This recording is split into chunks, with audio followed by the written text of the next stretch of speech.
Not bad, Thailand.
And welcome back everyone to the fourth edition of Doi Inthanon Thailand by UTMB, the second time this is part of the UTMB World Series Major. This is the second day we're covering this event live, and right here on your images, it's just before 5 a.m. local time in the Royal Park of Rajapurek, and we are about to send off all the runners for the Elephant 100. Elephant 100, pretty solid field here on your images right there from the back. The very familiar silhouette of Yuri Yoshizumi, last year's winner for her first 100K. However, this is going to be hard to compare because if you weren't with us yesterday, I will say it again, all the courses have been changed entirely. So this 100K is actually going to be a loop as opposed to the 100 miles that started yesterday. That was a point-to-point that will finish in the Royal Park Rajapurek, where all the races actually finish. The Elephant 100 starts and finishes there. In the men's, we're gonna see their faces and names very shortly. We're gonna present them on your screen, but I can already go ahead a little bit. And we have Yun Yangqiao from China, Pere Aurel from Spain, Meng Guangfu from China, Ludo Pomeray from France, who we don't need to introduce. It's going to be exciting to see him here. He's been out here for a long time, getting used to the humidity, the heat, out on the course. And Raul Octavio, who had shown last year in 2022 in Val d'Aran. In the women's, we saw Yuri Yoshizumi, but we also have Ragna Debat, Pere Aurel's wife. We have Giuditta Turini, Hohati, Hillary Allen from the US, we were talking about her yesterday, and Mélanie Delassois from Switzerland, amongst many other talented runners that we will discover today. So just a 15 minutes until the start, not even that, close to 10 minutes actually. And we're super excited once again to be with you all. So by all means, you know the drill. You have you following the race live from the platform live.utmb.world, which give you the chance to not only see the images, but also have access to all the data about the runners, about the participants, about the course. So yeah. This is definitely the place that I would recommend you to follow this live from, because therefore you can really have all the details you want. And we only cover the top runners, male and female, but if you have friends, family, anyone getting involved in this race, well, you can find them. Either you type the name on the live.utmb.world, you select the event Doi Inthanon, and here we go. This is the course. So as I was telling you, this one is a total loop, and that's going to be brutal. So the exact distance is 95k and 5,910 meters of elevation gain and loss. Obviously, once again, loop, and they will go through a lot of landmarks of this Doi Inthanon National Park. So very, very challenging course, because for those who want references, it's just as much, possibly like a similar ratio to CCC, the final of the UTMB World Series final. I said final twice, but yeah, essentially CCC is about just over 100k and 6,000 meters of elevation gain. This one is 95 and 5,900, so very similar, although the terrain will be very different, not going as high, not as much alpine, but the temperature, the humidity will definitely create a very challenging course for all these runners, and pretty excited to follow this live.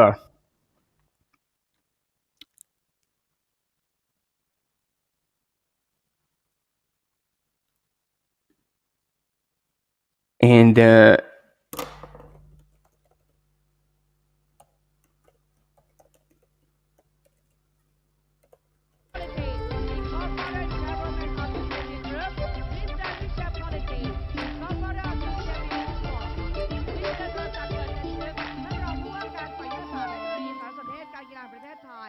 Deputy Governor of Strategy and Information Technology Department, Podium Thailand. ดร.นิตยาเกิดจันทึกผู้อำนวยการสำนักงานคณะกรรมการกีฬาอาชีพ Director of the Office of the Professional Sports Commission, Podium Thailand. Mr. Panpop Punsiam, ผู้อำนวยการสำนักงาน so as you can see, this is early in the morning. It's good to see him there and smiling and standing. Michel Politi, who started yesterday the 100 miles, had to pull out of the first aid station 14 kilometers into the race. And we got communicated a photo of him like with a shoe off and a bag of ice on his ankle. So we're a bit worried about that. But like since he's standing there this morning, looks like he's okay. So all good to hear. And once again, I don't know where he will be at.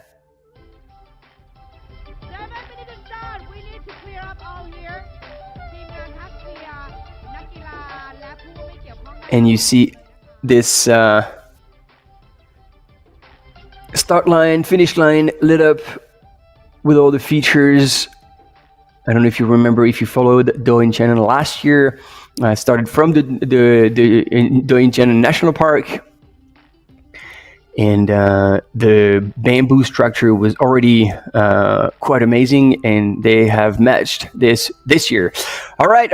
Let's look at our top female, Ragna Debat, who needs to present this name again. She is an absolute legend in the world of ultra running. She was also very strong in sky running, and so is Yuri Yoshizumi. Yuri started a long time ago trail running, sky running, and then she moved to longer. And here in Doi Inthanon last year, that was her first 100K that she won. So she will be most likely very excited to run in this area. Once again, not on that course. And then Giuditta Turini from Italy will be one of the challengers alongside with other athletes in that female category. And in the men's, we also have, I don't know who we'll start with.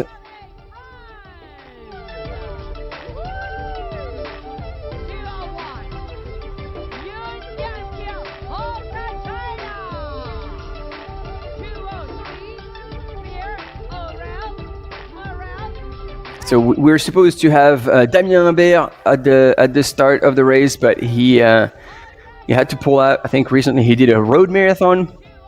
that he ran pretty well.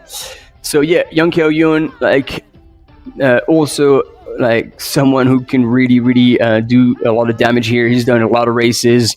Recently second at Translantau, 129k. That was really not so long ago. So I don't know if he's still going to be in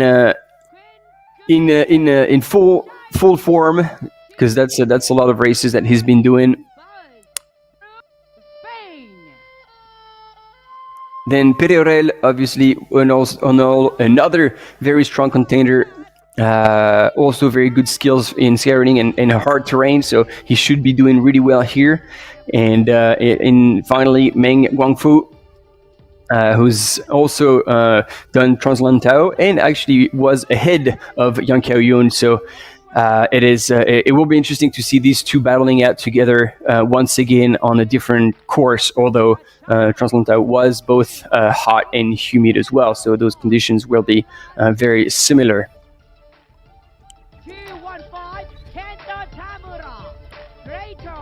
So we're pretty excited to welcome you all in the chat. Martin Hartley, welcome. We got a Hillary Allen fan here. And it's good to hear that she is in super form. And Felix Rivera, we are indeed ready to get the party started. And Raul Butacci is also, as I listed, one of the solid runners that we could expect to do well indeed. Yes, I have her there as well. Hohati, Michael, you are absolutely right. I have her on my list. She is definitely one of the ones we could expect to do really well from Vietnam. All right, we're about 3 minutes until the start at the rail park, Rajapurek. And the runners will have to take on quite a challenging course indeed.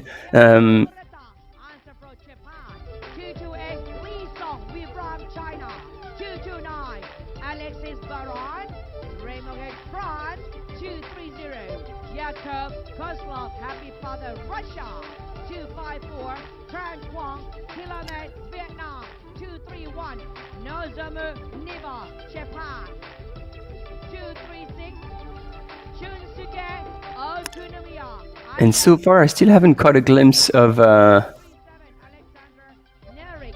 Ludo Pomeray, but I'm sure he will come and position himself at the front when the time will be right.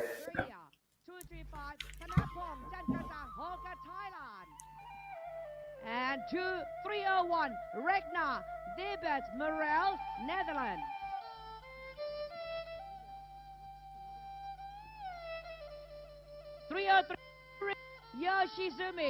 So elite athletes seem to still be cold on the start line.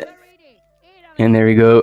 Some bright smiles early in the morning. They will certainly appreciate an early start to get going and cover as many Ks as possible in somehow okay weather.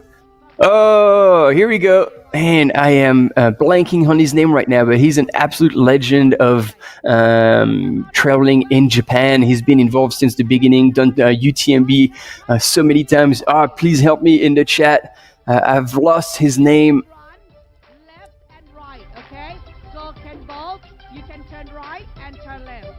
ท่านสามารถวิ่งออกได้ทั้งขวาและซ้ายนะคะ Kaburaki, I think that's it. Kaburaki. Let me know if I got that one right, but I think that was him.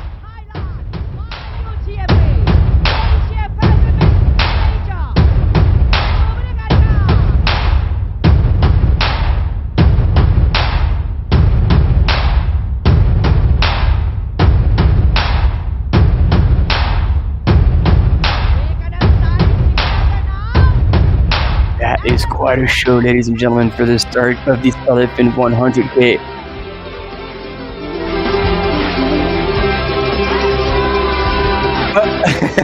There's a bit of confusion here. They weren't too sure whether they should go or not. That's good. They are on the way, ladies and gentlemen. It is on for the Elephant 100, starting from the Royal Park, Rajab Turek, 95K, 5,900 meters of elevation gain, and a whole lot of pro athletes in the front, as well as so many enthusiast trail runners, possibly taking on their first 100K. It is, it is like this. It was the case for Yuri Yoshizumi last year. Many runners will take on that first challenge, and they would have chosen a beautiful one to do so. And I love also for that start, whether you could choose whichever way you want to go. Obviously, that's a roundabout, so the distances are going to be exactly the same. And they are on. Interestingly enough, I think there was enough light at the start and possibly in the street, but none of them has their headlamps on. I think they're going to have to switch them on as soon as they branch into the trail. But it's good to have that road section to kind of stretch it out a little bit.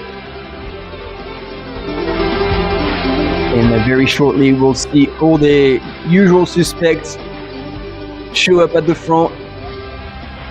And I'm still trying to find Ludo Pomay.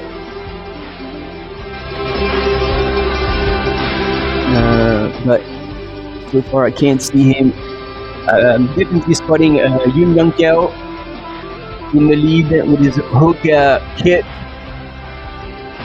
And as much as we don't see him well enough,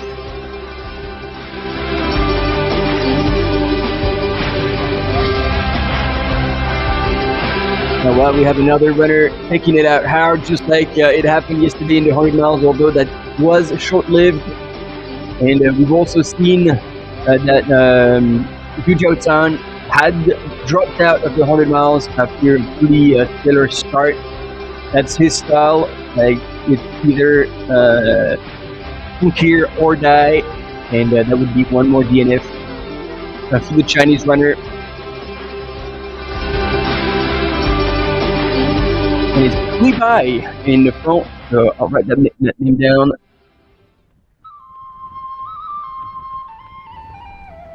Who's already pulled away from the chasing group. But once again, those first kilometers on the road, it's just a matter of stretching out the legs and position yourself in the field.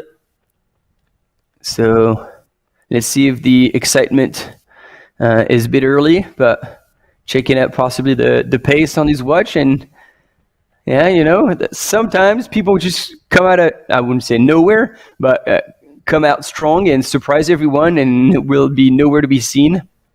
Let's see if I can find that gentleman to tell you a little bit more about him.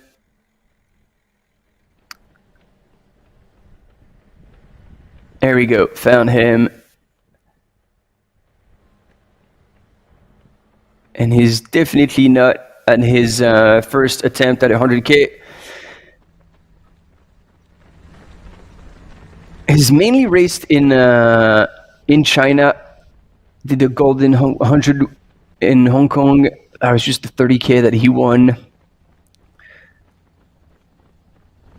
Yeah, he's got the pedigree to come and challenge those runners. UTMB index of 794, so clearly not the highest, but we'll see how that unfolds for Hui Bai.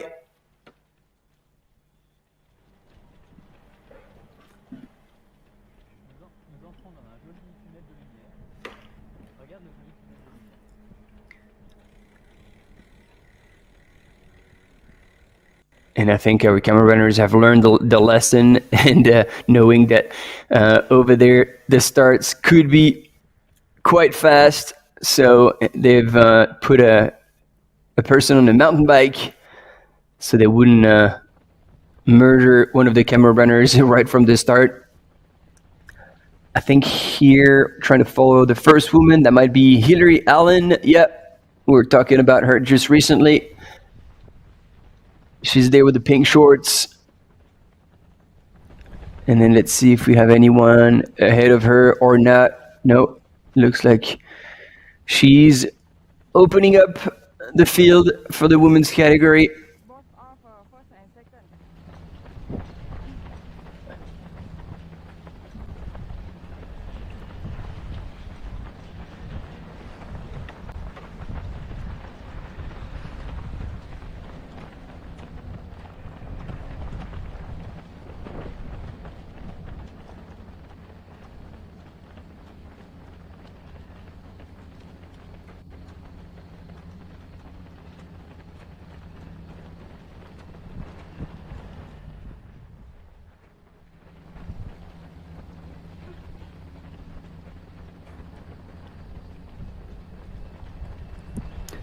So it'll be interesting to see in what kind of shape Hillary Ellen is, because her last big race, to my knowledge, was her win at UTCT, 100 miles, and it was a year ago. So I don't know if she's done other big races since. I can see on here that she's done a race in Ireland, a 50K that she won.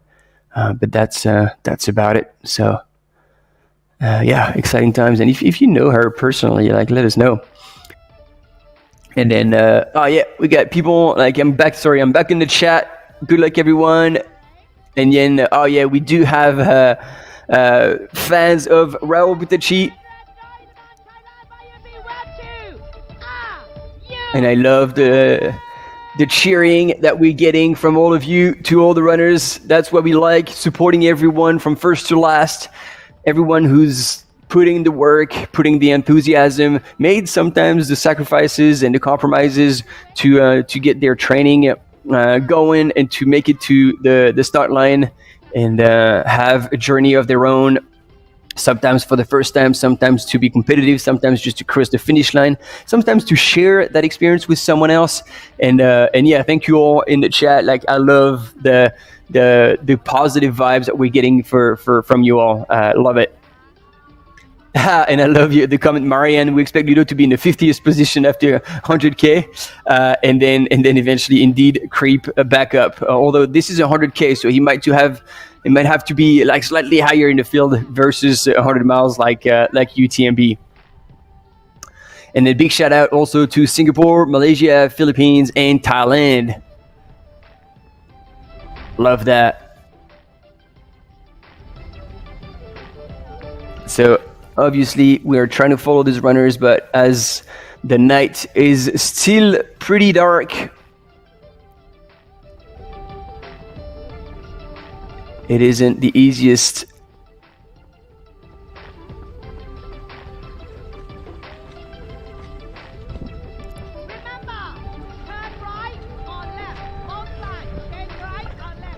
And this is what we were telling you yesterday. For this Elephant 100, there's going to be 3 different waves, just to spread people out and making sure that there's no bottleneck when they're going to be hitting the trails down the road.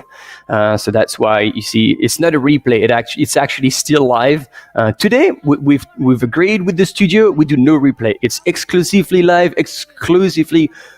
Awesome shots of all the runners through the jungles, through running alongside the cliffs in the Doi Inthanon National Park. I say it again, Doi Inthanon is the name of the highest mountain in Thailand. I gave its name to the event. But the Doi Inthanon mountain, sitting at 2,565 meters of altitude, actually still belongs to the Himalayas. So there you have it. A bit of a fun fact here.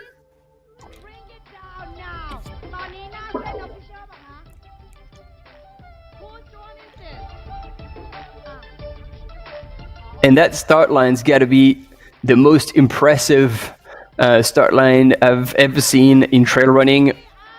I gotta admit that, especially with the tampon all lit up in the background. Look at that. Absolutely love those earrings.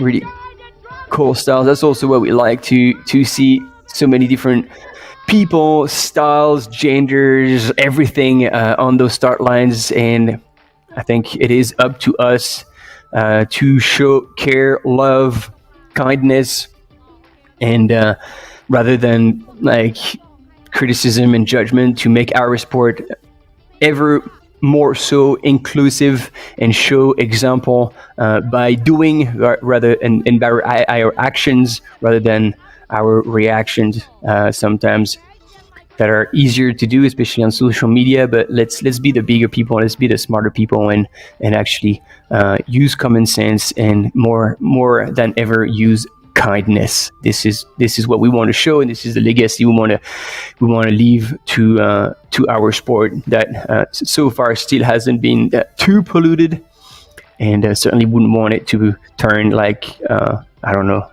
Then like soccer fans are going to hate me, but what we see sometimes in the soccer stadiums is definitely something we don't want to see on the sidelines of trail running. So there we go. I think the next wave is about to start, and this is the second out of 3. So there's going to be a third one starting after that to send all these participants once again on a course that's 95 kilometers long and going up and down mountains to cover 5,910 meters of elevation gain and loss, and come back right here where they're starting in a minute at the Royal Park Rajapurek in Chiang Mai. Chiang Mai being a very cool city to visit. I really enjoyed spending a bit of time there last year. And on the left-hand side, you have Changin, the mascot of the event, the elephant, who's there to send out all these runners and wish them luck out on the course. There we go, 3 minutes. It's a bit of time to have a wee look on the comments.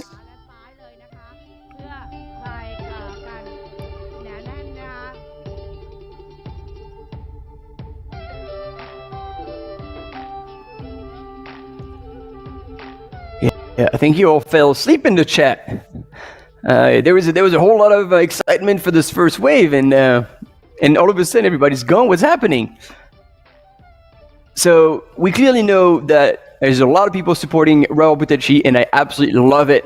It's just like yesterday with Robert Hajnal. We had a huge Robert's fan base out there cheering, screaming, supporting. Loved it. Romania was on fire. And a good question, Serban. How do they do with the places if there are 3 waves? So basically, the rankings at the end will be established based on time, on racing time. So this is very probable that some runners here in the second wave or even in the third wave will come behind a lot of people in the first wave, but will be ranked higher because they would have covered the course in a faster time. Now, I'm sure the next question will be, oh, but what if somebody has the fastest time in the second wave? And that, however, is highly unlikely in a sense that exactly thanks SHH, like shh. Because for the first wave, however, and that's where I was going with this, is that they ask all the highest UTMB scores to be in that first wave, because only people in the first wave can actually claim the top positions. So they say to everyone, look, if you want to be competitive, or if UTMB index is that high, then you have to be in the first wave, because that is, however, the only one, regardless, that will be allocating the top spots, like whether it's for UTMB, the qualifiers for UTMB, the finals of the UTMB Mont-Blanc, or anything else. So I hope that was clear. And if you have any other questions, by all means, ask them. Now is the time. We have some time before the action really kicks in.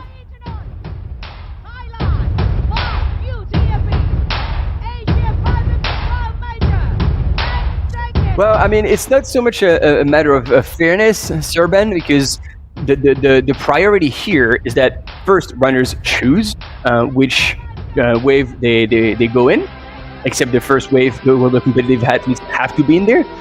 But they're only starting like 15 minutes apart, and therefore 30 minutes between the first and the third wave.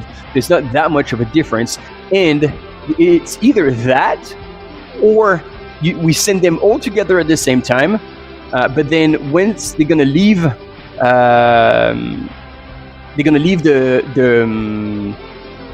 the road section and branch onto the trails, there might be a bottleneck and people will have to wait. And this is not an experience that we want to. Oh no! I think there was a bit of a crash.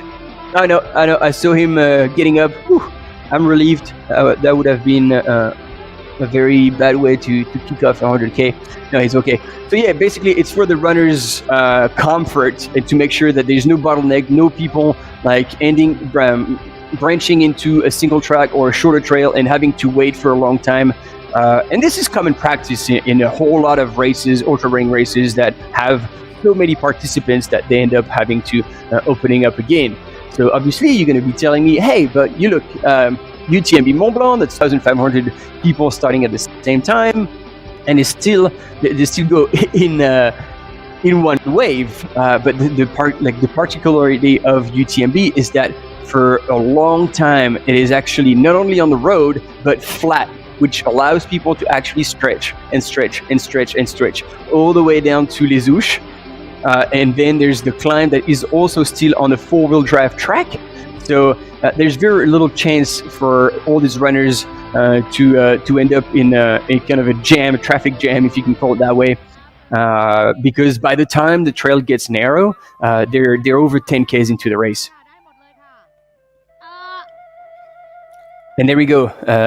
Sesh again is telling us that apparently wave 2 is for UTMB index under 500.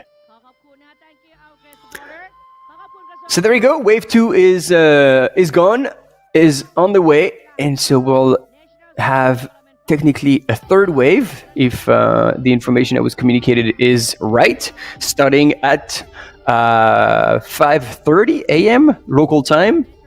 In the Royal Park in Rajapurek, and then we will have all our participants coming out.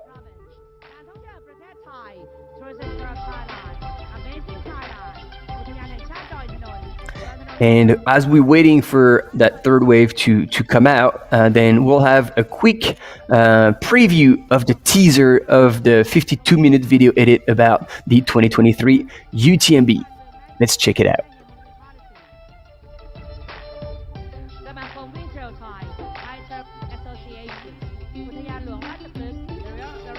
And because it's not coming right away, I'm going to tell you a little bit about it, although you will see all their faces. But that 52-minute edit was a race recap, adding far more depth and story about all the top runners who would have done well during the race, including Courtney Dauwalter, Mathieu Blanchard, Emily Forsberg, John Albon, Tony McCann, Ali McLaughlin, and obviously all the people at the UTMB Mont-Blanc Series final. Passe la barrière, plus possible de faire marche arrière. Like Chamonix fever. All the runners are here. You can feel it. I don't have regrets. She's a rising talent in the trail running scene right now. And to be able to give something to the world, which can be small or big or something in between.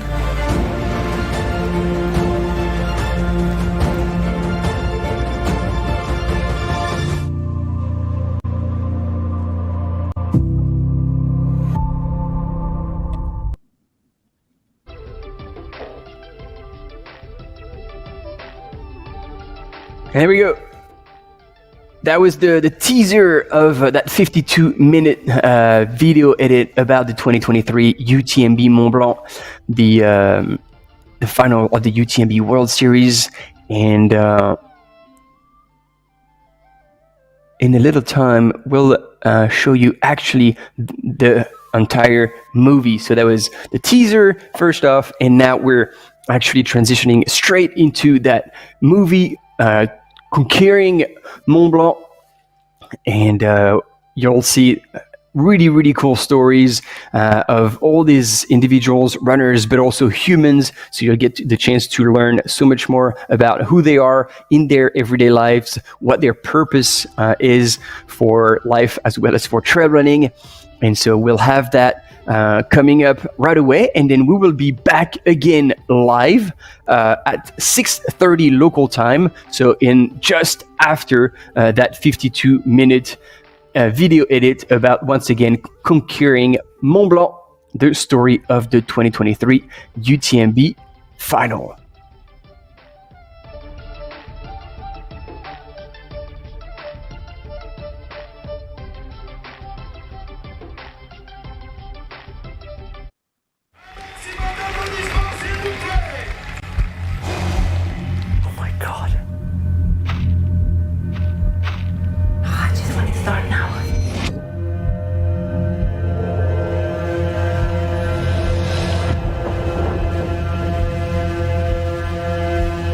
What am I doing here? Why do I do this to myself?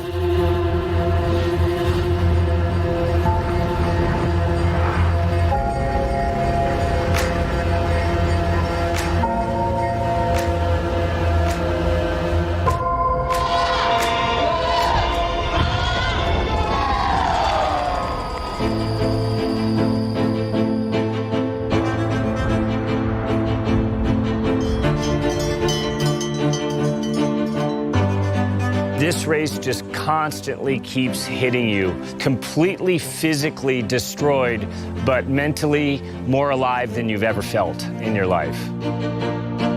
This race is so hard.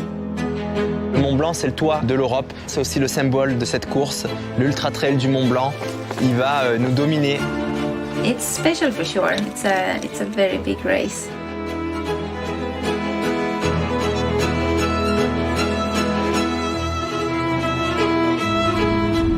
The UTMB is the greatest racing week in trail running in the year, and it culminates with 3 finals races, with the Queen race really being the complete circle of Mont Blanc, the rooftop of Europe.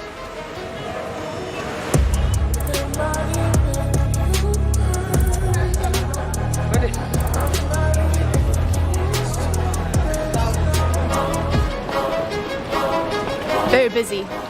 Feels like Chamonix fever. All the runners are here. You can feel it. UTMB is in the air already. My name is Tony McCann. I am a professional trail runner and I am from Cape Town, South Africa. 7 days to go. 7-day countdown, 1 week. I'm excited that it's here. I'm nervous, obviously. It's exciting. I'm ready for the atmosphere and the event and for everyone to come. And can you imagine just the street lined with so many people? Tony McCain, who's recently relocated to Europe, she's on the Terex team, and this has really become a second family to her. She's a rising talent in the trail running scene right now. I love running. It's obviously takes up a lot of time. I've chosen this profession where I get to spend a lot of time in the mountains, which for me feels like a dream. Bastien is probably my biggest supporter. He's not the reason I moved to France, but he's definitely a reason I want to stay. I feel very lucky to have him in my life. He's been with me through some challenging moments this year and has been very supportive through it all. Cafe? Preparations for OCC this year have been less than ideal. And then I transitioned into the running season and was feeling great and obviously had a good race at Transvolcania. So it was all doing good, but unfortunately I did come away from that race with an injury. Quite painful. The cycling also resulted in a broken collarbone. So I ended up having to sit on an indoor trainer. The specific training for OCC has definitely been lacking this year. So in some ways I feel quite underprepared. Merci. Merci pour ton aide.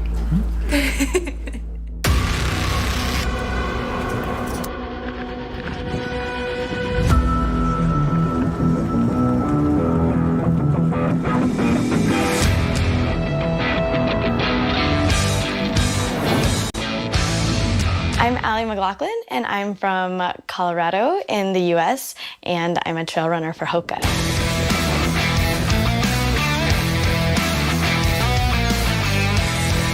Allie McLaughlin is a terrific athlete, incredibly talented trail runner. She is an uphill specialist. She's won the Pikes Peak. She was at the World Championships this year representing the USA. She's just a great personality.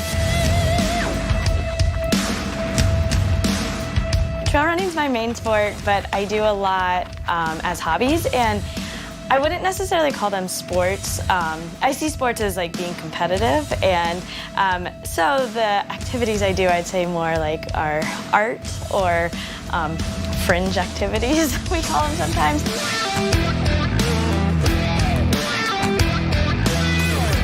The danger of it just is really attractive, of like learning how to be super responsible for yourself and attentive to detail. And so it's just like that accomplishment of getting over something that's scary and getting better at it, and it's pretty fun in the process.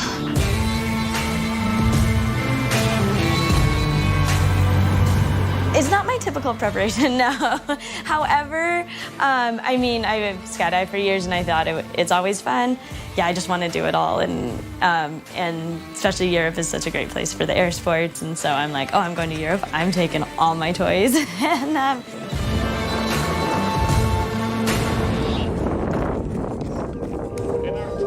The OCC stands for Oceania, Champs-Lac, Chamonix. It's got 3,500 meters of climbing. It's a tough race, probably the toughest 55-kilometer race in the world.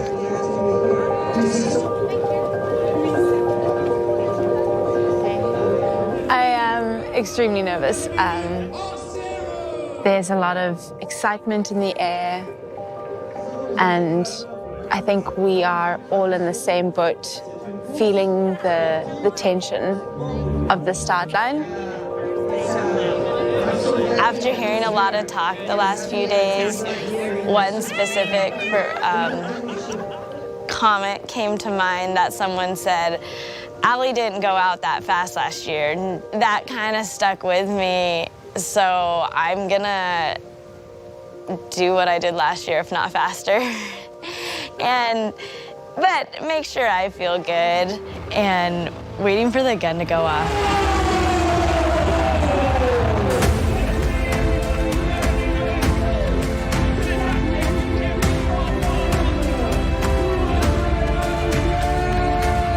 The start line at OCC is always wild.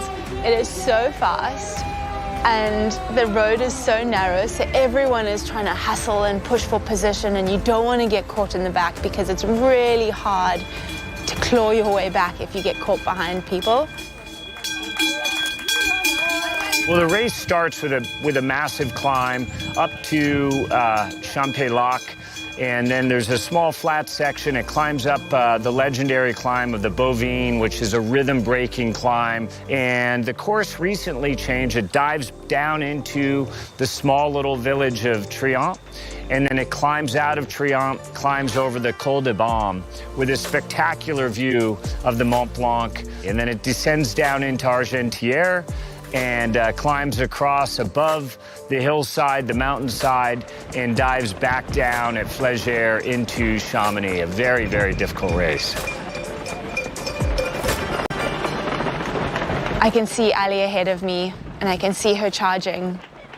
But there's a group of us, and we're all kind of running together and sticking at the same pace. And I remember thinking that this was comfortable, and that I could hold this, and feeling like my breathing is in check, and listening to the breathing of the girls around me, and noticing a few who weren't breathing super comfortably.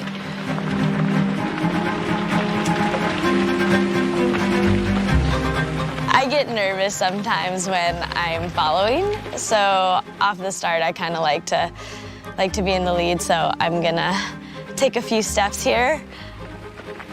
And now I'm all with the guys, and I actually can see the leaders, but it feels like a comfortable pace.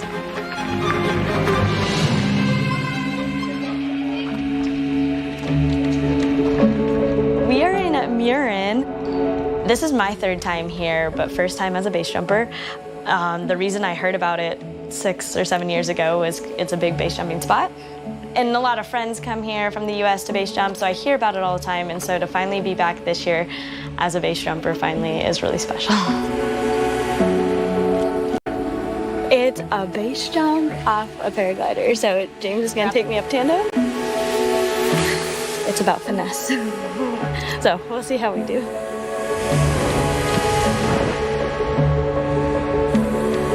And when I'm base jumping, it's like the Matrix. I'm so focused, I'm so in the moment. I really put all the noise of different aspects of life kind of aside. And yeah, that's actually when I'm in a race, it's very similar, or when I'm on a long run or a workout.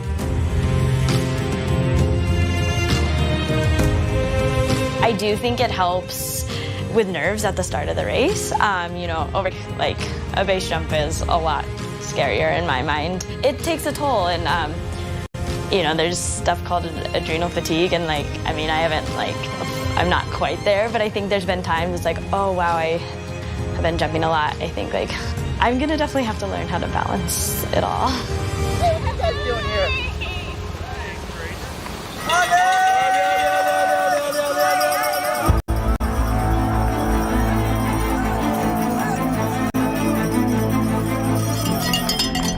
I'm coming up to Champay Lac.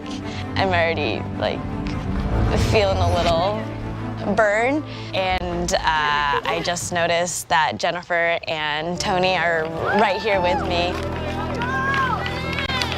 I remember thinking it was maybe a good time to catch her and try and hang on. They actually just passed, and oh gosh.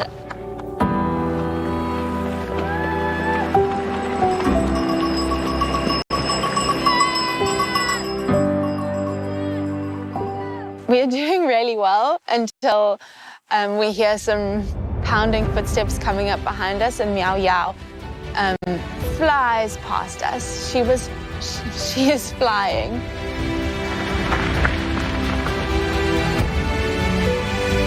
I see our team manager, Robert, and he comes up to me and he starts running beside me, and he tells me, be confident. That's not a gap yet. That's not even a gap. Come on. Super good, Tony. Come on. I think the Terex management have done something magical with the Terex team. We get along so well, and they've definitely become an extended family for me. You know, within the team, we've got such a range of experience, and I definitely think I was one of the least experienced in the team, which is why having someone like Peter, you know, all of these athletes have such amazing experience and have so many more years in this sport than I do. So to get to spend a good amount of time with them, you learn so much. It's been so cool to follow her journey and like seeing her progressive in the mountain terrain. Of course, I've raced OCC before, so I can give her some tips, of course. I think when you're training, there's only so far you can go on your own.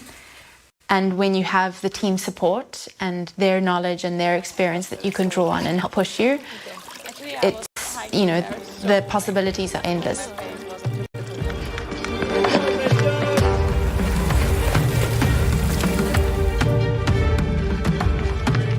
If I can keep with her, I can pass her later on. I know I can. And it was that positive reinforcement in my head throughout the race, you know, I know I can. I'm feeling good, my legs are feeling good, I'm not feeling tired, these climbs are still feeling easy. You're fueling well. You can do this, you're confident, be brave. Yeah, it was those voices running through my head that kept me going that day.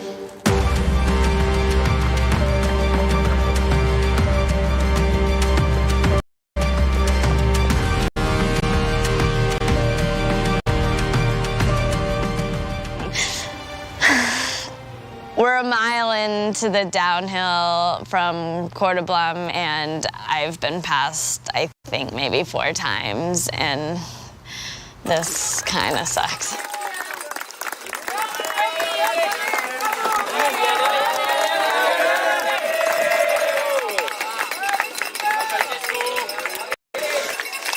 So on the climb up to Col de Balme, I can see that I'm making ground on her, and I can see that I'm moving better than her. I didn't push super hard. I just kept going at the pace that I was going at, knowing that if I didn't catch her on the climb, I'd be able to pass her on the descent. And halfway up the climb, just before we reached the contour up to Col de Balme, I passed her. So I was like, I'm good. I've got this. So I pushed a little, and yeah, I didn't see her again. 7 minutes on two. You are safe. No worry. Just relax and be smart. Okay? Yeah. It's your day. The descent from Flagey, I was calm. I knew no one was chasing me. No one was right behind me. So I could... The trick to descending is to not be tense. You've got to let loose. You've got to, like, you know, be calm. And it's almost like dancing. You can't be stiff when you dance. It's the same with running downhill. It's not a feeling you get very often in a career. So I really tried to soak it up. But at the same time, I also just wanted to get to the finish as quick as possible.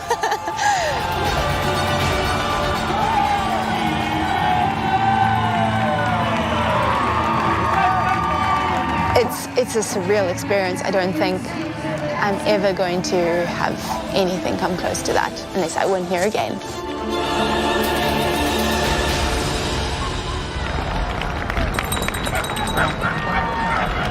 Let's celebrate another finisher from United States, another finisher from Hoka team, Ali McLaughlin. I have a lot of friends like cheering, and I want to smile for them, but I'm like also heartbroken. So I don't have regrets particularly, but I question, am I trying to do too much? Between just like traveling, partying, base jumping, paragliding. But bottom line, I'm not changing a thing.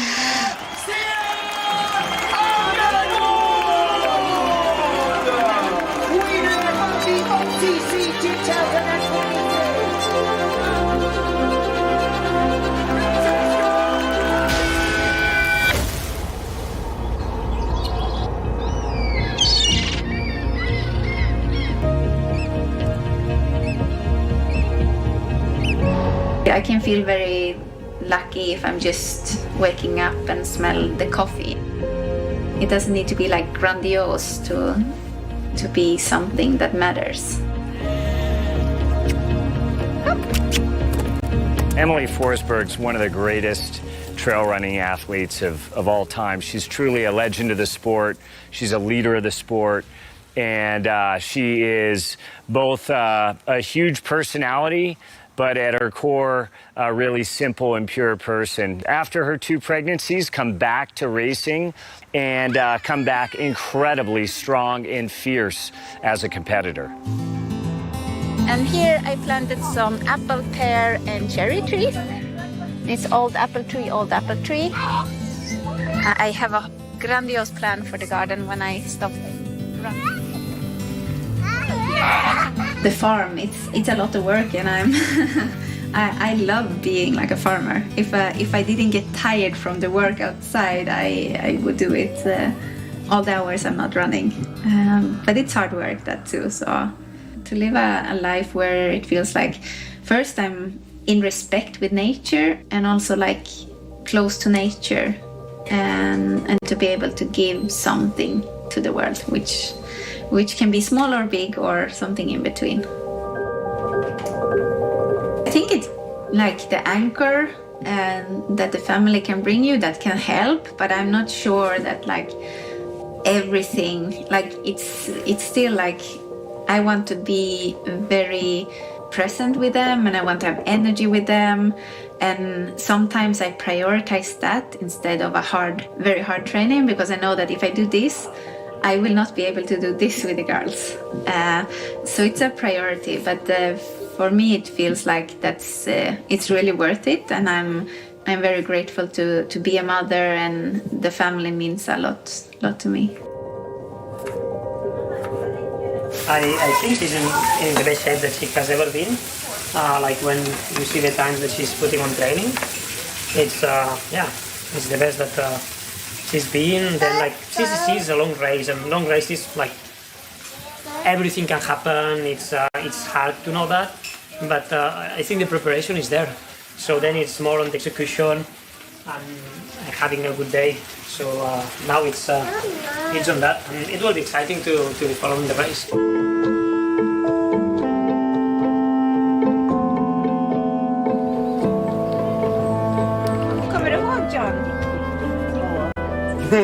My name is Jonathan Albin. I'm from the UK, but I live here in Norway, and I'm a trail runner. Where's it down? But it's hard to get downhill because it's so runnable. Yeah, it is runnable there, and then when you do this contouring. Emily is, I guess, a friend. She's married to Killian. They both live just 20 minutes away. So we've done a lot of training together. We've been on some trips together. I can learn from Emily, and I'm guessing there's some stuff Emily can learn from me. I raced CCC last year. She has raced previously, but I think she stopped a little bit early. So, I don't know, we're going to make a little bit of a team, and then we'll be both heading down to Chamonix to see if we can both do the best race possible. Have you done Mefjället? No, I heard it's really runnable. It's really nice. Yeah. I love it. It's just the last part where you can, or it's a bit steeper, yeah. Yeah. Is it important to share experience? Yeah, it's always fun to talk with with other runners, their experience, and yeah. Especially when you do the same course, because everyone has a different experience, but you run the exact same trail. Yeah. Good luck, and see you on the start. Yeah, good luck.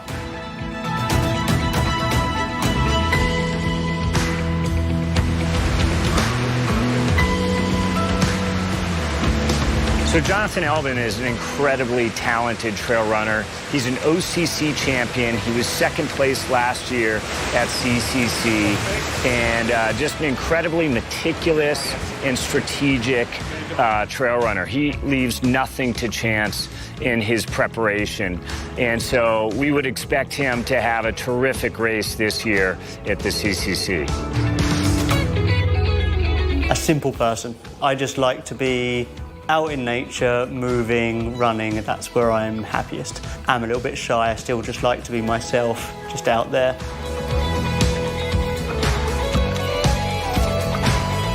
I wouldn't say I control everything. I certainly don't control the weather. A lot of my training isn't very specific, but I really have to try and make some workouts extremely specific. With CCC, it's probably the longest race I'll do this year, so I have to do some longer activities. And that's really important, not just to build yourself up physically, but also to test things like nutrition strategies, because nutrition is such a massive part of ultra running. So actually that's probably the thing that I'm weakest with. So just being able to go out long enough so you can sort of like really get into that state where your stomach isn't very happy anymore, and see what foods work and see how you can overcome that discomfort is really important. So this is how many hours I've used the machine since I got it. And then this is the altitude. Take it down. It's really hard to train for the exact climate that I'm going to be racing in a few weeks' time. Also the altitude. I live at sea level. We're going to be racing up to maybe 2,000 meters or so. So that's something that it's really hard to train for. That's why I have the altitude tent, to try and have a little bit of adaptation so I can sleep in that. I think I can win. I think I should be able to win. And I think I've always tried to tell myself, why shouldn't I be able to win? Because if you think you can win, then normally it's a lot easier to win.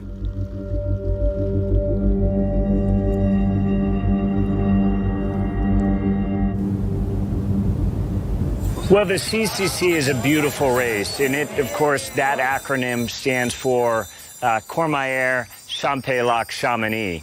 And the race essentially is a half circle of the UTMB course. This really is a 100K race with 6,100 meters of climbing.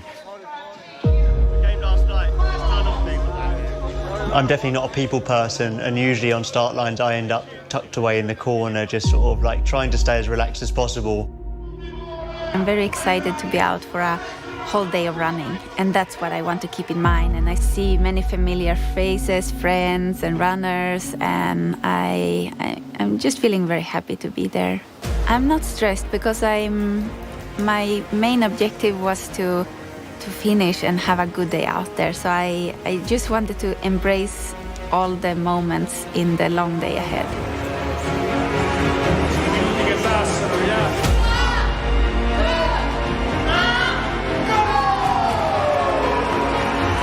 It's really surreal when then they say go and then you start running and all of a sudden you have to concentrate on how many people are around you, where you are, whether there's people in the way filming or the crowd, and it's from the very first second really intense.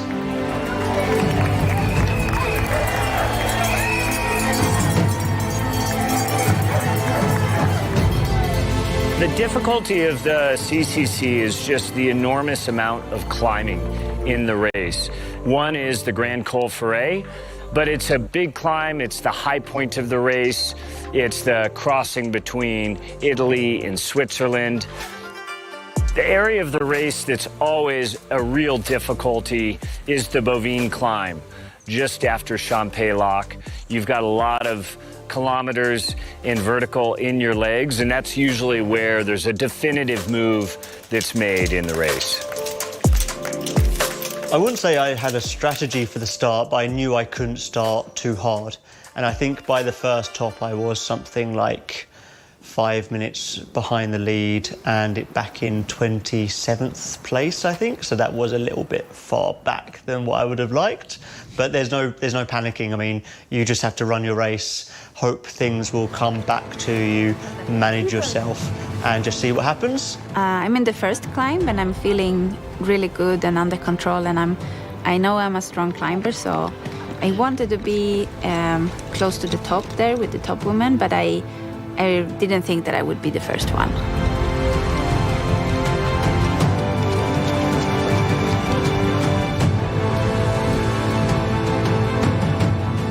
Then I had planned for the flat sections to take it a bit easier as it's not my strength. Jiang Sheng is coming and we're running together. It's very nice.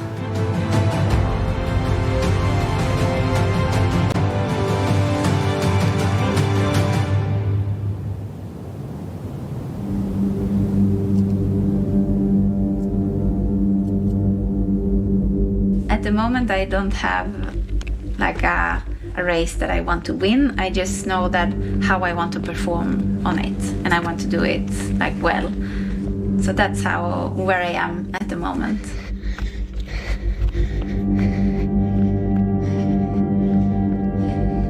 CCC, it will be special because I don't feel like an ultra runner, and 100 kilometers feels horrible long. Like 10 years ago, I could run a couple of 100 kilometers per summer, like races. During my 2 pregnancies that were pretty close, I kind of lost a lot of training and endurance. After the pregnancies, I haven't done any ultras, and now I feel terrified for the distance. So I will just do my best. I really don't know how it will go. Really love it up here. It's very wild and peaceful. Let's go down. I want to finish the race. Of course.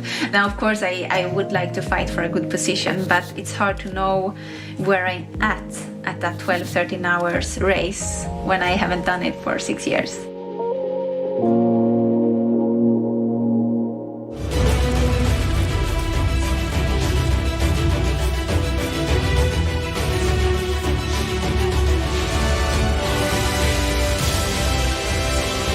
I was always gradually catching people throughout the entire race, so that's a real morale booster, and it made me realise that there is still a possibility. But later on in the race, when I got told that I was 9 to 10 minutes behind the lead, I have to say I did kind of think, That's a big ask to try and close that gap and then manage to push forwards and win. So to be honest, at halfway I didn't think it was really going to be possible, but there's no way I was going to give up, so I was always going to push on and give it my all.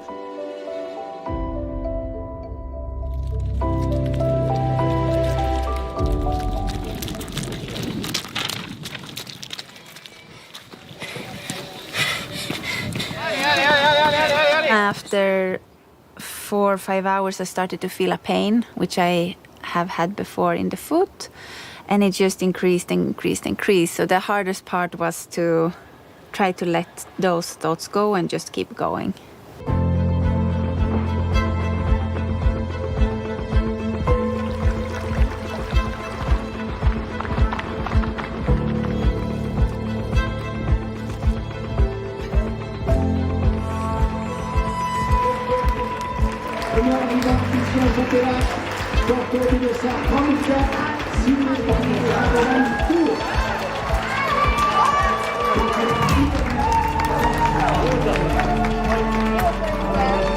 When I came into the aid station, it was down to business. I knew what I wanted to get it quick and I wanted to get out of there. And that's exactly how me and Henrietta ran the aid station. I came in, I got out what I wanted, and I left. So I think it was like between 15 and 30 seconds at the aid station. That water?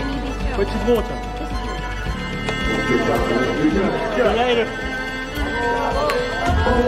He seemed like he was on a mission, to be honest. He wanted to get quickly in and out. He didn't seem like he wanted to sit down, although I told him to sit down.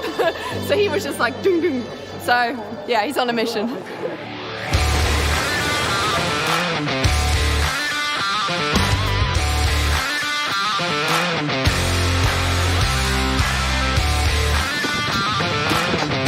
When I say I wasn't a competitive person, I'm becoming one, I think that's very much Henrietta's personality rubbing off on me. She was always the really serious one. She wants to prepare perfectly. And I think being around her has made me push my limits and made me win more races and made me a better athlete.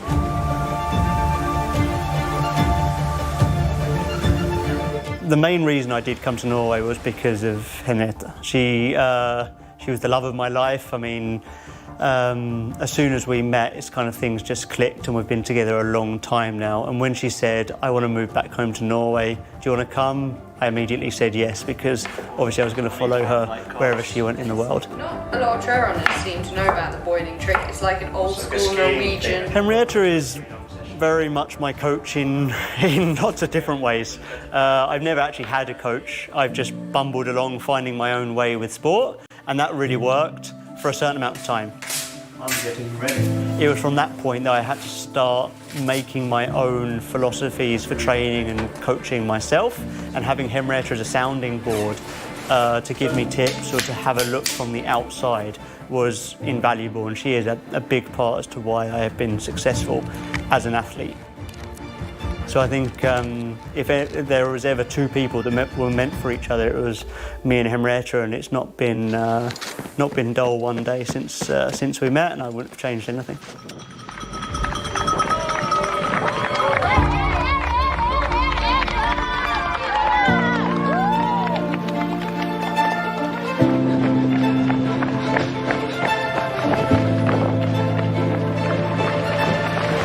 I'm coming into Champek and I see Mireia from my team there, and I'm going to take a lot of water on me.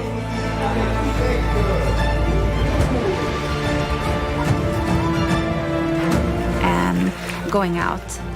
It's a pretty fast aid station.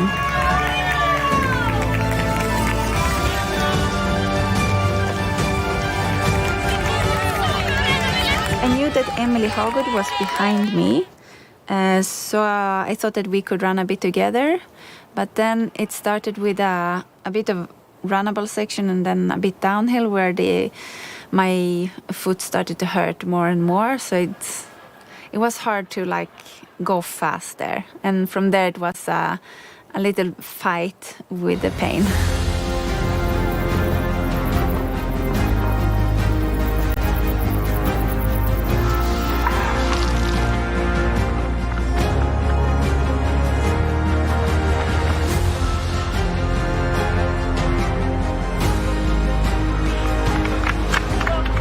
just about see the leader. I'm running past him and I'm trying to run really strongly so I look strong and try and break his wheel a little bit. And I kept that going for quite some time after. And I get that kick of you're now leading the race.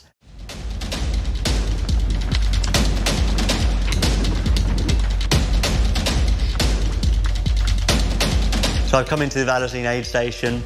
I've got 500 milligrams of boiled Coke, which was the plan, and I'm putting 500 milligrams of water into my race vest, which jumped out of my race vest before I've left. So I've left the aid station with 500 ml less water than I wanted to. Yeah, it's really high risk. I knew there was a river that I could fill up in, so I'm running along up the climb.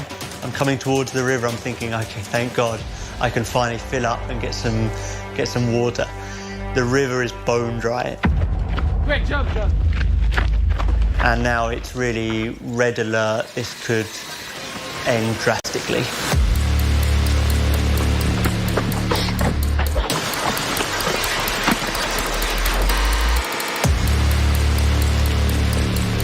It's just very hard to run like 4 hours with sharp pain and then know that you have at least 3-4 hours to go.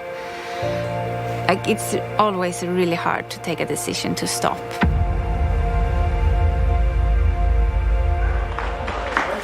Aqua! Aqua, aqua!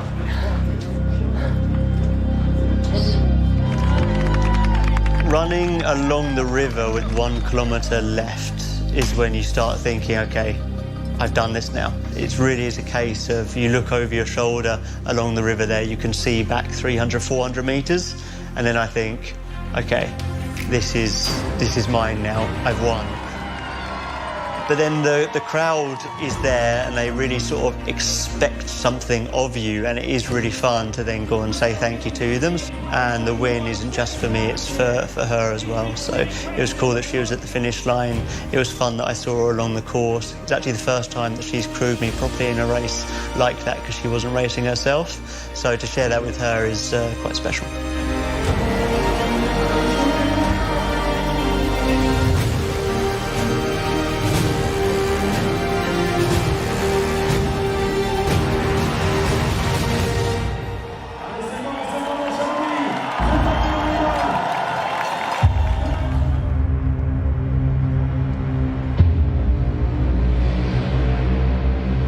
Je m'appelle Mathieu Blanchard, je suis bicitoyen français et canadien et je suis ultra-trailer professionnel.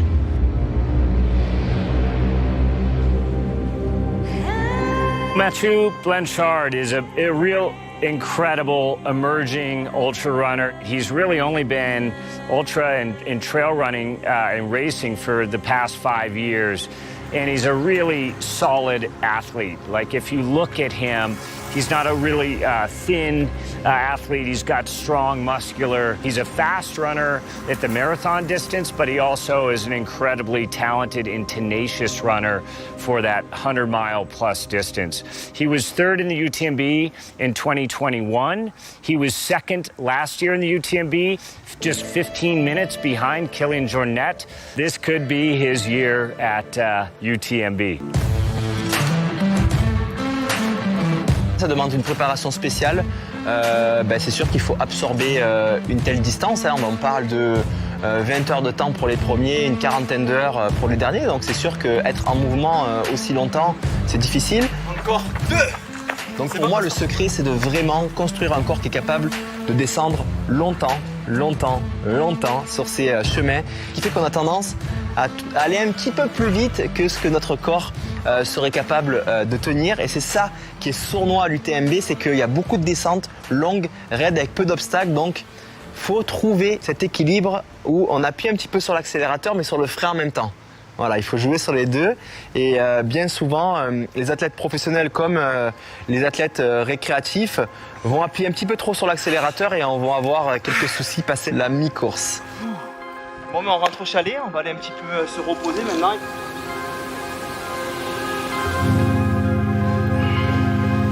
Vas-y. On est sur de la mécanique de précision là. On est sur de la mécanique de précision, ouais. On va utiliser des chaînes musculaires au niveau des jambes de manière, on va dire, appropriée et différente. Donc l'idée, c'est d'arriver à stimuler, à étirer, etc., à travailler sur le corps. Et puis après, c'est pour ça que j'utilise des patchs, on va venir stimuler certaines zones pour que le cerveau ressente cette stimulation et utilise les muscles, notamment en cas de fatigue.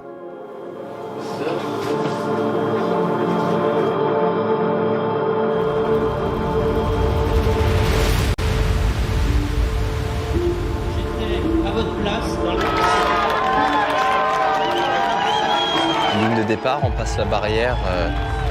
Plus possible de faire marche arrière puisque la barrière se ferme derrière nous et il y a déjà énormément de monde, de public installé là, prêt à encourager toutes ces guerrières et ces guerriers prêts à affronter cet énorme défi.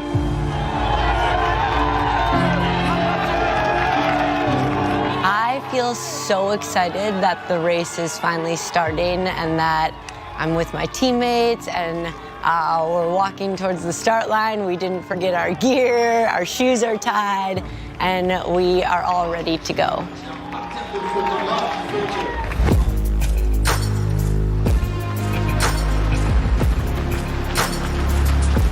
My name is Courtney Dualter. I live in Colorado, and I like running really, really far. Well, Courtney Dualter is an incredible athlete. She's really a generational athlete. She's a legend of the sport already, and she's still in the prime of her racing career. And she's obviously the greatest of all time. When I went into this summer, my goal was to do 2 100-mile races 3 weeks apart. The Western States 100 and then the Hard Rock 100. And I would have been very happy to finish both of those and call it a season. But the opportunity was there to add one more to the summer, and we decided we had to try and see what was possible. Yeah, we will see what one more 100-mile race feels like, and my biggest goal is to finish it.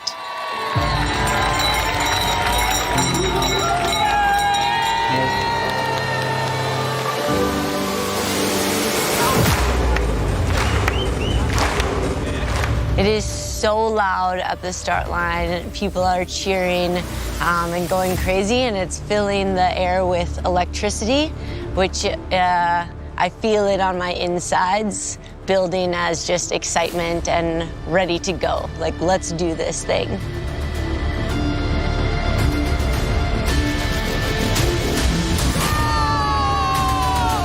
J'aime bien faire mes 3-4 premiers pas un peu dynamiques pour me libérer aussi de la troupe qui est derrière nous, parce qu'il faut savoir qu'il y a environ 3000 coureurs et coureuses derrière nous.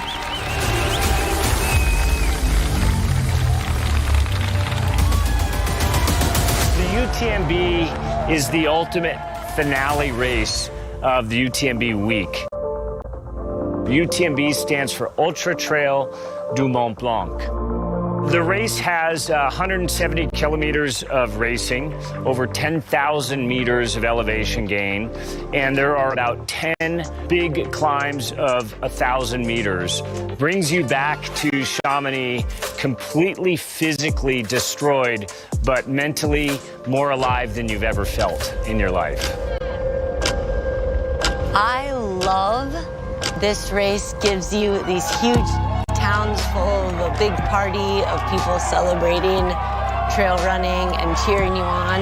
And then you go out into the trails and the mountains and you are just by yourself listening to your breathing and your feet, and it becomes very simple in your headlamp overnight.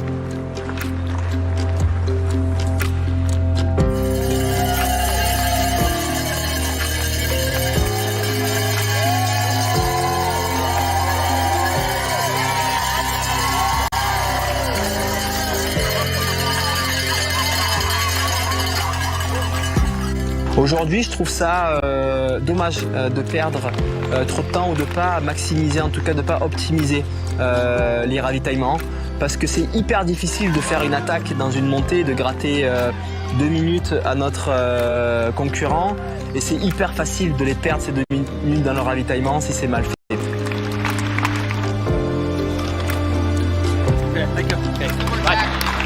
Alix, c'est ma compagne et c'est un petit peu mon arme secrète aussi dans mon sport. Elle m'aide beaucoup dans mon quotidien, elle m'aide beaucoup sur les courses aussi puisqu'elle va faire mon assistance. Une assistance va être de manière très pragmatique, être capable d'enlever nos produits consommés, d'en remettre des nouveaux, nos flasques, mais elle va aussi être capable aussi avec des regards, avec des mots, avec des connexions au niveau de la peau, de nous transférer de l'énergie. Allez, c'est parti. C'est parti. Faut y aller, Mathieu.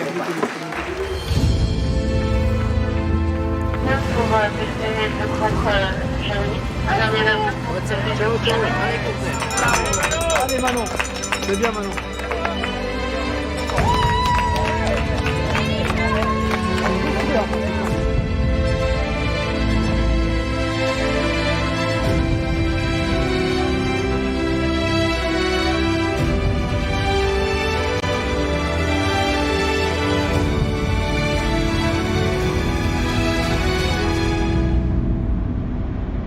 As I'm climbing Grand Col Ferret, my legs are feeling really tired already, which makes me a little nervous because there's still a long race to go.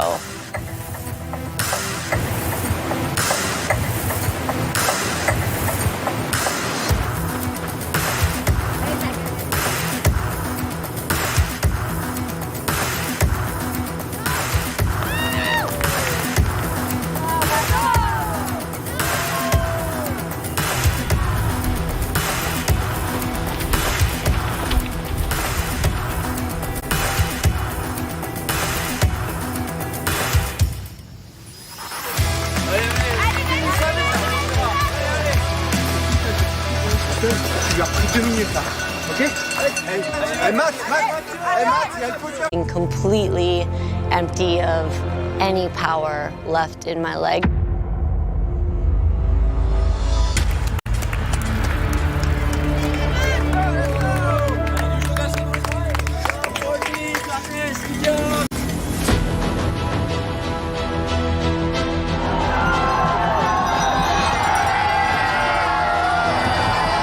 When I arrive into Courclaw, it is the biggest and craziest crowd I've ever seen at a running event. This is insane. I can't believe all of these people are out here cheering.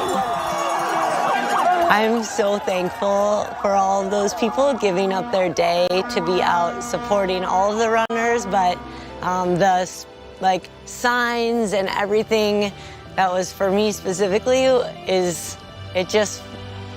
it filled my heart and it's giving me a boost to keep going.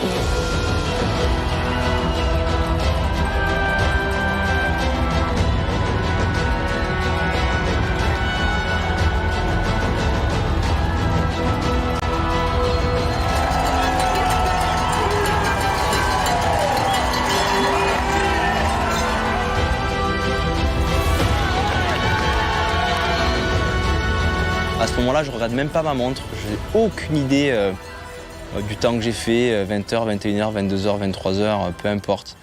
J'ai vécu une sacrée course. Et donc, plutôt que de sprinter cette année, j'ai décidé de prendre mon temps, de taper dans les mains, de regarder les gens dans les yeux, de dire merci. Les larmes représentent surtout de la délivrance et montrent aussi la souffrance que j'ai eue pour rejoindre cette ligne d'arrivée. Il y a une part de joie aussi dans ces larmes, de voir mes proches qui sont là. Voilà, c'est un moment fort entre nous aussi.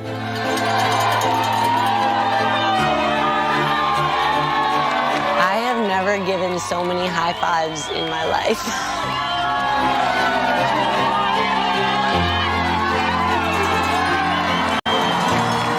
As I'm crossing the line, I have an overwhelming feeling of disbelief. I cannot believe that I made it here and the summer is done and we completed our challenge. And immediately I am looking for Kevin and my family and just wanting to hug everybody.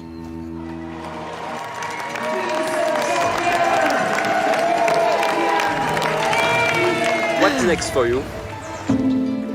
Next for me is to fully relax and recharge and start scheming on what a new idea could be for 2024. I am always looking for a new challenge. Yesterday, I told the team that, okay, I'm retiring now. Today, I feel much better than yesterday. Maybe to step up to the full course would be the next challenge. Si j'ai réussi à rejoindre la ligne d'arrivée, je l'ai fait grâce à toutes ces personnes. Est-ce qu'on s'y habitue? Non, jamais.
Montra Naka, the believing of Lana Naka. Okay, let's enjoy with light and sound. เรามาสนุกกับแสงสีเสียงของดอยอินทนนท์ Thailand by UTMB Asia Pacific World Major.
Alright, the beautiful of Doi Inthanon Thailand by UTMB Asia Pacific World Major.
And once again, ladies and gentlemen, you know now this tempo, this line that's also going to be the finish line of all the races here in Chiang Mai on the Royal Park Rajapurang. And now we are witnessing the start of the Mont 50K. We had the 100 mile start yesterday, it's still on their way. The 100K started earlier this morning, and the 50K now is about to start in less than 30 minutes now.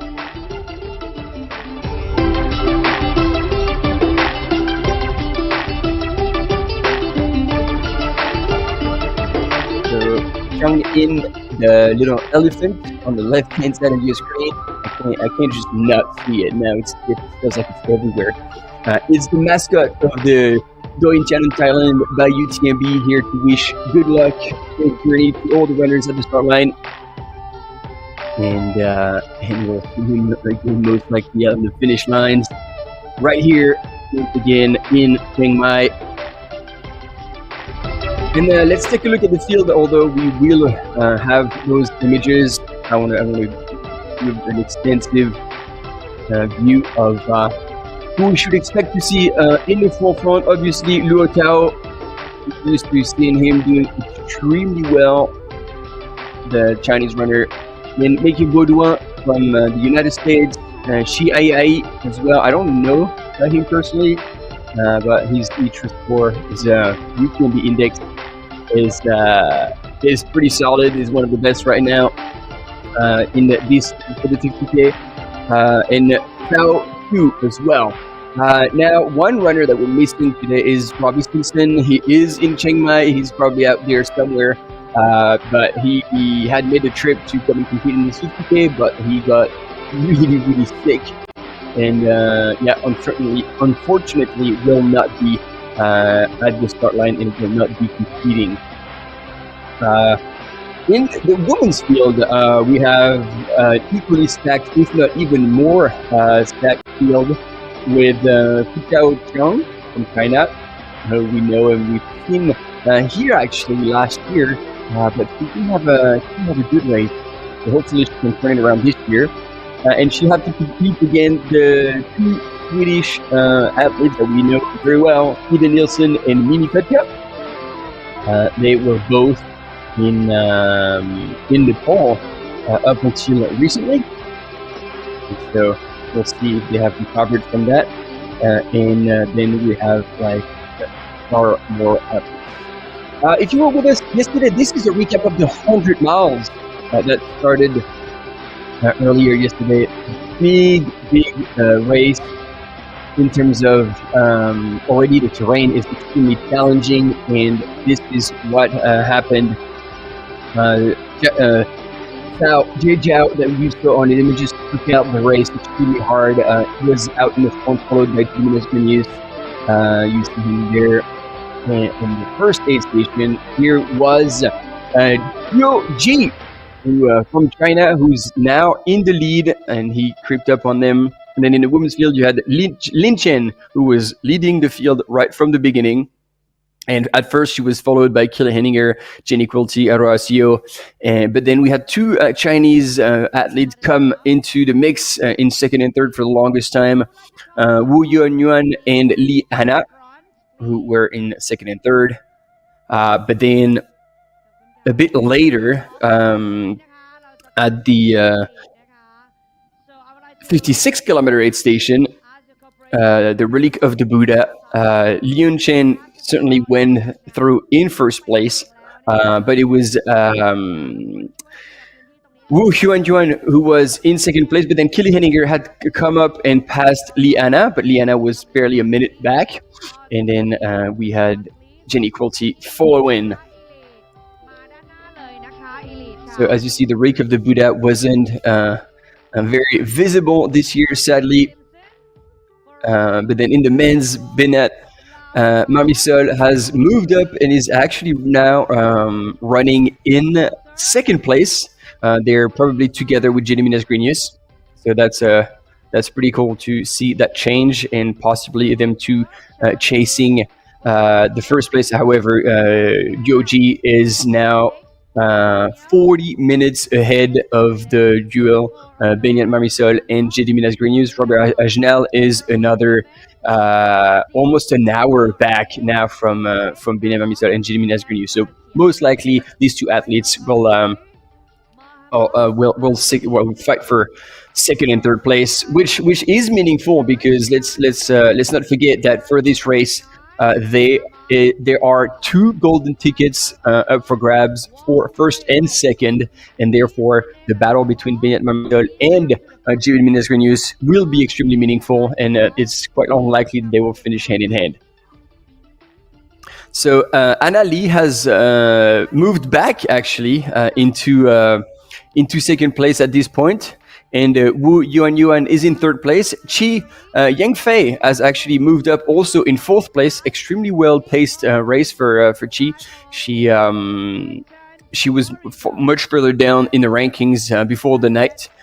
Keely Henninger in fifth place from the US, about an hour, no, less than that, like 40 minutes back. Jenny Quilty is, however, oh yeah, she hasn't gone through yet. She has the A11 in 6 at 6:14 a.m. So that's 40 minutes back from the lead. So that's the update for this 100 miles. And we are back at the start of the 50K. And you can see in the background, always here, always around, with only one thing keeping him going. Michel Poletti, the passion for trail running. He did attempt to compete and complete the 100 miles yesterday, but sadly had to drop out after the first aid station due to an ankle injury, based on what we've seen on the images. But it's good once again to see him standing. And there you go. The sun is rising on the Royal Park Rajapurek in Chiang Mai. And now these runners will not need any headlamp, at least for this morning. 50502 Simon Freeman, 5022 Malachi Kervin, 5021 Clement Dumont. Whoa. 5023 Lee Chung Wing. And then so we had the recap of the 100 miles, but let's take a look at what's happening right now in the 100K that just started earlier. And without much surprise, Ragnar Debat in the women's field just by a minute on Ho Ha Thi from Vietnam. No surprise here. Emilie Maroto from France was another 3 minutes back. And then 4 minutes behind her was Nicolas Soragan from Ireland. And then Yuri Yoshizumi so far was together with Nicolas Soragan in 6:32, meaning she was 8 minutes back from Ragnar Debat at the first aid station, 11 Ks into the race. In the men's,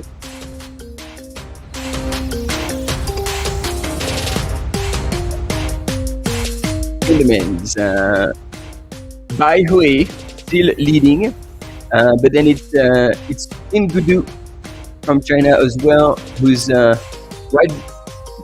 I mean, I was gonna say right behind him, but he's already 16 minutes back. So Bai Hui is out charging in the front. We saw him do that right from the beginning. So now that's the question mark will be: is he going to be able to hold on that almost suicidal pace, or is it going to be a blowout like sadly we've seen with Jiaju Tsang? So anyway, Raul Butachi from Romania is in third place. No, so that's why I get confused. There was a mistake because it's actually Quinn Guidu is marked at second, but he's not second at all. Because so at 6:15, let me take that again. 6:15, Bai Hui went through the first aid station. At 6:17, and there was a group of four: Raul Octavio Butachi, Valentin Orange, Meng Guangfu, and Jordi Bos. So Jordi, also known as Jordi Gamito, for those who are familiar with him. And then actually there was far more runners. Pierre Aurel was also there, and then Kento Tamura from Japan was with them. 1 minute back, Ludovic Pomeray was also in the mix. So that's, and Joaquin Lopez. Somebody was asking why Joaquin Lopez has not started, but he has started, and he is in 10th place right now at the first aid station.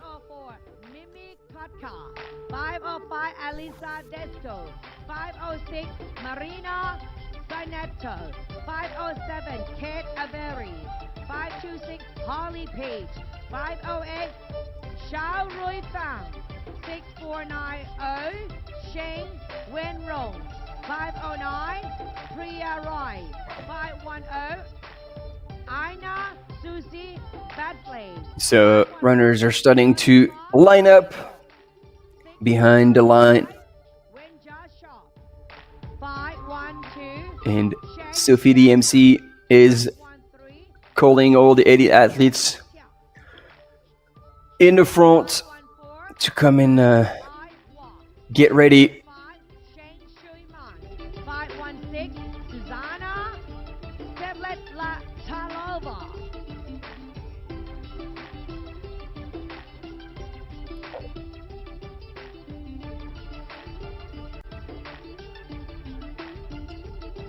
I gotta say, there's a lot of stoke, a lot of smiles, a lot of hugs going on that start line, and it's just really cool to see. Even though it is still early in the morning, there is a lot of people who have come and cheered on all the participants going into that 50K journey.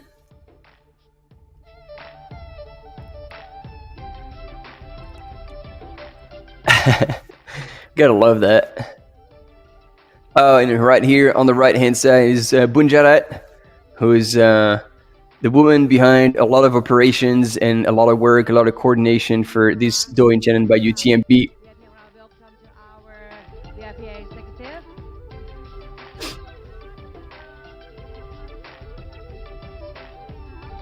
And look at that. Happy stretch, happy stretch. You know, stretch the legs, you stretch the smile.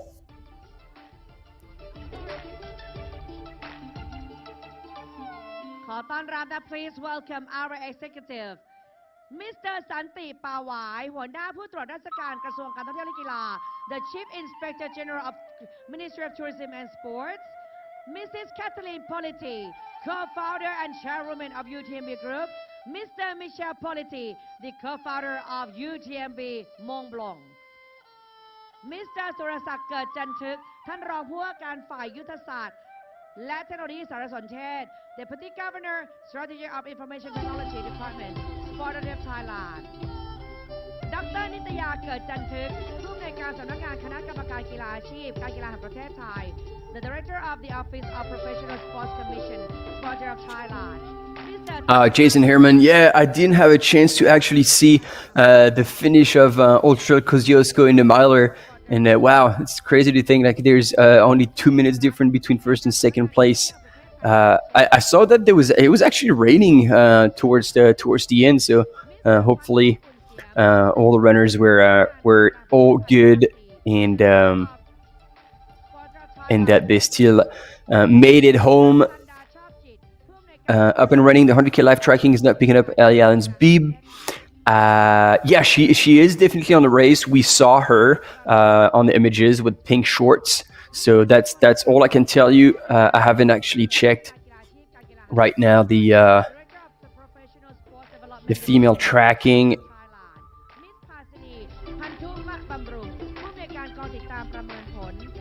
But it's like.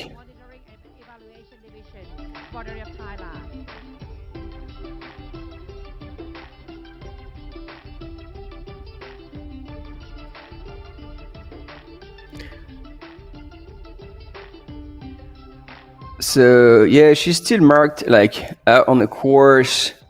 Bam, bam, bam.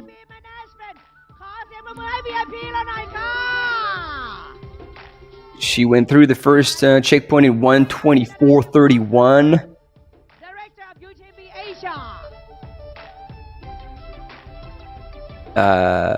Yeah, and it says did not start. Probably hasn't gone through. Yeah, the next one at 23. Yeah, I actually don't have more data on that, but we'll keep an eye out.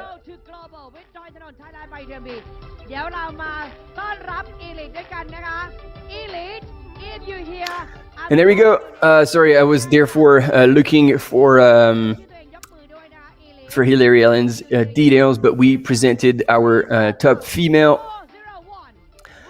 Fu Jiaochang, super strong runner and fast as well. So I was telling you a little bit about Ida Nielsen as well,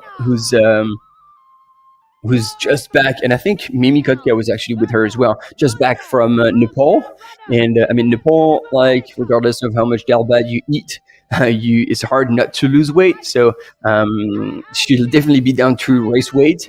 The question is also usually being at altitude.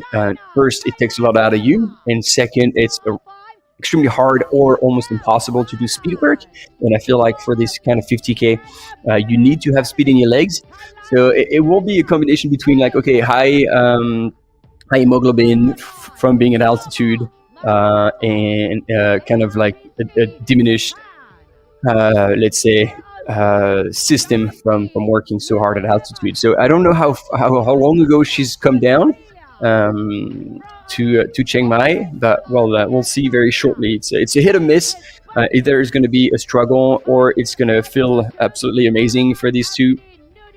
We have Marina Cugneto as well from Italy, Kate Avery from the UK here on that start line. 5039 Aman Mela, Indonesia. Mera 5001 Wong Wai Ho, Jiwa Hong Kong.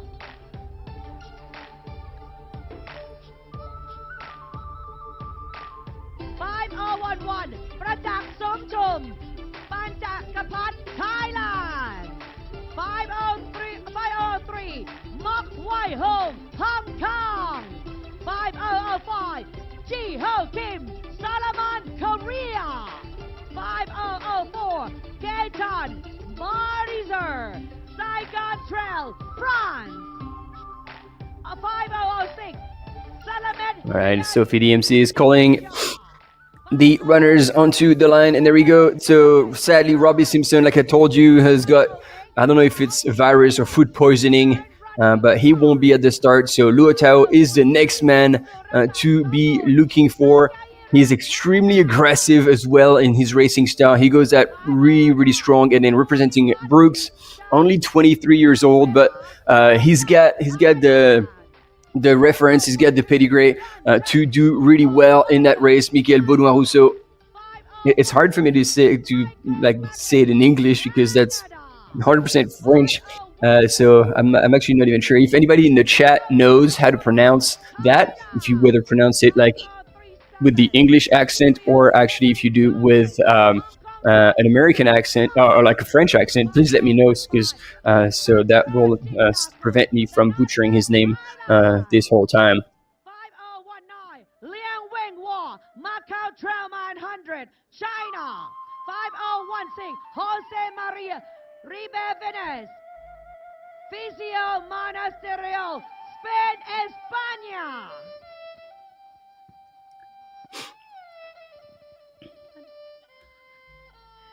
5017 Fabian Medhood, France. 5018 Diederik Leibgert, South Africa. 6417 Adrian Draget, Campos Travel, France. And she's calling a lot of people. I don't know if actually if Sophie right on the start line is actually calling every single runner in that first wave. That would be a lot of names to be calling out for so early in the morning. Yeah, but she's got a voice and she likes to use it. So after all, let's let's give her the floor. But this is going to be another long day, so if she can look after herself, that would also be good. And I can't help but notice that a lot of the runners are actually wearing that kind of gold fading into blue t-shirt, and these are the t-shirts from last year. So it's already, you see, like there's quite a few people coming back from last year, so obviously they enjoyed their time on the Doi Inthanon Thailand by UTMB and are back for more, especially because, well, the name of the event remained the same. However, as I was telling you, every single course is different this year. Starting the 50K will also be a loop, just like the 100K, and it will start and finish here at the Royal Park Raja Parade.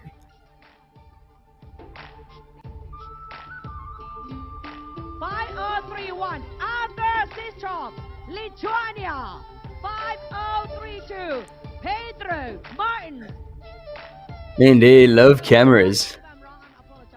I don't think we've gotten so many smiles anywhere else on the start line. And I think that was a very smart move, because I believe what we're seeing here on these images is actually broadcasted right in front of the start line. So people are looking at the camera and they see themselves on the big screen that is set up on the roundabout. So yeah, look at this. Yeah, here in the background, you can see the screen, and I think that's right in front of the start line. So people will actually be able to see themselves and be like, okay, that's probably why also they cheer so much to the camera.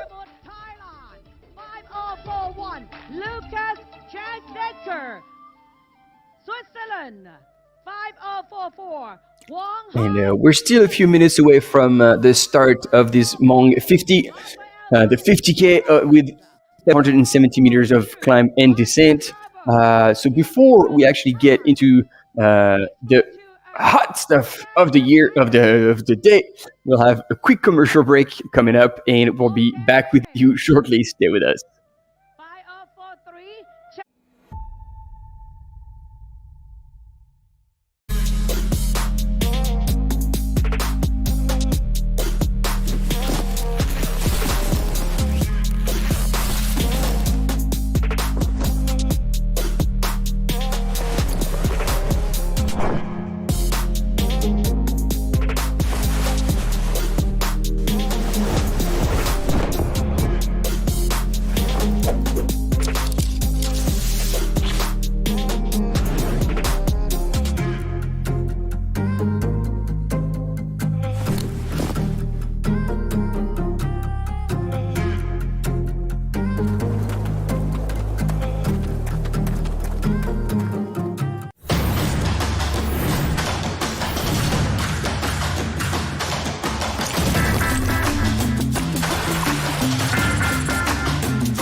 And there we go. We're back live on the start line of the Mont 50 kilometers in the Royal Park Raja Parade.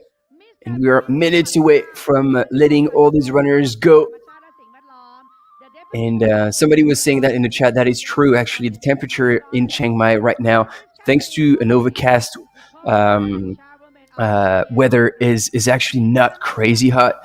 So let's start identifying all the runners. So Luo Tao is was on the left hand side of your screen with blue Adidas Terrex shorts.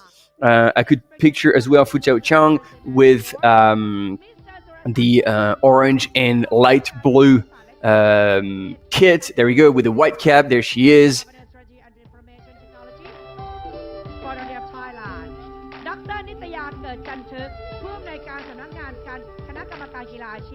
The Director of Office of Professional Sports Commission, Sponsor of Thailand. Mr. ทัชนาทองประกอบผู้อำนวยการฝ่ายนโยบายและแผนการกีฬาแห่งประเทศไทย Director of Planning and Policy Department, Sponsor of Thailand. ว่าที่พันตรีนรินทร์ปิ่นสกุลผู้อำนวยการสำนักงานจัดการทรัพยากรป่าไม้ที่ 1 เชียงใหม่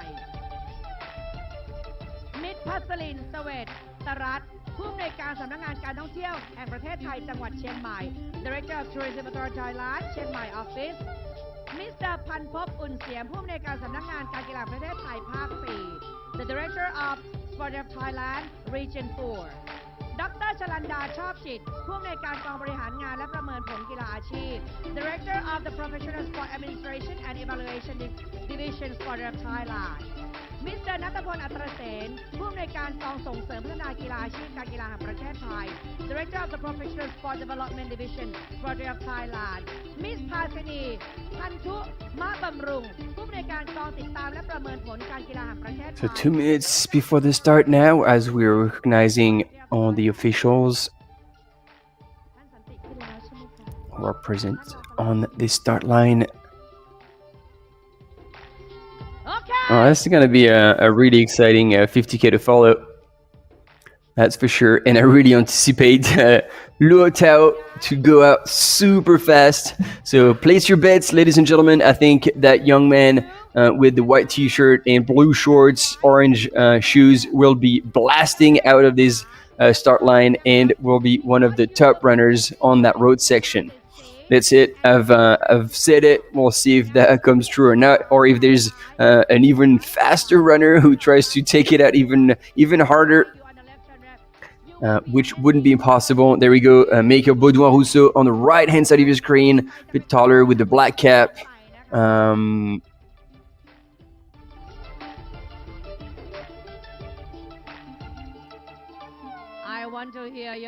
And then, as you say, as you see, it will be like this morning with several waves to launch all these runners into the race, and just to make sure that there's no jam as they hit the trail.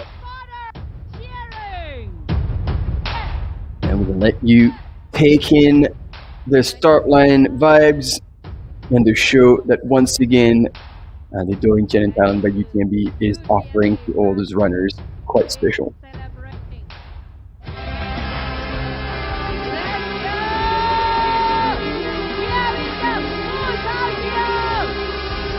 Here we go. Once again, they're off, and it's at a really fast pace. I really love this start line. You choose your line the way you want to go around that roundabout.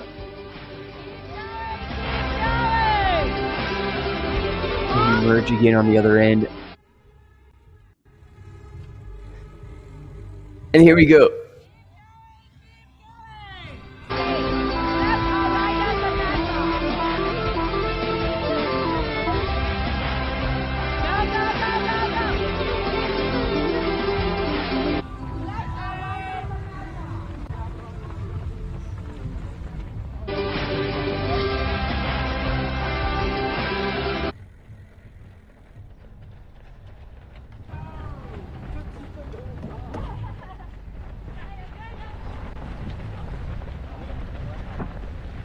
All right, I saw Ida Nielsen. We're moving up the field. And going back and forth here. I mean, it's such a jammed pack peloton. I think we'll have to wait a little bit for it to stretch.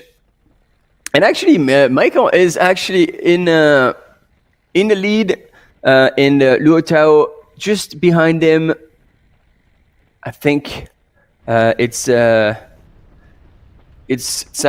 from Kailas who's leading the charge with the red shoes. In the chat, if you know him personally, please let me know if you recognize him.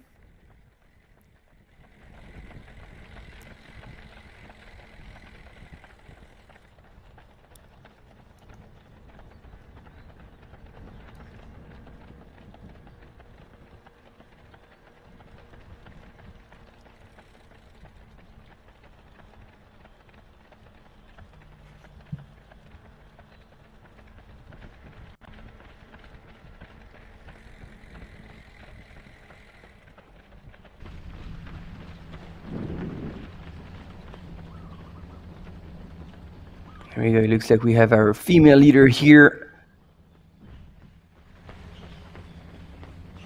Unsure of who it is yet.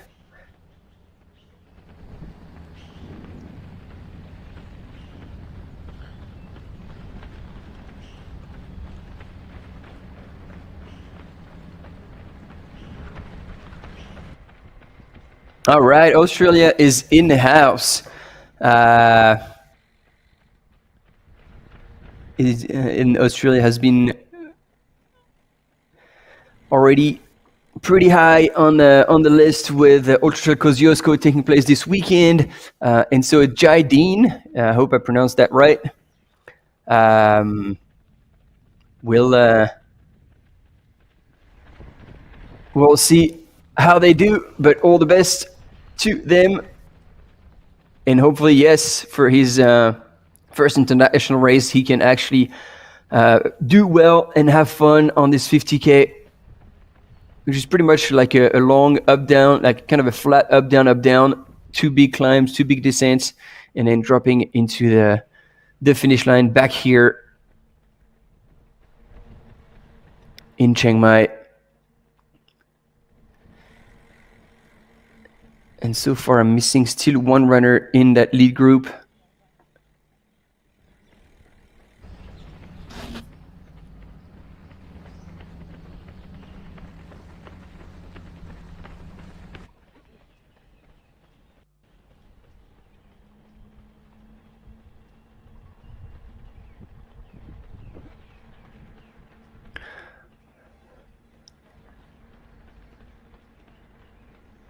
And so they're all going out in the same direction before hitting the trails.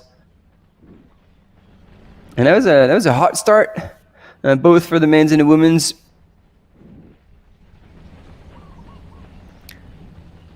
Gotta love to see that. People are taking it hard, full confidence, full throttle.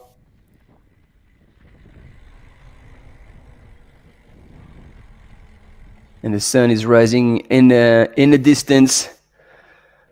What a setup for this UTMB World Series major for the second time of the year for Asia Pacific. Again, the ones for Americas was the Kenyans, and the one for Europe was Val d'Aran by UTMB. Now I follow the first women.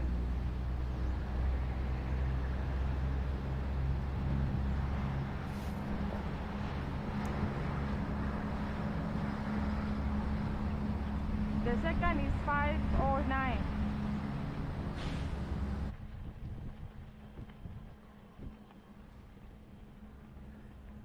So trying to identify the first woman there.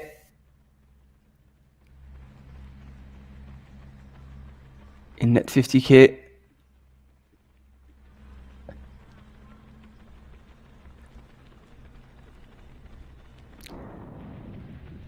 And it could be Priya Rai from Nepal.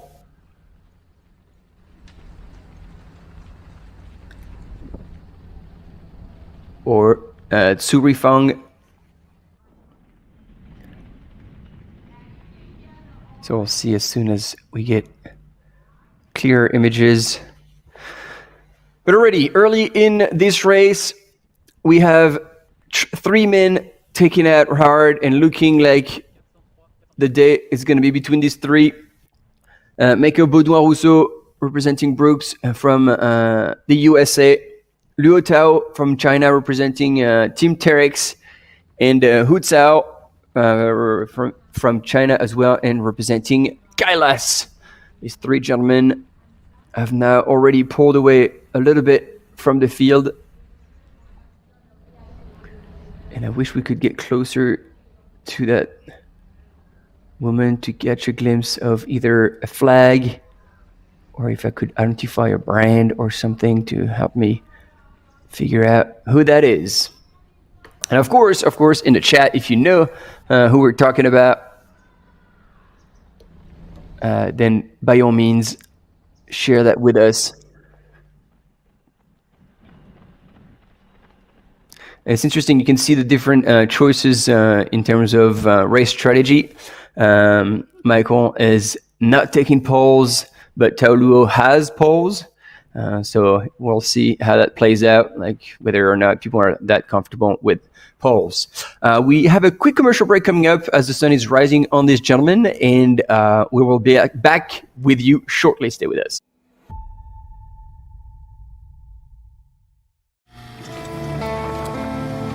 The Ultra Trail de Mont-Blanc is the Super Bowl of trail running.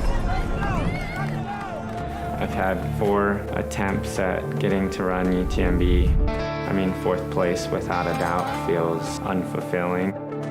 And failure is okay. The current fall is just one moment.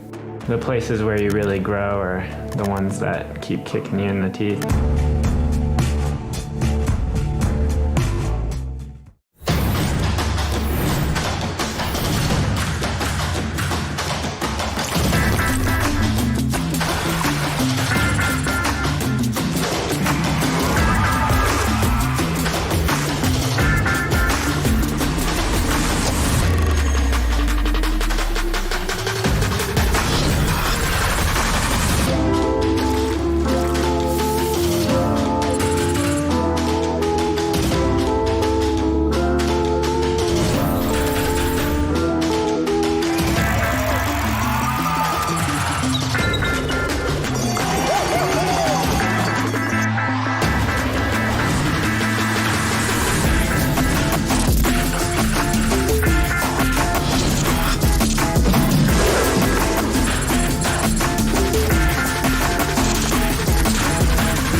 All right, and we're back with our 3 leaders, and they are moving at an insane pace. If you can look behind them, there's absolutely no one behind, no one to be seen. There used to be a 4th person chasing them at some point. He is gone. Look at this. Even the dog is like, I don't even have time to chase those guys. They're far too fast. What a pace! What a pace for this early start in the 50K. These 3 gentlemen are definitely one notch above the rest of the field. And there we go.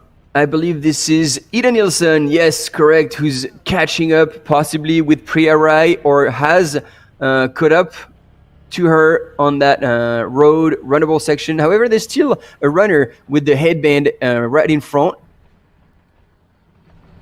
And I can't recognize any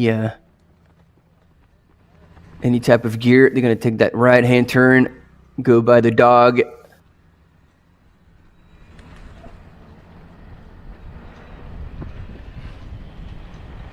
So let's see if we can catch a glimpse.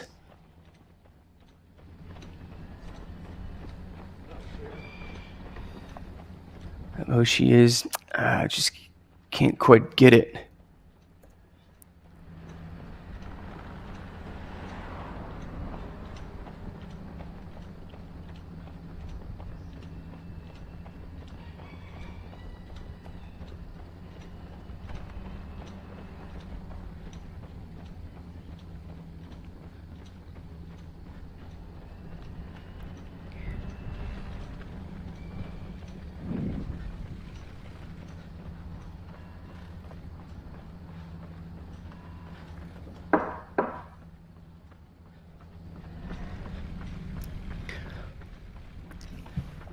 So there we go, Ida Nilsson, just staying in touch with that female leader who's looking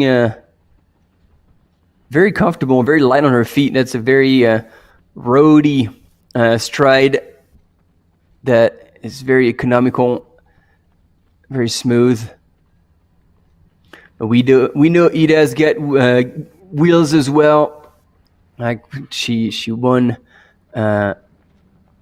Once again, a race that was really dear to her and possibly also was the reason why she ended up having to not finish CCC.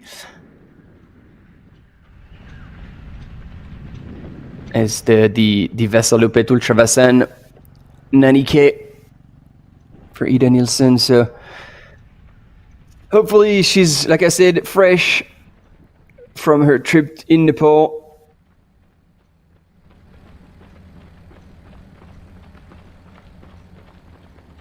And as soon as they're going to hit the trail, we'll probably find out if that runner in front is as comfortable on the road as she's on the trails. While Ida Nilsson is cruising currently in second place. Wow, and you got to be careful on these roads. This traffic is coming in from every direction. And yeah, once again, beautiful sunrise here as these runners are leaving Chiang Mai to make their way into the mountain and onto that loop.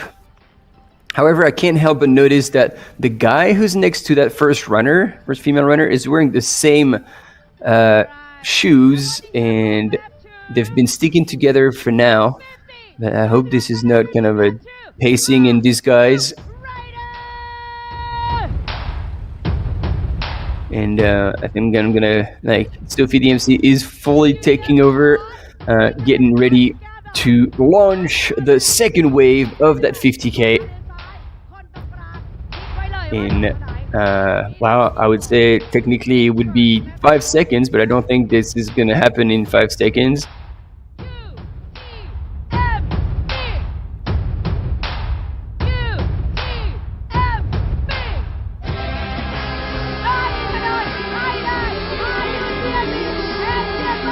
And they're off. Yeah, that was almost on time. That was well done.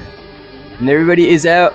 Super stoked again. Second wave of this 50K. These ladies and gentlemen are out to cover a 50K loop. So for once, the distance corresponds to the category, because we only have the 100-mile category, the 100K category, the 50K category, but usually the distance is always slightly different. This one is bang on 50K and 2,800 meters and 70 of elevation gain and loss.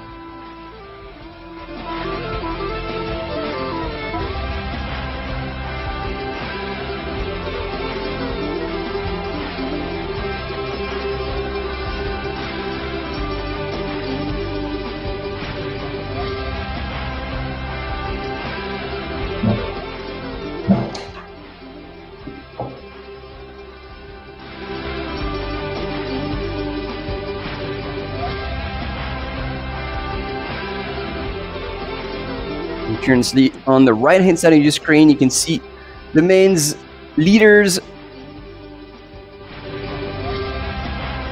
in that race so far, and having branched onto right now it looks like kind of a jeep track, dirt road. They haven't really slowed down. What a pace! What a pace!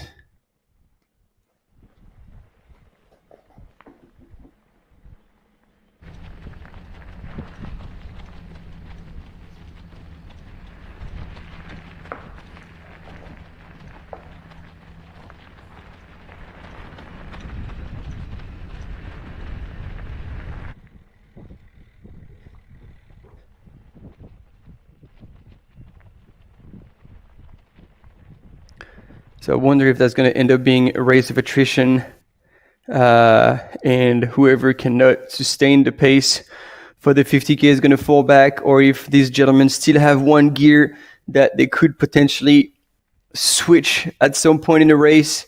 But look at that. This is like 4 minutes per K. I'm going to get that one right. On their way to running 50K. Almost 5Ks in already.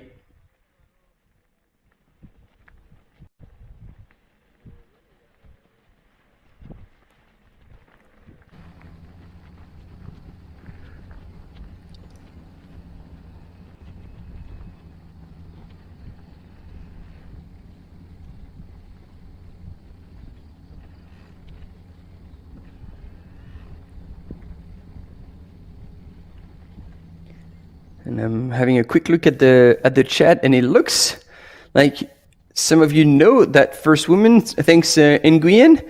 It would be Chuan Pham in number 1.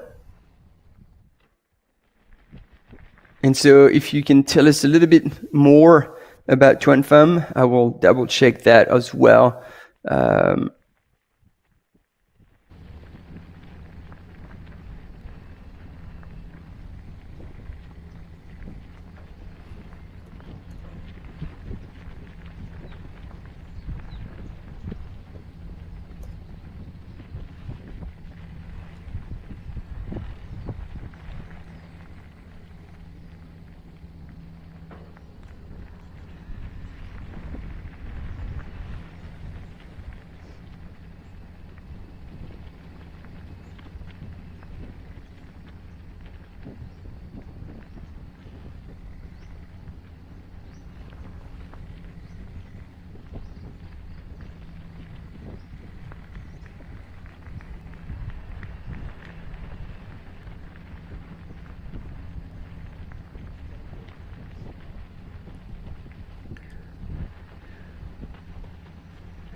Well, I'm not too sure. I can't find that name in the starting list.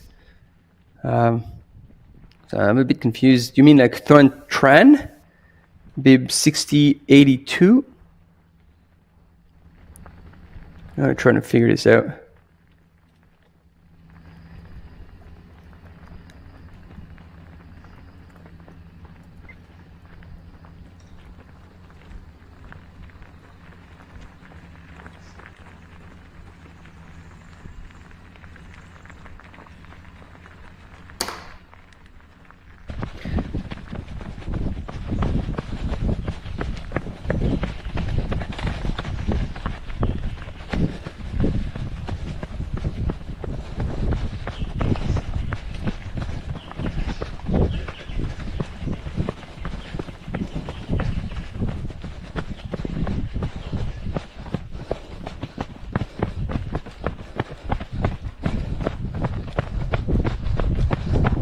Here we go. This is what we know the best.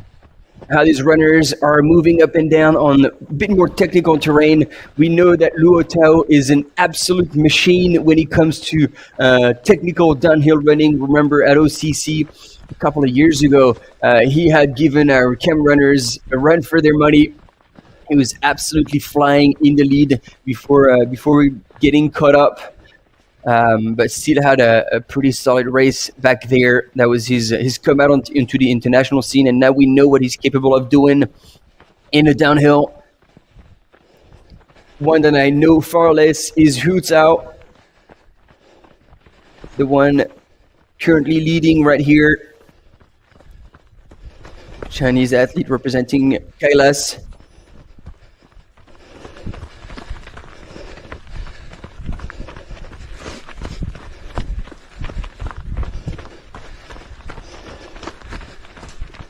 And I can't help but notice these are very bright socks. I don't know if they're like glittery or...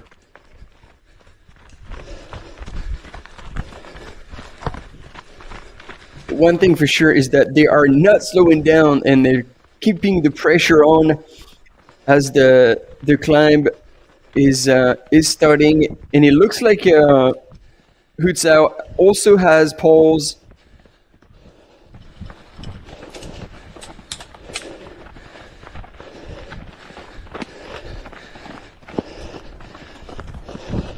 I'm just gonna actually take them out. So in the three runners, oh, there we go. There's actually one pole. This is something now we are a bit more familiar with from Chinese runners. Is that they're only utilizing one pole as opposed to the double pole that all the Europeans are using.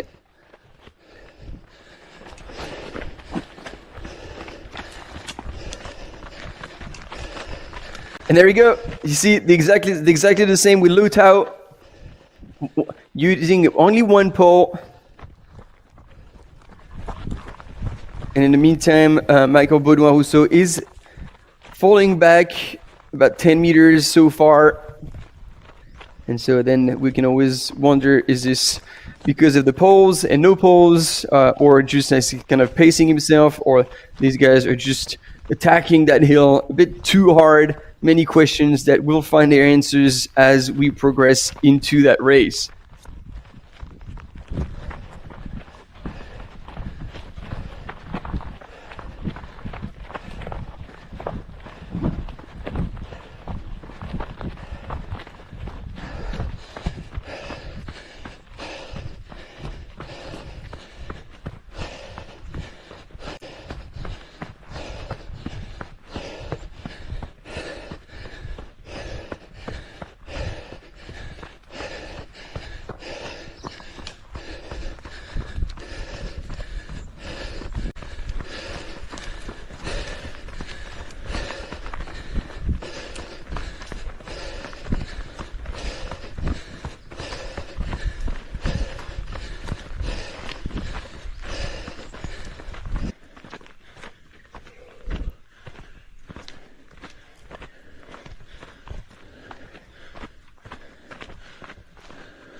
And this is Rifang 2. Now we've identified her. Currently leading the women's field.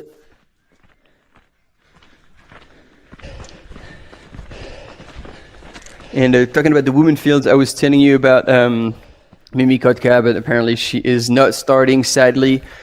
She was sick and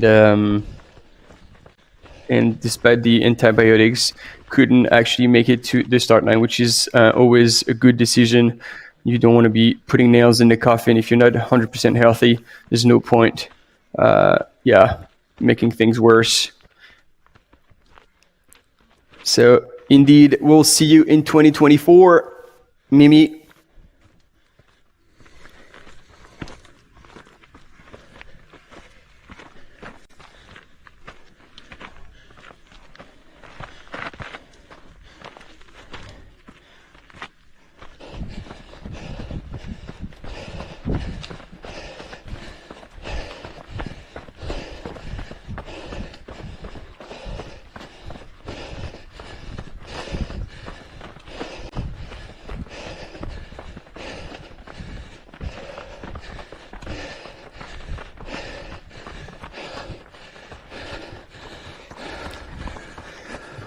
And kudos to a camera runner who's breathing extremely hard right now. Probably wasn't expecting such a explosive start. And it looks like Luo Tao has now pulled away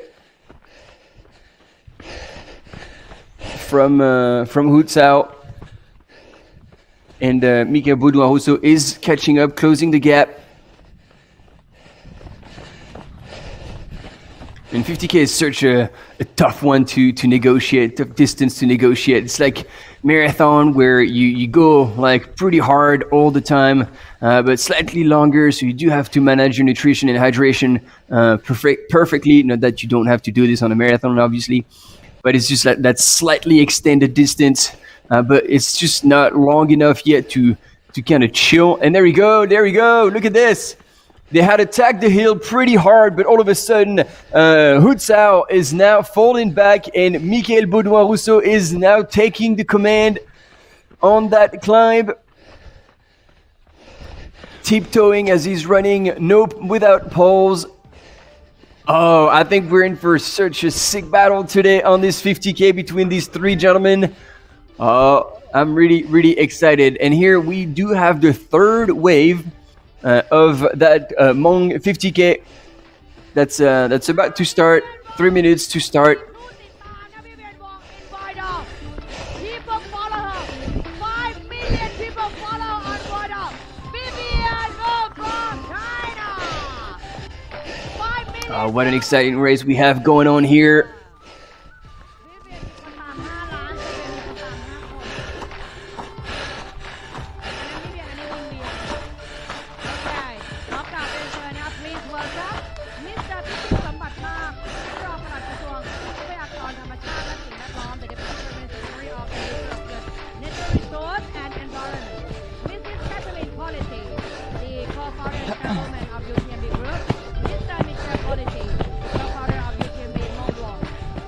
All right, transitioning back into a downhill that's helping out the camera runner to catch up with Hutzao.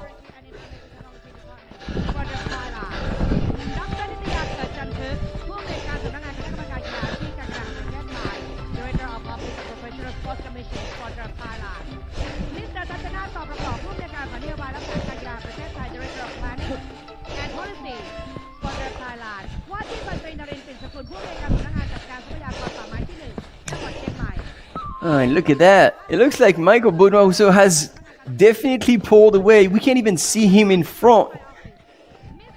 He's further in the distance. He's made a statement early on, and that was the question I was asking you all earlier, is this going to be a race of attrition, or one of these runners is actually going to have to have the ability to switch one more gear and pull away and put an attack on the rest of the competitors. And it really looks like Michael Baudouin-Rousseau has done just that, the American runner for Brooks.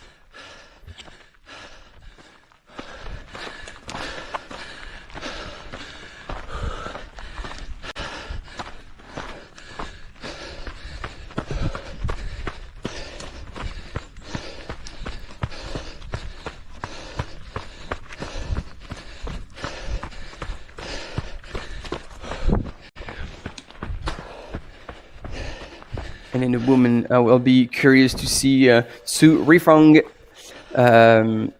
if she is still in the lead. She's done a lot of 50Ks and done it successfully so with the Pickup Changi Trail in 2020, Columbia Sampo 50K in 2020, then another Wuyi Zucai International Trail Challenge 50K where she was second. And then she hasn't raced in 2021, 2022. I guess China was never an easy one. You couldn't get out really, and then you couldn't either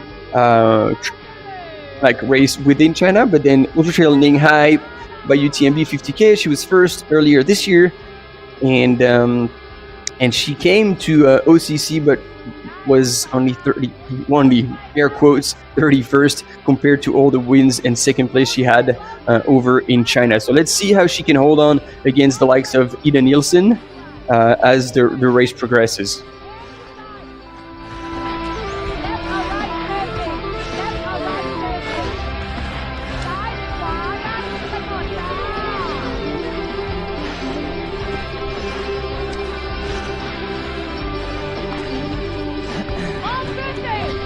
And in the meantime, the third wave of the Mont 50K is on the way. And look how cool that trail is going through the bamboos. Almost like in a tunnel of vegetation that you're going through. The camera runner probably doesn't see that with tears in his eyes, trying to keep up. What a job they're doing out there, keeping up with those elite athletes.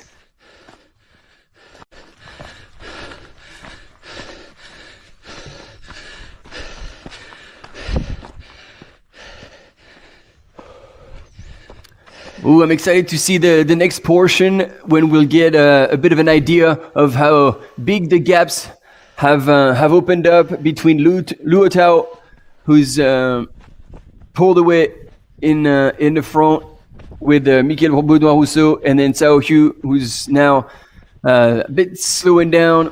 And in the meantime, ladies and gentlemen, Su Rifeng is flying on the trails right now.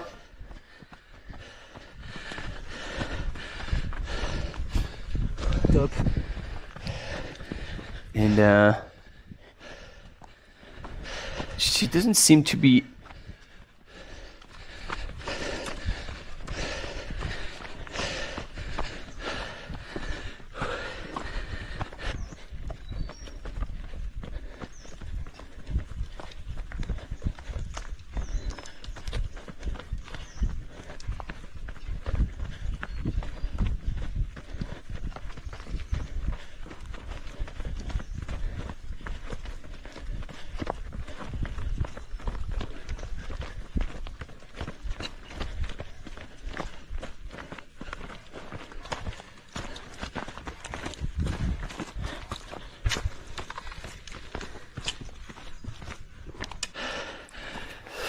I try to catch a glimpse of Ida Nielsen right behind Su Rifeng, but I'm not sure if I saw anything.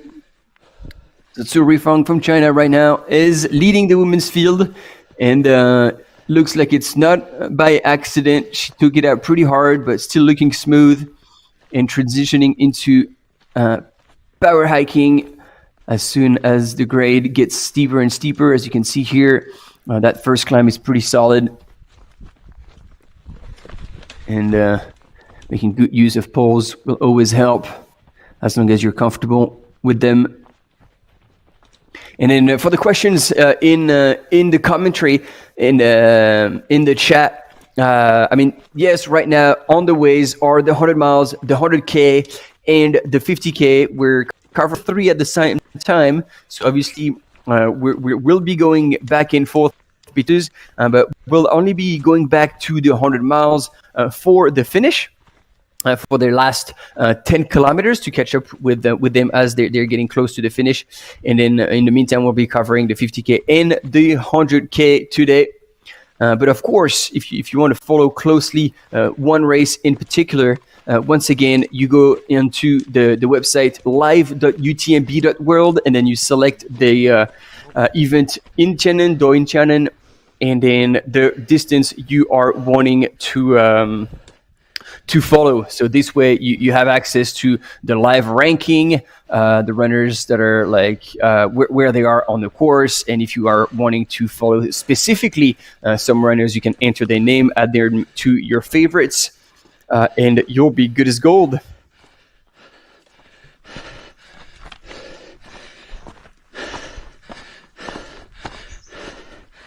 Ouais, 3e, ouais.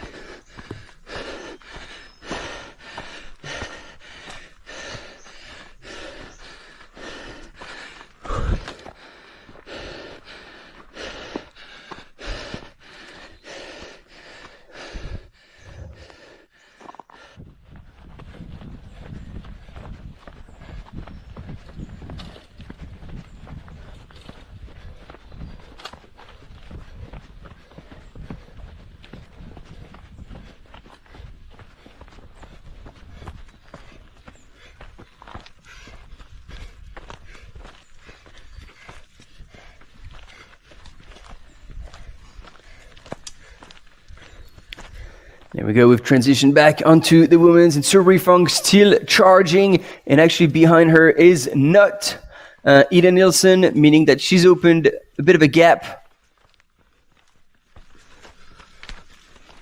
And I was actually trying to check.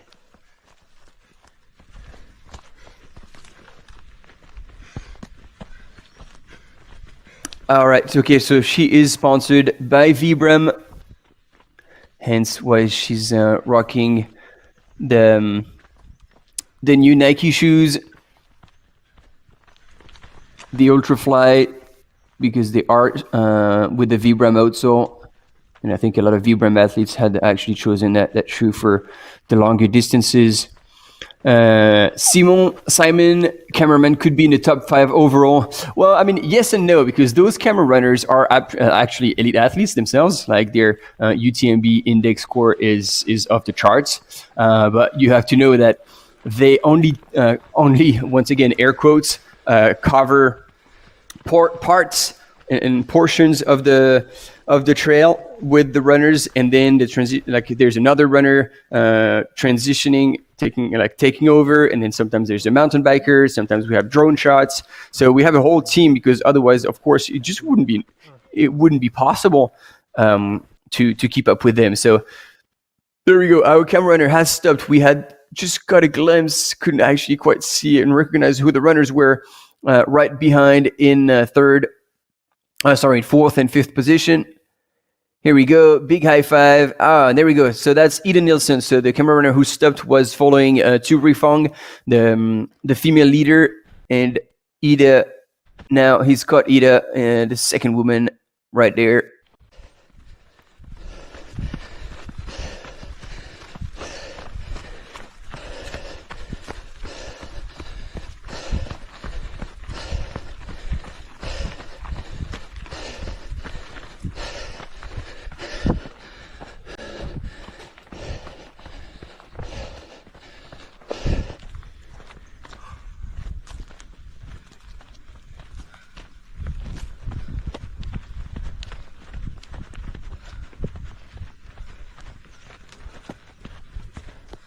Non, ça me dit rien.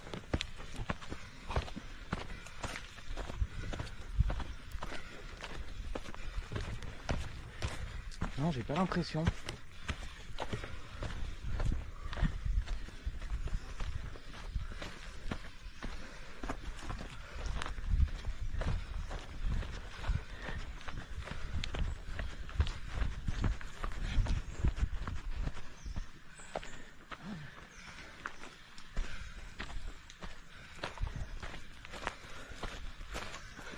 Come on.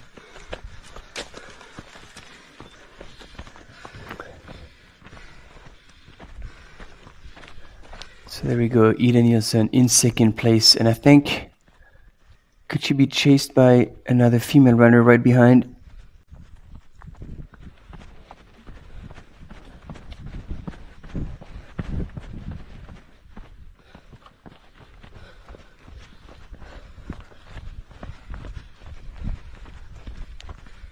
It's going to be a bit short for Ida Nilsson, like considering the past 2 years what she's been doing. She was definitely more around the 100K, as you saw on your screen, at Canyons, and then even 100 miles there. And yeah,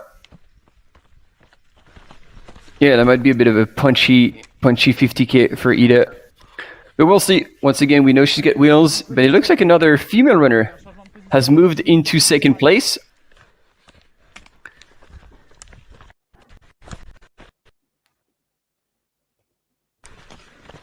Careful. And it is Cheng Wenrong, representing Team Adidas TRX.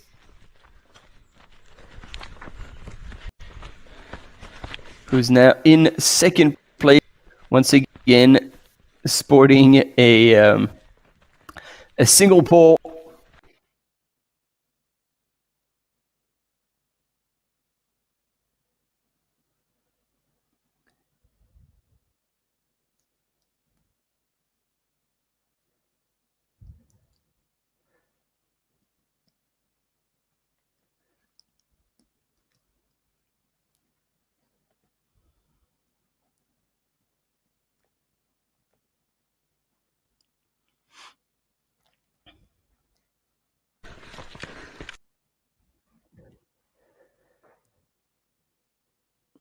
So we're lacking a bit of reception here, but please bear with us.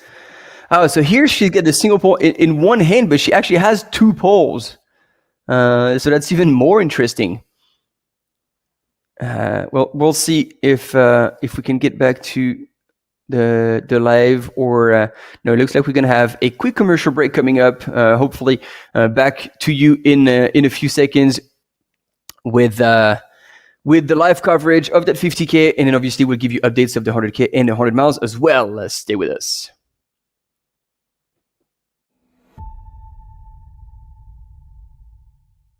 Yeah, you better.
Here we go. For those who weren't with us this morning when we launched the 50K, here's a bit of a recap of what took place so far. Obviously, on this start line, always a lot of smiles, always a lot of stoke before getting started. And 3 gentlemen took it out really, really hard from the start, and then really pulled away on that road section at a pace that was pretty strong, and too hard to sustain for the rest of the field. You see, this fourth runner was slightly falling back. In the meantime, we had these 3 gentlemen, Luo Tao, Michael Baudouin-Rousseau, and Cao Hu from Kalas, and then they were going to be joined later on by Shi Ai.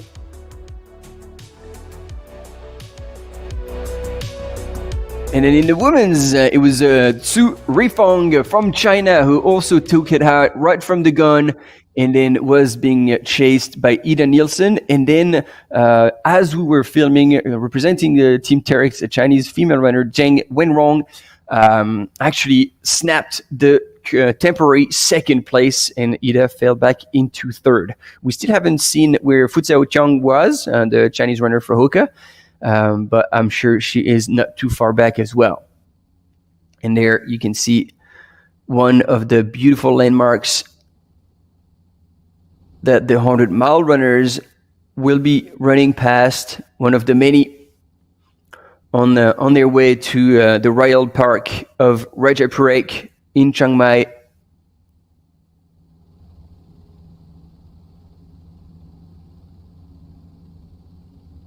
It is quite stunning to see such a structure so perfectly white in the middle of this green lush forest.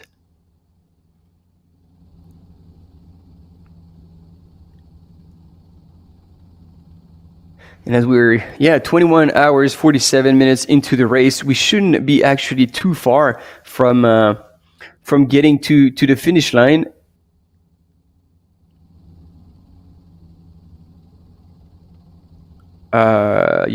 Actually we still are, because Zhuo Qi, who's currently leading, is still over 2 hours away from the next point. The final aid station before the finish, so he's got probably 10 to 12 kilometers left to cover to make it to the finish line, and he is pretty safe at the minute because Benem Amisol is almost an hour back.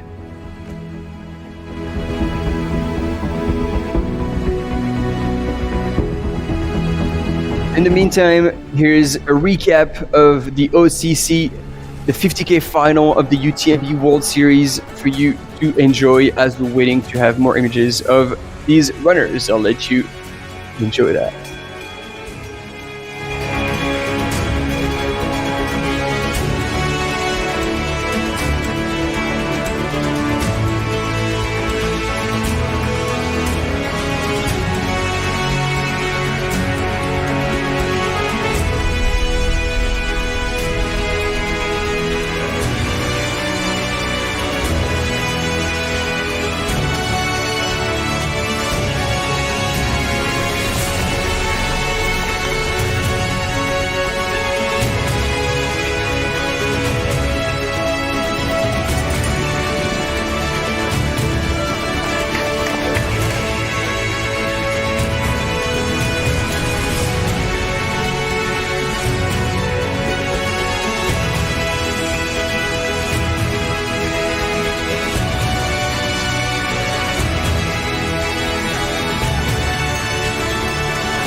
And here we go. Following up this OCC recap, the final on the 50K, let's have a look at the CCC recap, the 100K final of the UTMB World Series.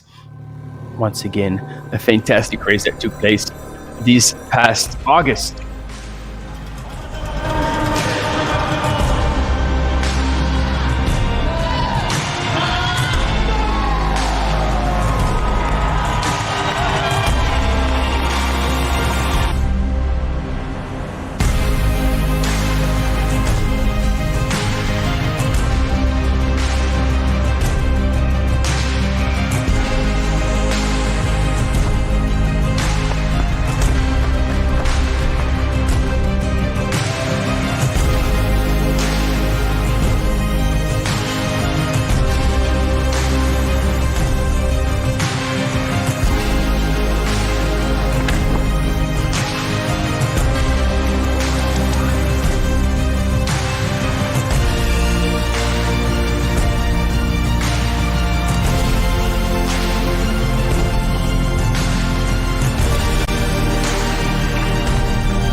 All right, never too much inspiration looking back at those races, those battles that those top athletes have fought over the course of the season. And again, we have those fantastic aerial shots of the temple of what Fradat Doi Sutep is the name of that temple. I will not try to pronounce that again. I'm pretty sure I did not do that right. But yeah, I had a whole attempt while we had the CCC recap. Now we'll move on to the UTMB recap once again to let you enjoy those images. I will withdraw very gently and let you enjoy the 100-mile final of the UTMB World Series 2023.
All right, we're back, still circumnavigating around that beautiful temple.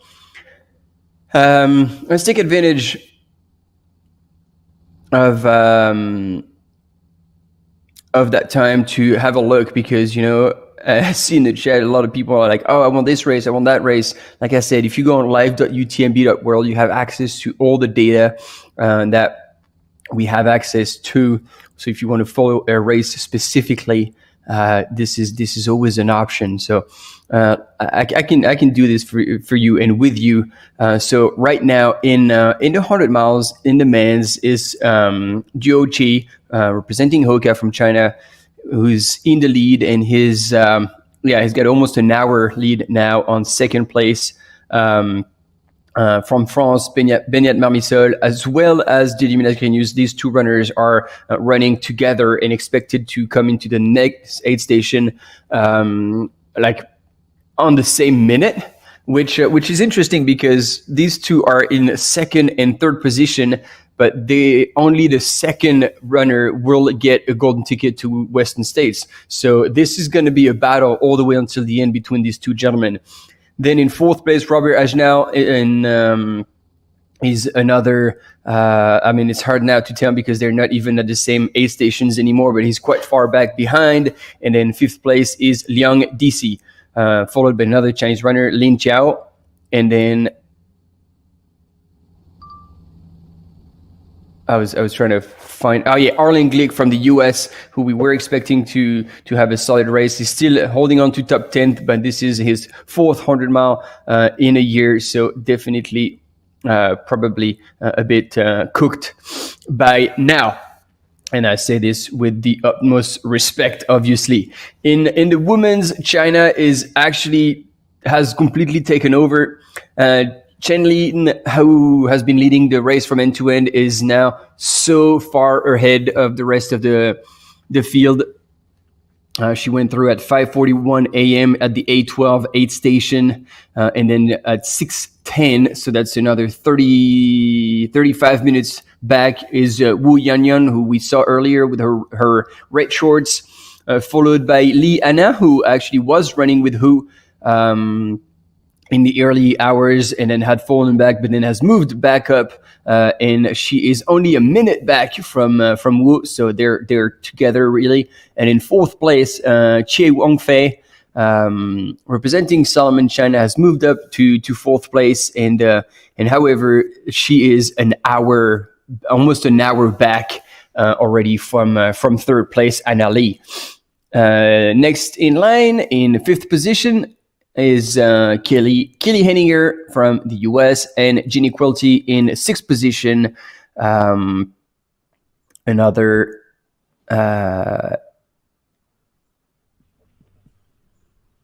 40 minutes back from Kelly at the 8:11 aid station. So that's why I'm blanking a little bit, because we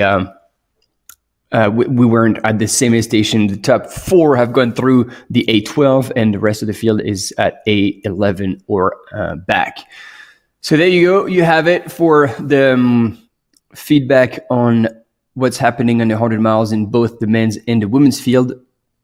And now we have images of our camera runner on that beautiful temple. Once again, the temple, Wat Phra Tai Doi Sutep is what it's called. At least that's what I'm being told. I might actually be telling you lies here.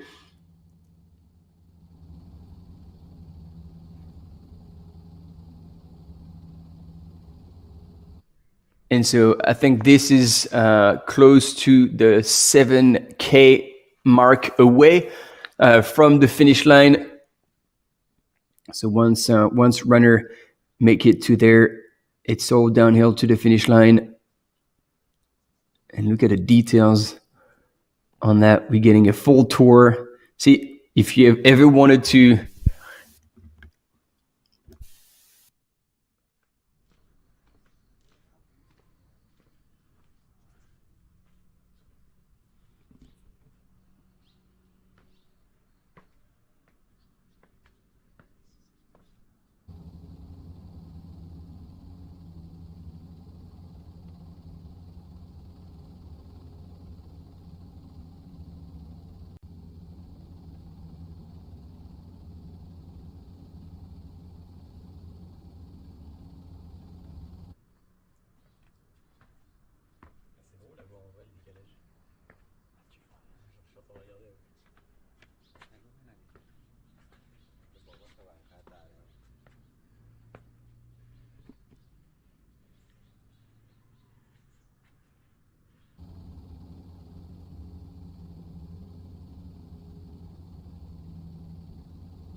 Jason, I think you had lost the audio because I was on mute. So this whole elephant sanctuary just went out into nowhere.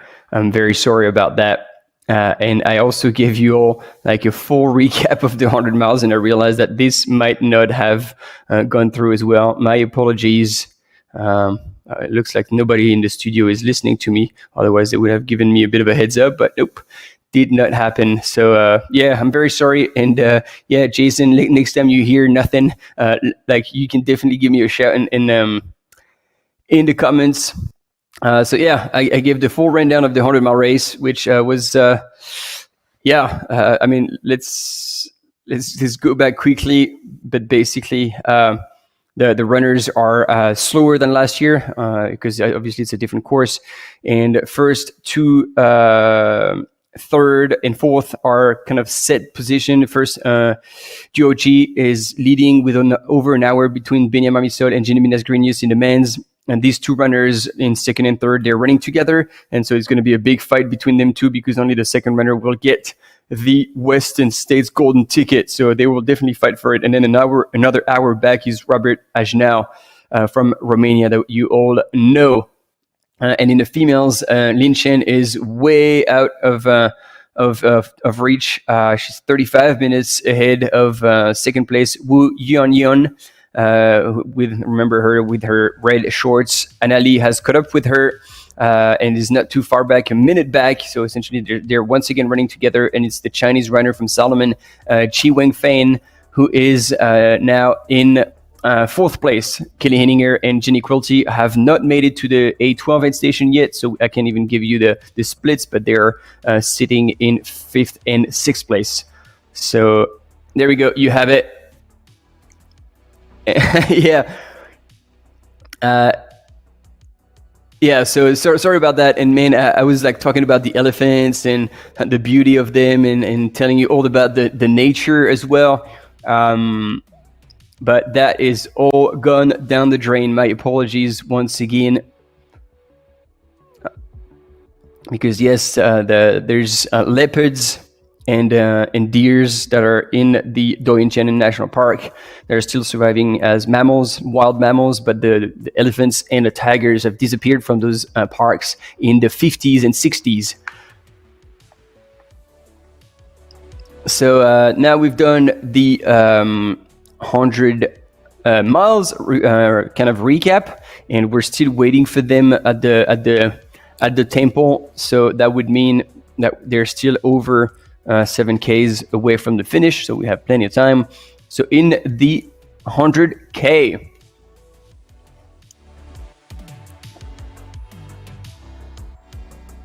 it looks like Meng Guangfu has taken the lead. And I was telling you about him, Meng Guangfu, who had bested by Hui at a Trans-Lantau. Meng Guangfu had won Trans-Lantau earlier this year. Valentin Orange in second place from France is looking pretty solid here. 3 hours into the race, he's only 3 minutes back from the lead. And then he's running actually together with Bai Hui from China, representing Kailis, and then Pereorel from Spain, and is just another minute behind, and he's running together with Raul Butaci from Romania, who you are all cheering for. Yu Peikon from China as well is there, and then they still haven't gone through the B3 aid station. So that's it for the ranking for the men's. And then in the women's category, it is a French female runner for Run Passion Trail, who has made it to the B2 aid station at 6:56 a.m. And then 7 minutes back is Yuri Yoshizumi from Japan. She's moved up. I like to see that. She is definitely good at pacing herself. However, I'm a bit worried because now Ragnar Debat, who was leading the race, has gone through in sixth position at 6:25. So already 29 minutes, almost half an hour back from the lead. And then it was Nicolas Soragan from Ireland who was in third, 5 minutes back from Yuri Yoshizumi, and then Silvia Puigano from Spain, representing Brooks Trail Running, who was only 2 minutes back in fourth position. And then another Japanese runner, Kanako Idamoto, at 8:13 into aid station number 2. And actually, Ragna Debat has not clocked into aid station number 2, so I really hope that she's all right. Oh, wow. And look at this. This is called the Rice Field Beauty, with all the animals that have been sculpted. And I think it's with organic matter as well. Like those are like little branches. And I think it's better if you run through that one during daytime and not at night, because that could scare the dickens out of you. If you run through that and you end up like face to face with a massive gorilla. And obviously, rice is at the core of the Thai economy and culture, and they're ranked number 6 in rice production in the world. And they are actually the second largest exporter worldwide between 2019 and 2020, and accounting for 19% to the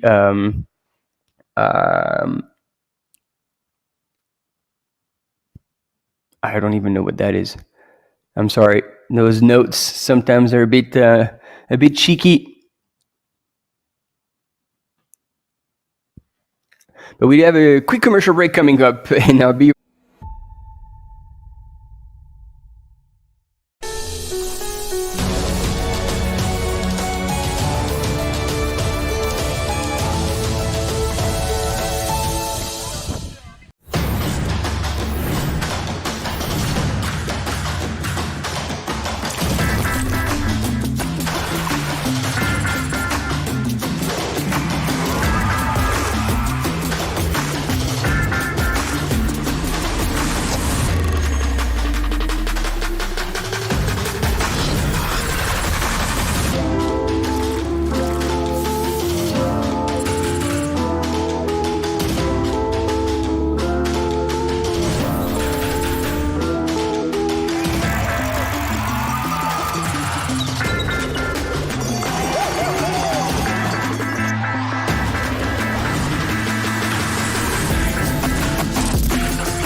And another landmark of Chiang Mai and the Doi Inthanon National Park are the countless waterfalls.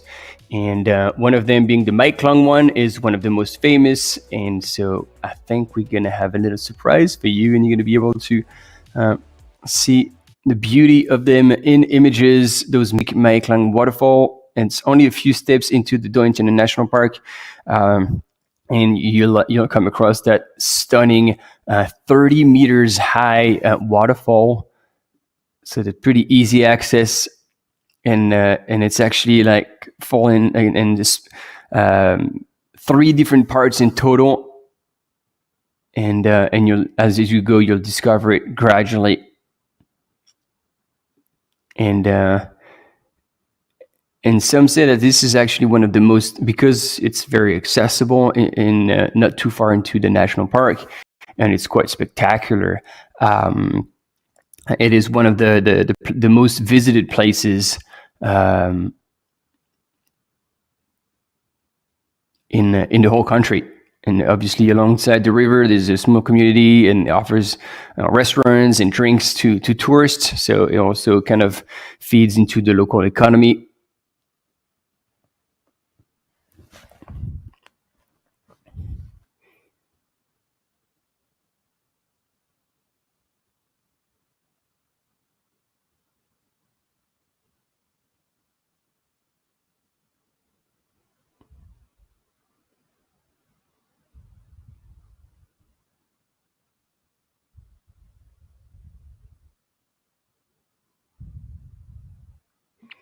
And I've sold you like a 30-meter high waterfall, and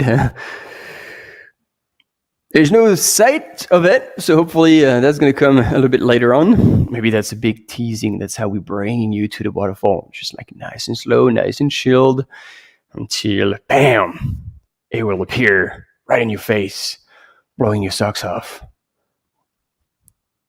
Amazing. Oh, what? Well, nope. No waterfall, people. Just a river. Just a river. Once again.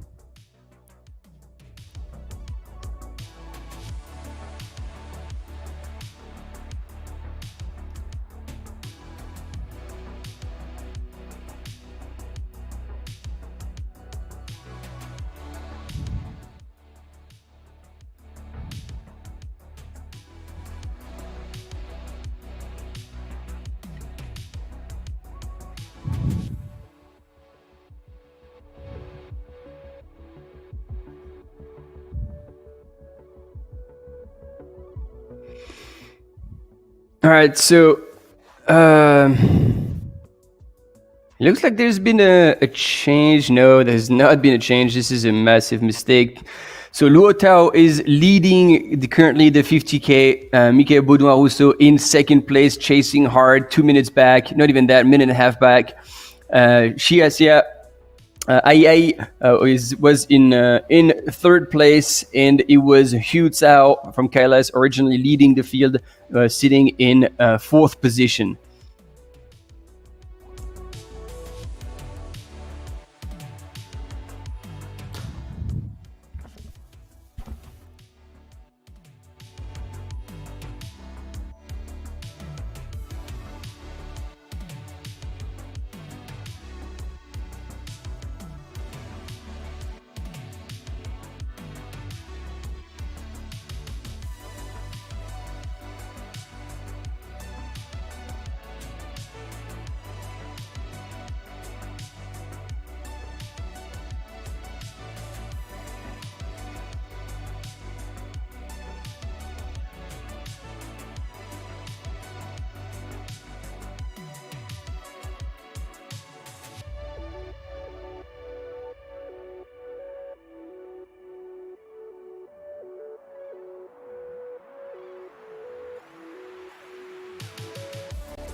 All right, people, look at that. We've got motion. Let's see who we can see right here from our camera runner.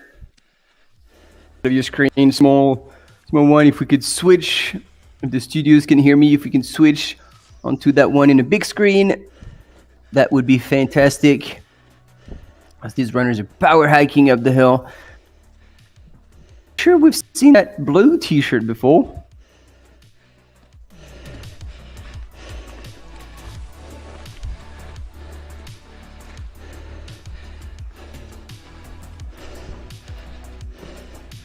There we see someone in the distance.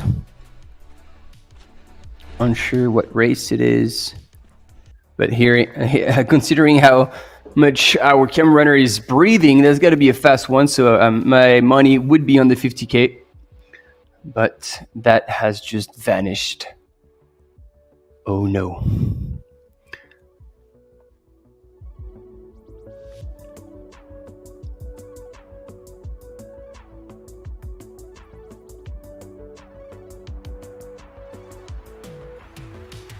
And so in a second, to keep you entertained as we're waiting for the 100-mile runners to come to the temple, and so we can offer you images of the back end of that race and see the beautiful fight going on between these runners, and especially Benyat Marmisol and Gediminas Grenius. We have a quick media edit about the PTL 2023, La Petite Trotte à Lyon, quite an adventure. You do it in team of 2 or 3. They start on the Monday of the UTMB World Series final week in Chamonix. And they're out for, I think it's 300K and 25,000 meters of gain. It is just like, truly it's an adventure. Like it's something that transcends the racing aspect. It's more like the sharing experience in the mountains, quite unique. So I'll let you enjoy that and hopefully get inspired by it.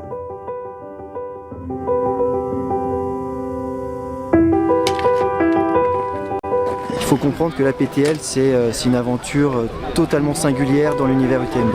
Ils ne sont pas toujours sur des sentiers balisés, il y a beaucoup d'heures traces. Ils seront parfois sur des via ferrata, sur glacier, on va leur demander d'avoir des crampons. C'est extrêmement exigeant. Les coureurs qui viennent là, c'est pas n'importe qui. Ils partent pour 300 km et 25 000 mètres de dénivelé positif. Donc c'est la plus grosse distance des 8 courses de l'UTMB. Même si on ne peut pas dire que la PTL est une course, la PTL on parle plutôt d'une aventure. C'est une aventure humaine, déjà parce que c'est une course par équipe. Ils vont partir à 2 ou à 3. Vous êtes avec la même personne pendant de 4 à 7 jours. Donc vous allez souffrir ensemble. Si vous n'entendez pas la perfection, ça peut être difficile. Il faut être vigilant, il faut être attentif à ces petits mots à lui ou à elle. Et c'est peut-être cette force-là aussi qu'on a avec Vincent, c'est de se connaître aussi dans l'effort et dans la difficulté. It's a real challenge to do together and yeah, but I mean, it's a big adventure. So we're looking forward to an adventure together. Yeah.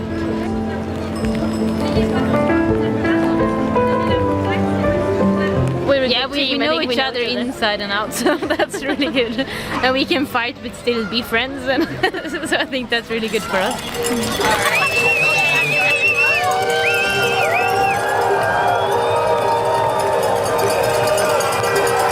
Je sais que j'aurai un œil bienveillant sur Vincent et inversement, je sais qu'il veillera sur moi à tout moment.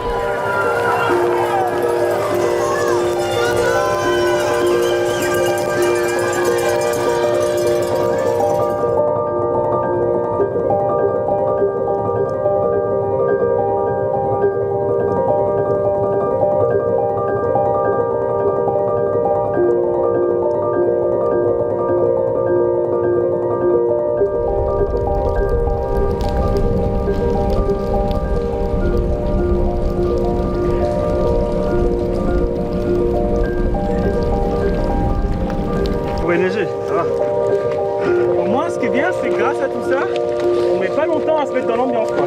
Ouais, ouais.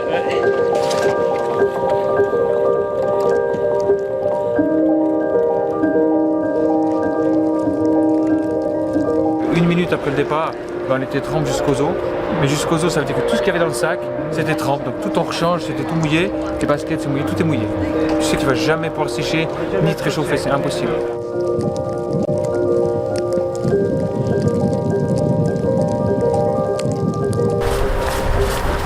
Bonsoir. Allez les gars, bienvenue. Par où? Tu veux t'arrêter? Ah oui, je m'arrête. Ouais, c'est là. Regarde. Non, mais le pire, c'est que Simon a dit... On est jeune, on est là pour apprendre et on a déjà bien appris là. Sur le Mont-Joli, on a pris la foudre. Du vent, de la neige, un peu de grêle, on a tout pris. Donc c'était bien intense, mais franchement les 3/4 du temps on se marre. Il y a une grosse entraide entre les équipes. Là on va essayer d'aller dormir un peu. Parce que ça repart dans pas longtemps. Alors, soup and you? Soup and the pasta. Soup and the pasta. On aime bien ici les passages techniques, le fait qu'il n'y ait pas trop de monde dans la course, le fait que ce soit en orientation aussi. Enfin, voilà, c'est le genre de course qui nous plaît bien, qui n'est pas très compétition aussi, qui nous plaît bien. The beginning of the race, that was really the best so far. Because we love snow and it was super nice to be up in the snow. Now the last hour was a bit tough because felt like a never-ending trail. On s'en retourne à nos plaisirs. Plaisirs de la montagne. Allez, ciao. Bye. Bye.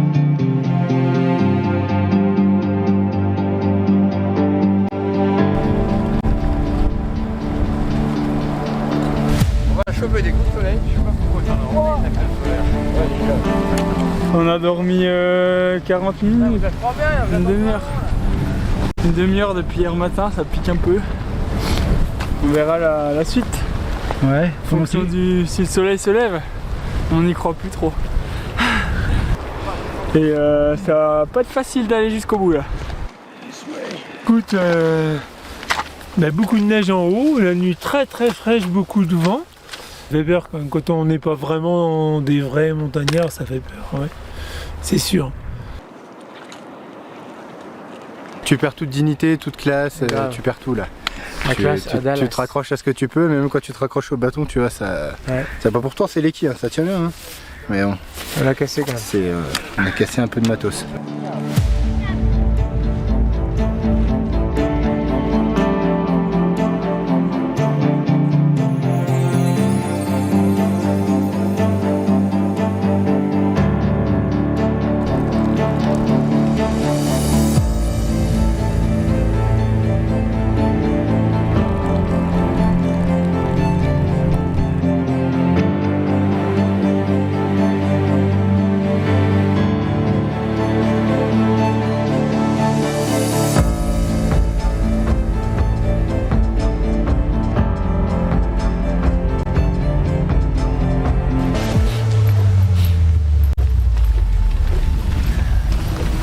J'ai fait un coup au moral. Je sais même pas quel jour on est, le mercredi. On pensait au moins avoir beau à partir de mercredi. Mais il a neigé encore cette nuit, il y a eu du vent. Les ressentis étaient négatifs. Donc voilà. Donc la machine à laver, elle a bien tourné. Là on est passé du plan A au plan B, au plan C. Et je pense qu'on va même peut-être faire un plan Z là. On va pas se mentir, hein. L'échec ça fait partie du jeu. Il y en a un peu plus de 25-30 équipes. Qui ont abandonné? Ouais, bon après vu les conditions de début de course, c'est pas étonnant. Des anciens qui ont fait la PTL plusieurs fois ont avoué que c'était la plus dure. Ouais, c'est une sacrée aventure la PTL. C'est du chemin très engagé, très technique. C'est entre l'ultra trail et l'alpinisme. C'est autre chose la PTL, c'est vraiment aller dans ces retranchements. Ah. Ready to go. Moi ça fait 1 an que j'ai pas fait une grasse matinée et mon rêve après la course c'est de faire une grasse matinée. Good luck now. Good luck. See you guys later. Yeah, good luck. See you later. Yes, we will. Yeah.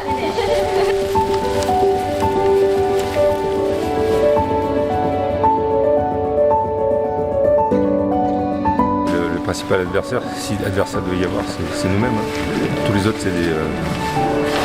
c'est des collègues d'effort, de sueur. Donc c'est toujours plaisant de retrouver des personnes avec qui on a partagé un petit ou un grand moment dans la montagne. Ça crée un lien, même sans beaucoup parler, hein. Simplement le fait de partager le même effort.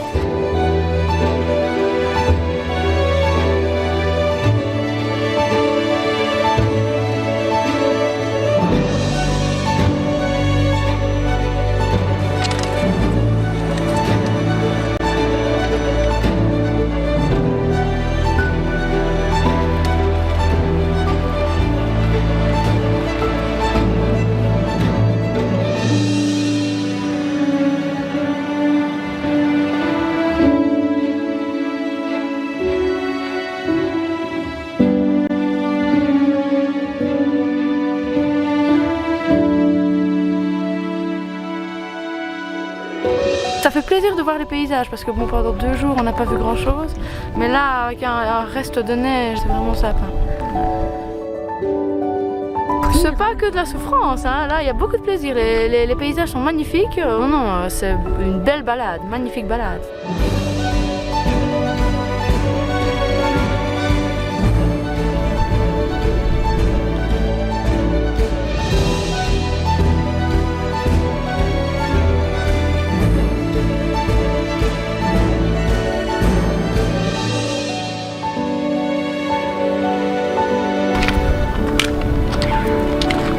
Ouais, ça fait à chaque fois une grosse bambée quoi.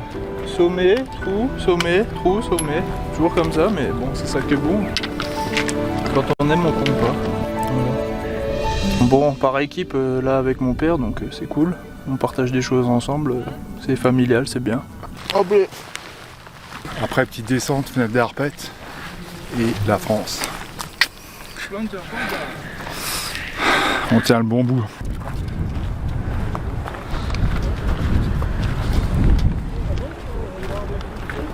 La PTL, c'est justement être peu et se retrouver tout seul dans la montagne. Comme ça a été cette nuit, on était dans...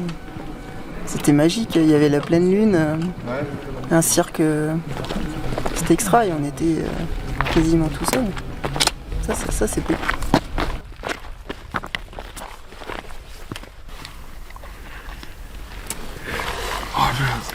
It's good that is only 25 kilometers to Chamonix, and it's morning here without any sounds around. Without any sounds around. Yeah, it's beautiful. We wake up at 2 o'clock and then we are here. Some birds.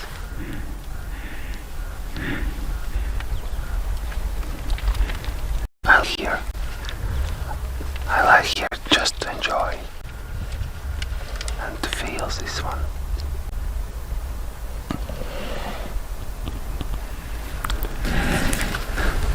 Okay, let's go.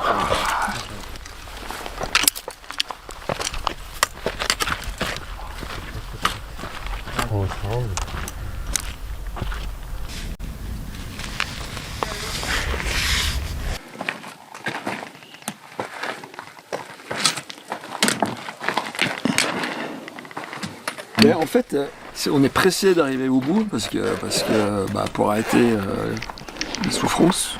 Et puis d'un autre côté... c'est la fin de l'aventure, donc c'est triste. Voilà. C'est vraiment ambivalent ce truc-là. Et toi spécialement, hein, t'aimes pas terminer hein. Non, mais c'est sympa d'avoir des émotions. C'est la vie, quoi. C'est des émotions. Des bonnes émotions.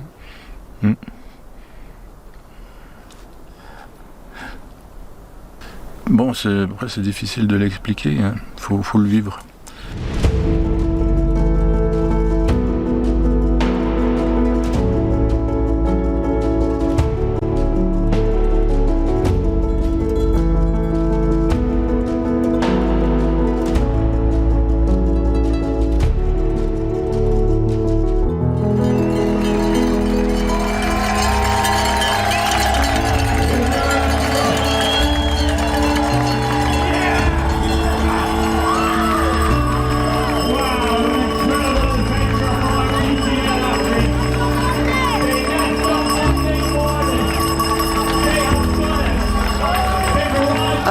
course, on a beau te raconter ce que c'est, tu t'imagines pas ce que c'est.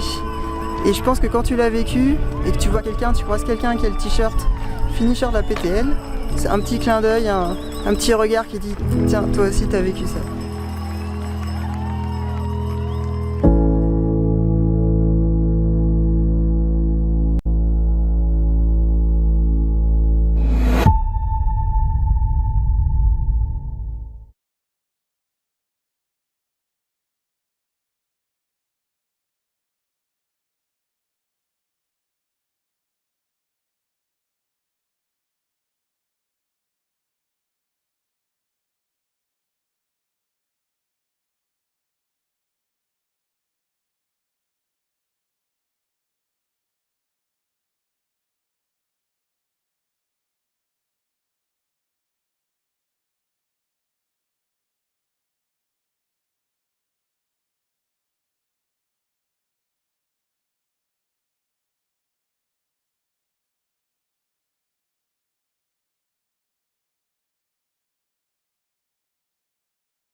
Ouais, c'est Dossard 3 toujours.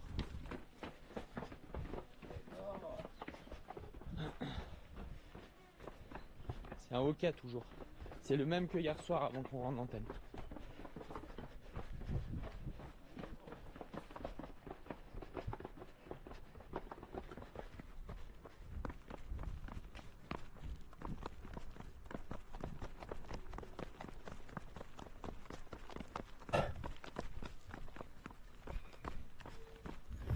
All right, that's it, ladies and gentlemen.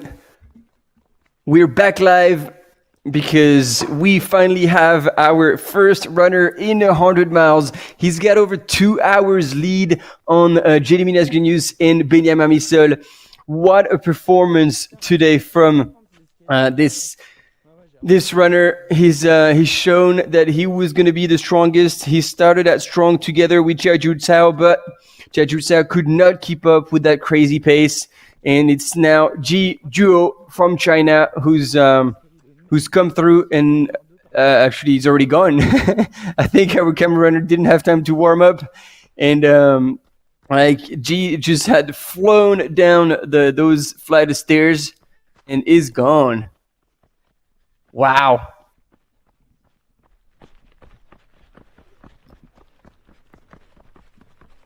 Je vais le reprendre, putain. C'est merdique. Camera runner is struggling. He's like, oh no, he's gone too fast. And so it shows how much Ji Zhuo is on a mission. And here's a little cheeky cut because some of our camera runners are orienteering runners, so they know how to find the best line into a position. And there we go. Nicely done.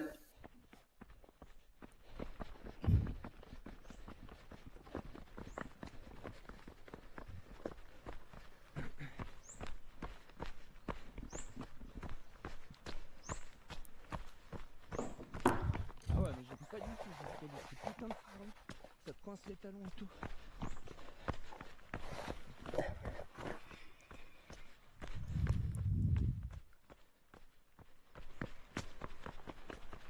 And in the meantime, I have information from the ground, from Montreal, from Running Insider.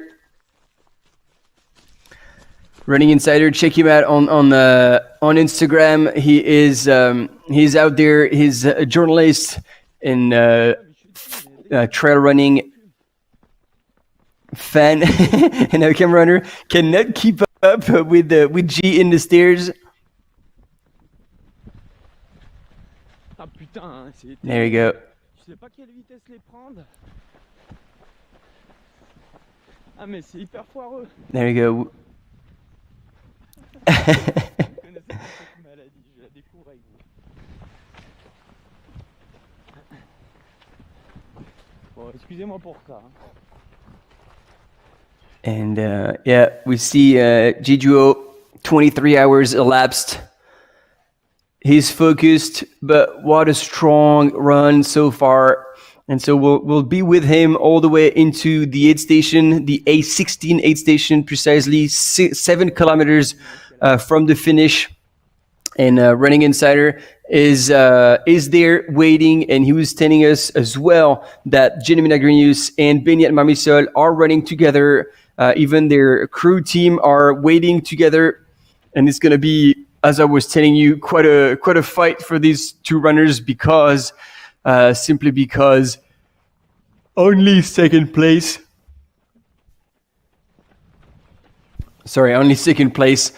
is actually going to score a golden ticket to the 2024 Western States. So I believe both of them are after the ticket, and so they will be fighting hard.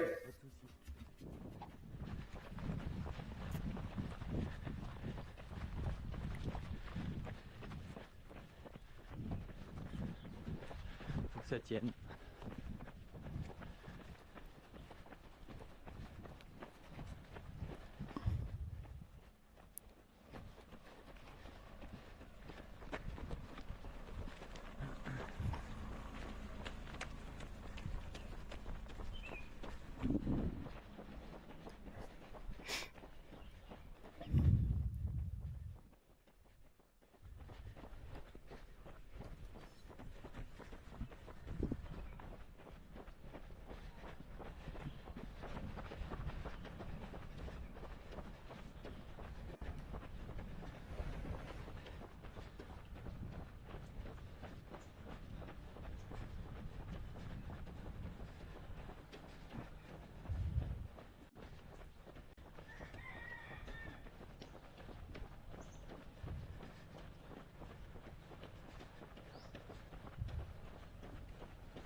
anticiper Isa là, au repositionnement nous concernant.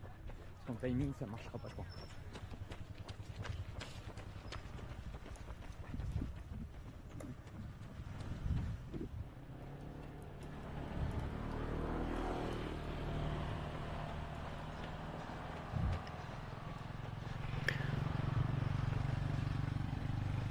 And so you can see right here, trotting along. I mean, this is probably going to be one of the strongest performance in his career.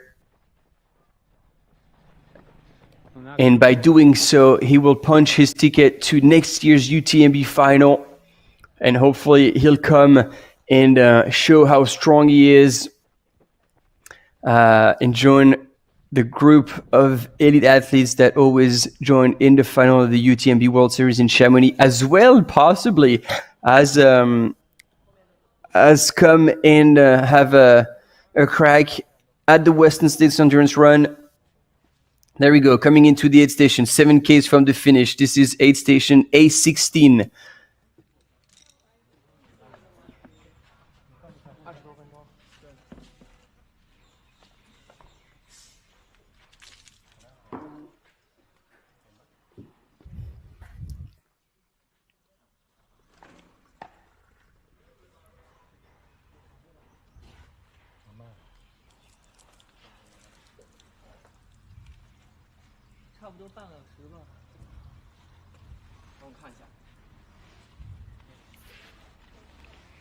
And it's interesting as well because at this aid station, my understanding was that he had access to crew, but I'm going to double check that because I might be wrong.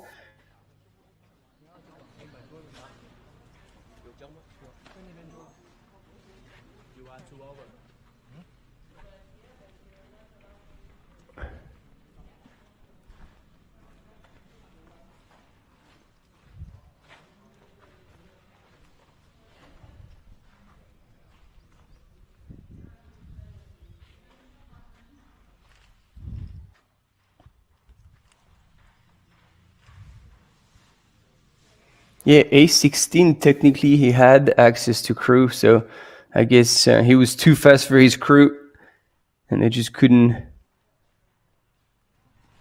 keep up, or maybe they've just brought something for him. Oh yeah, they must have left something for him.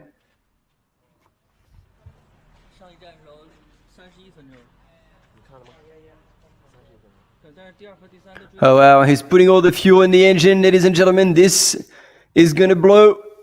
Several gels down the drain. And a final blast, 7Ks. Probably going to be some like 45 minutes or so, because I think it's relatively flat. And he's just been told that he had 2 hours on his competition, so clearly he could be cruising. All he's got to do is make it to the finish line, look after himself, don't get too excited. And interesting, you know, usually on the back end of those races, all runners are dying for Coke. They're all asking for Coke, but it didn't seem like he's gotten Coke at this aid station, so just kept going with gels and electrolytes.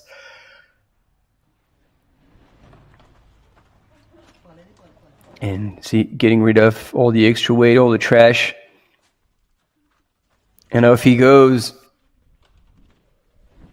La circulation dans les ravitaux, c'est pas très clair parce que tu sais pas où faut sortir. And I gotta say as well, he's a bit confused on how to get out, which is exactly what our camera runner was saying. It's not very obvious the way you have to come in and out, but it's actually pretty good, right? Because then, you know, he had to go over the table once more, and then eventually decided to take a few slices of watermelon for the road, and out he was. Yeah, I was gonna say, like, before he turned around and like was trying to find his way out of the aid station.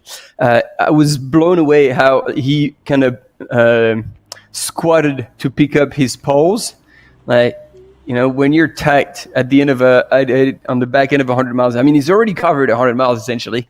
And he just kneeled down and squatted to grab his poles that were on the ground, and it looked smooth as, super easy.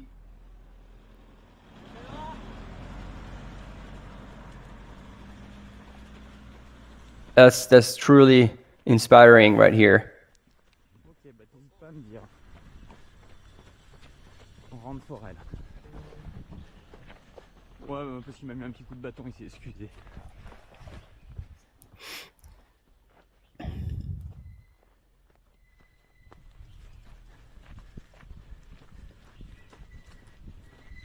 Ah, grand, très fit. Avec des pieds qui vont bien dans les marges d'escalier.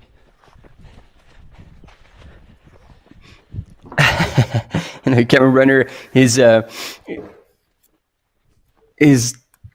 taking a close look and describing how G is doing and how he's running, and he says like he's a very tall runner, rather skinny, and he said like with magic feet to run very fast down the stairs, joking because he got dropped down the stairs. He just couldn't quite figure out how to manage those steps on the way down.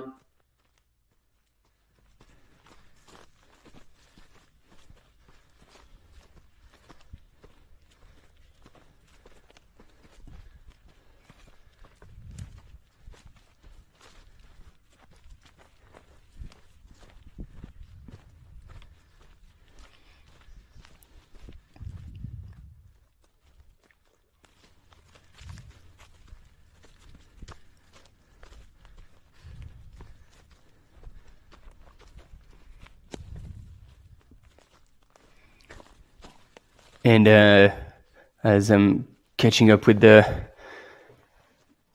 live coverage, comments, and yeah, Jason, you were grabbing a coffee, and no, I didn't have the answer about Marine Cantar, and I don't have all the details, so I'm gonna have to give the floor to like officials at UTMB to tell you that situation and how it was judged, how it played out, because I actually do not have this answer on hand. And Adrian, I'm not sure. As you can see, they want a local runner to win. I mean, it's.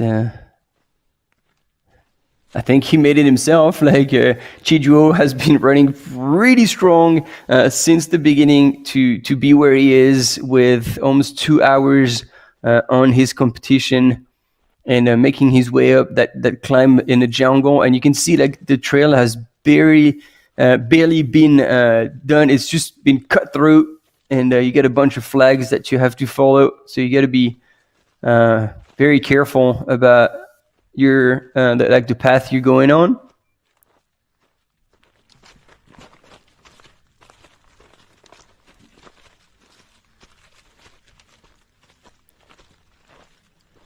But still, after so long, it's impressive to see him climb so strong still.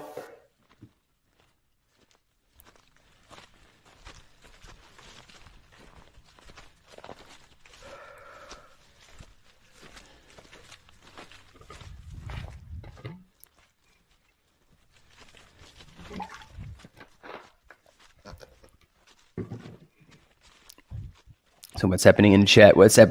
Current standings seem very wrong and confusing. Yeah, I think in the 100K, there's a lot of things going wrong that has happened in the past at certain races. So sometimes it's very accurate. Sometimes it goes a bit wrong. And I feel like, yeah, the results recently have been a bit wrong. So bear with us on that. And all you got to know is that sometimes, that's like for the 100K, maybe don't quite take it to the T. But yeah, it seems that indeed in the rankings, there's been a few changes going back and forth. Ragnar Debat had fallen back into fourth with a lot of, she hadn't gone through the aid station. So maybe that was the issue. At least Hao Hati from Vietnam is leading currently the 100K, followed by Ragnar Debat, followed by Emilie Maroto from France and Yuri Yoshizumi from Japan. is in 4th place, followed by Sylvia Puig-Arnaud in 5th place. And then in the men's, if again this is correct, then Raul Butacci from Romania is in the lead, followed by Bai Hui, Pere Aurel, Chi Guidu, and Meng Guangfu. So there's been a lot of chance because Meng Guangfu was in first earlier. So I don't know. Let's just sit tight and see how things go. In the meantime, we are with the men leader in this 100-mile, Jijuo, who is just making his way to the finish. Now it's a matter of making it to the finish. Once again, he's got an over 90 minutes lead on the chasing pack, Benjamin Marmisol and Gemilias Grimius. So, and you can see, like, even though he has been safe and sound that he could cruise to the finish, he's just transitioning back into running. He just wants to go as hard as he possibly can. And I gotta say, I'm like looking at how he's going through that jungle. I think it's a very positive thing that he's going through in daylight, because that trail is a bit overgrown and might be a bit more of a challenge to find your way at night.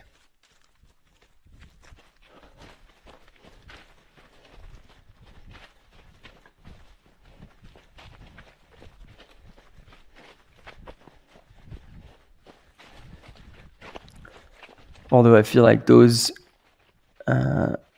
ribbons on the trees, that orange ribbons, might actually be reflective, in which case it would actually be even easier to see at night, because all you got to do is turn on your headlamp and those would shine from a very long distance away and show you the path you need to take. All right. Just under 7Ks to go for Jijuo. And what a win it is going to be. What a celebration it was going to be when he'll enter the Royal Park Rajapurek.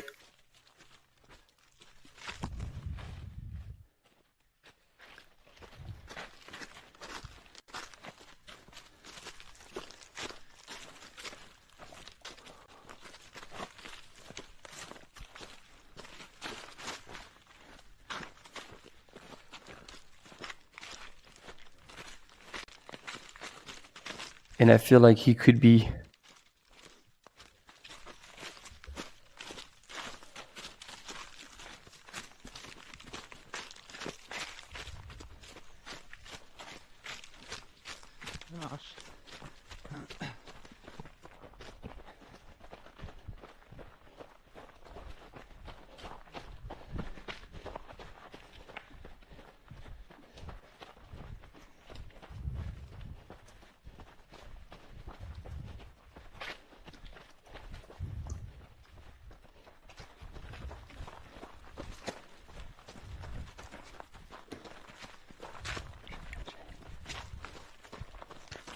and the way he's running now, obviously on his way to the win. I'm thinking again at what he will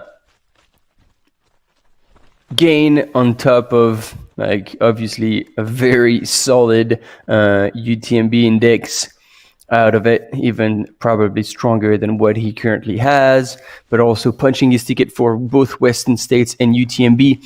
I think he could be one of the runners just as strong at as Cheng Jiacheng, who really did brilliantly at CCC last year, coming in second right behind John Albon, and showing that Chinese runners now are definitely to be expected to be in the top positions at those races. So we got a quick commercial break coming up, but please stay with us. We will be right back with you.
Ultra Trail de Mont Blanc is the Super Bowl of trail running. I've had 4 attempts at getting to run UTMB. Place without a doubt feels unfulfilling. And failure is okay. The current fall is just one moment. The places where you really grow are the ones that keep kicking you in the teeth. We know you are ready for new journey and get new experiences. Open up the sea, climbing to the mountain. Wherever provinces you go, all of hotels in Thailand are welcome you. Please assure in every communication by AIS. The fastest and strongest network with the largest amount of spectrum and will be widest coverage in Thailand. You can assure that enjoying new experiences in Thailand is safe by AIS 5G, #1, the fastest network in Thailand.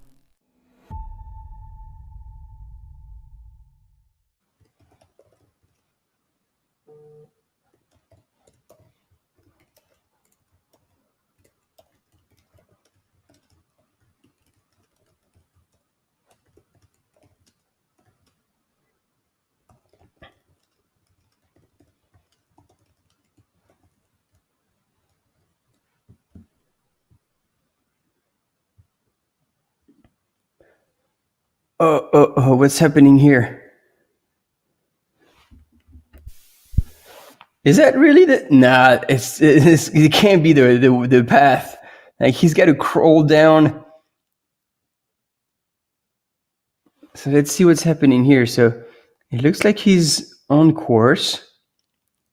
Oh no. So we had a replay. But all of a sudden, like, we lost. So I don't know if actually Gigio was on course and ended up like having to crawl down because he got off course, or if he was on course, but the path is actually like forcing him to almost crawl on the ground. Hard to tell at this point. So we're back on the images on that start line. Back in Chiang Mai in the Royal Park of Rajapurek.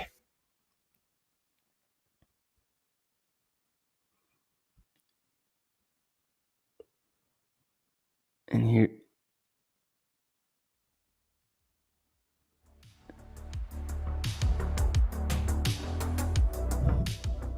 And once again, we're seeing the recap of the 100-mile race. If you weren't with us, Lin Chen in the women's category had taken out the race right from the gun, followed by Kiel Henninger, Jenny Quilty, Arroasio, and then eventually Wu Yuanyuan and Liana came back pretty strong. And in the men's, it was Ji Jiao Cao who took it out pretty strong in his kind of type of racing, very aggressive right from the start. Jijuo here on your images was not too far back, and followed by JD Minas Grenius and Benyama Misol. Both are now in second position running together because Jiaju Cao has dropped out of the race. Apparently the reason was muscle fatigue or muscle pain, which is not too surprising considering how hard he was running, especially coming down the Relic of Buddha on the pavement. He was literally flying, and that kind of pounding will definitely cost you later in the race.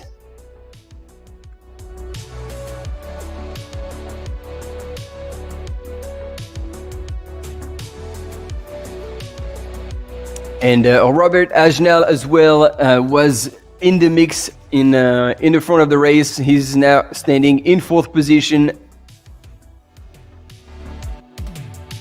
And here on your screen with the red shorts was Wu Yuanyuan, who's now sitting in third position. Li Ana has moved up to third. And as they were going into the night, GD Minas Grenius was sitting second. But Benyama Miso was chasing hard and had gained actually a lot of time on that descent from the Relic of the Buddha. And here, Lin Chen on the way up to Relic of the Buddha. And there we go. Here's our man of the day, leader and future winner of this Trans Inthanon 160, precisely 178 kilometers, 10,000 meters of elevation gain and loss. Ji Duo is on his way to be the winner of the race.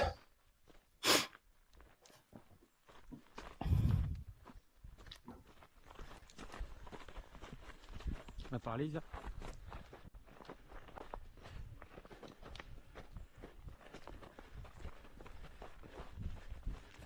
Non, là c'est tout bon, il n'y a pas de problème. Mais juste bien informer en amont Baptiste et puis Focal. Je te dirai quand j'arrive le long du zoo, d'accord?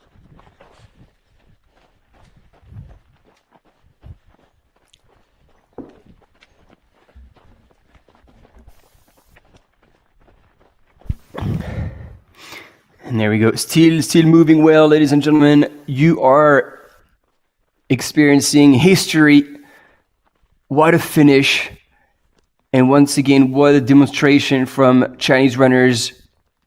I remember 10 years ago, there was barely any in the top field of ultra running. And then they cut the bug of ultra running. And just like every sport, when they decide to be competitive, considering the size of that population, they have a pool of talent, and gradually they've learned, they've gained experience both in training, nutrition, race management, race pacing, and are now showing that they're a great nation of trail running, and that once again, indeed, we should expect them to be in the top spots of the podiums at international races.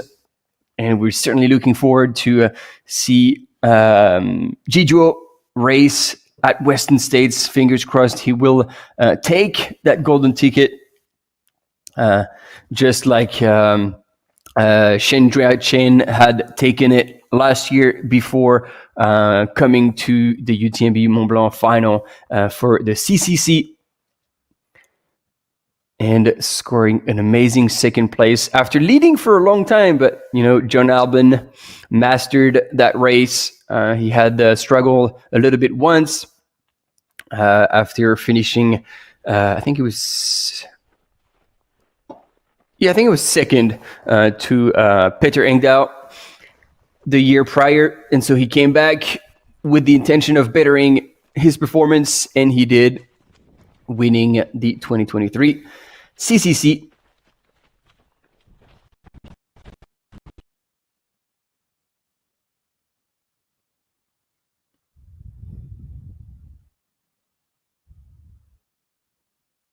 And we're back in this area. If you were with us yesterday, the reception was not the greatest as we sent out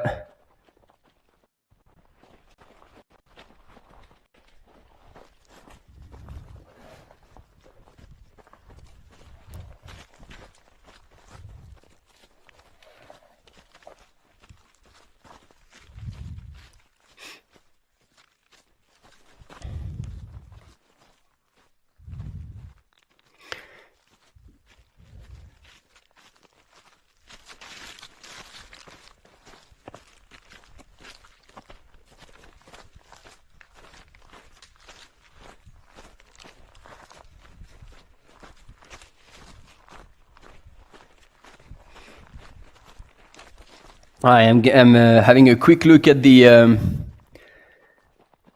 chat, and Andres, yeah, even though Ji Duo has reached he's on his way to the finish line. He hasn't reached the finish line yet. The other two, Gediminas Grinius and Benyat Mermisol, they are still far away behind him. I think it's about 90 minutes precisely. So that man would probably cross the finish line before they get to the last aid station. And so here you can see on your screen the question: can Ji Duo podium at the UTMB World Series final in Chamonix Mont-Blanc next year in 2024? That is a question worth asking indeed, considering the performance that he's pulling out. And, you know, seeing this like tall man, like quite strong, but also like a kind of a bouncy stride, and still moving well at this point. He almost reminds me of Miguel Heras in his silhouette and the way he runs. Although I'm not sure I remember seeing Miguel with poles. He's one hell of a hiker. With I always remember that, with hands behind his back, crossed behind his back, a little bit leaned over, and just hiking extremely strong up the hills. If Miguel is listening today, big shout out to the man who's an incredible performer. He's done, like, he had a long career, many wins, and he is still there. Last year, winning the Ultra Pyrenees, 120k ahead of Dmitry Mitayev. Like, what a legend. Anyway, back to Chiang Mai. 23 hours and 38 minutes elapsed, and Jijuo from China is on his way to the finish line in Chiang Mai in the Royal Park of Rajapurek. 4 kilometers to go. And indeed, the man chasing Ji and fighting for second place are still 55 minutes away from that aid station, the A16, 7 kilometers away from the finish line.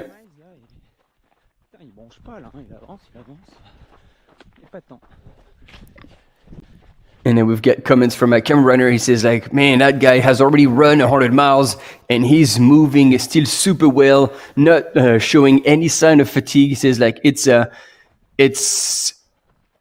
quite surprising.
Yeah, I'm actually very curious now. I see his UTMB index to see his performance here, because obviously it takes a whole lot of different things into account.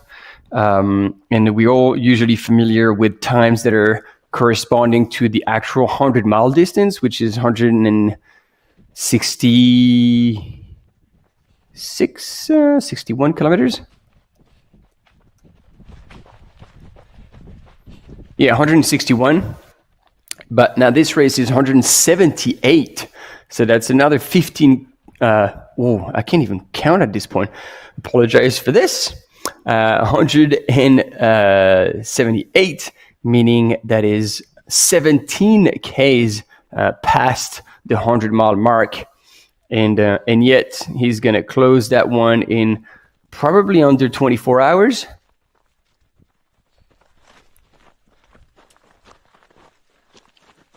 Yeah, that's going to be tight for 24 hours. I don't know if that will be his target time, but that should be around that really, because I don't think he's going to be climbing much more anymore.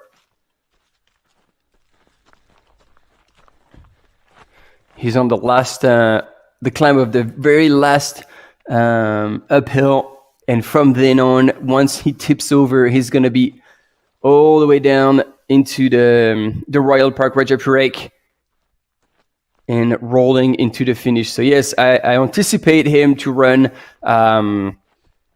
sub 24 hours for this distance, which is absolutely incredible.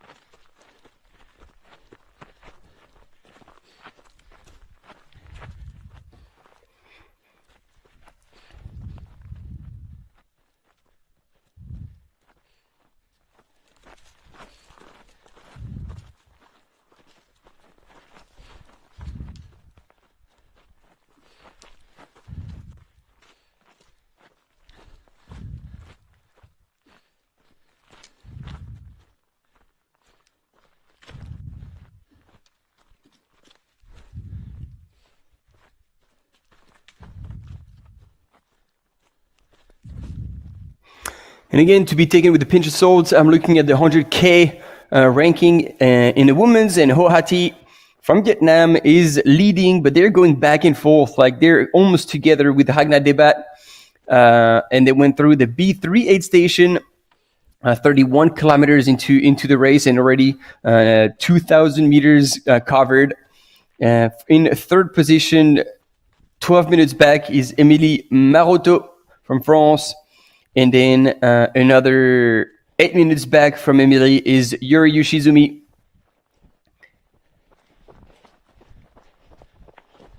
And looking at the men's, it is Raul Octaviu Butaci, from Romania. Is the Raul fan club still in the chat? Like, are you guys still there? Because he's in the lead, ladies and gentlemen. I haven't heard you for a while. And then Bai Hui from China was together, and actually there's a third runner with them, is Pere Aurel. So the three runners are actually leading the race, still together, 40 Ks into the race at B4. Ludovic Pomeray, watch out for Ludovic Pomeray. He is 5 minutes back. What a man, this guy is incredible. He's 5 minutes back at B4, and then all of a sudden that just popped up 9 minutes had come through at 9:07 a.m. Seems to be Meng Guangfu actually in first position in the three men's that I was telling you about. Raoul Butaci, Bai Hui, and Pere Aurel are the chasing group, and Ludovic Pomeray is just behind, while Valentin Orange is at the minute with Ludovic Pomeray and Tamura Kento from Japan. So that's the update that we have. Obviously, sometimes, once again, no guarantee that this is the situation, but it looks like it has been kind of always that for the past few aid stations, even though there's a few glimpses in the system, but it looks like it's rather accurate. So let's see until we have visual. But at the minute, we are still with the first man in this 100-mile Jejuo, who has now gone up and over the hill, and from then on, it is only downhill, all the way down, and then a bit of flat to join the finish line. And he would be the last person of the year punching his ticket to the UTMB World Series final in 2024. However, there will be more golden ticket races to come with Black Canyons and Canyons over in the USA in the early season of 2024.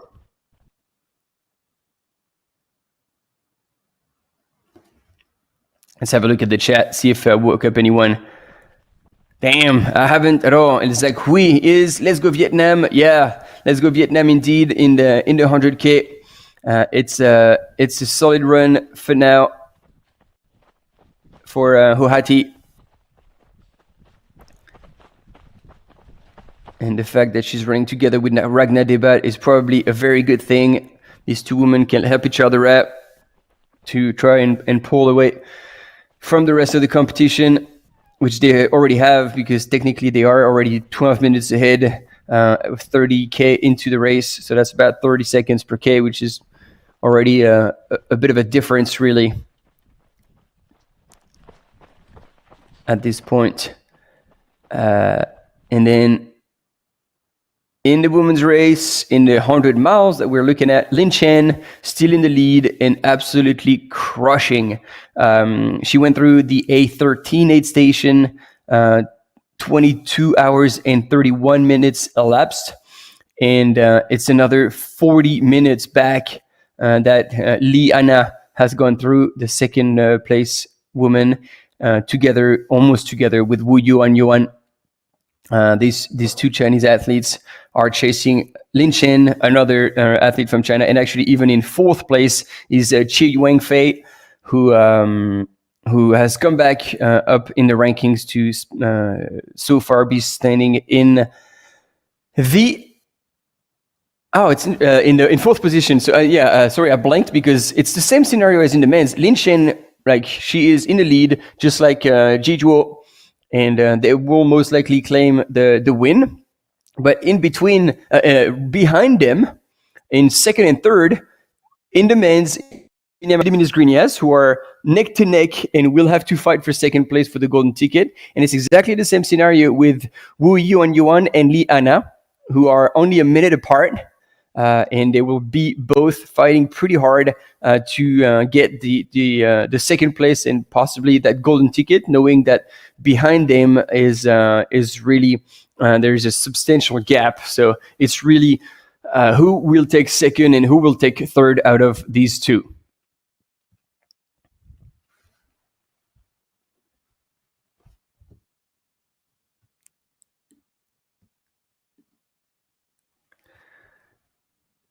And there we're back with a bit of a replay during the 100-mile race.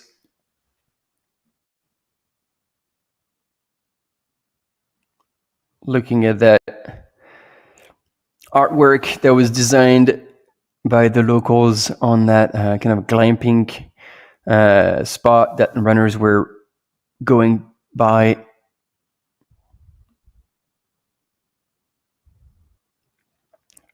And obviously that majestic temple on the finish line / start line of the Royal Park of Rajapurek. And that was this morning at the start of the 100K at 5 a.m.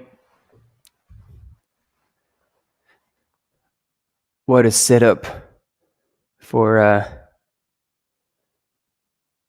start line, like I was saying, between the music, the lights, and all the structures that have been built for it. It is probably one of the most epic start line in the circuit.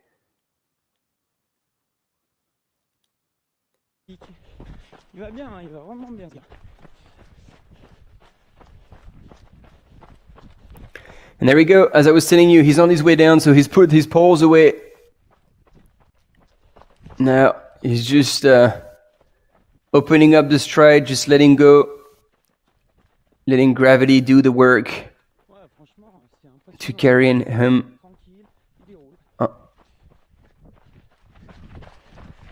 And yeah, that's exactly what our camera runner just said. He's like, wow, that's really impressive how he's moving. He's just letting, like, smoothly going down the hill, relaxed, rolling down technically.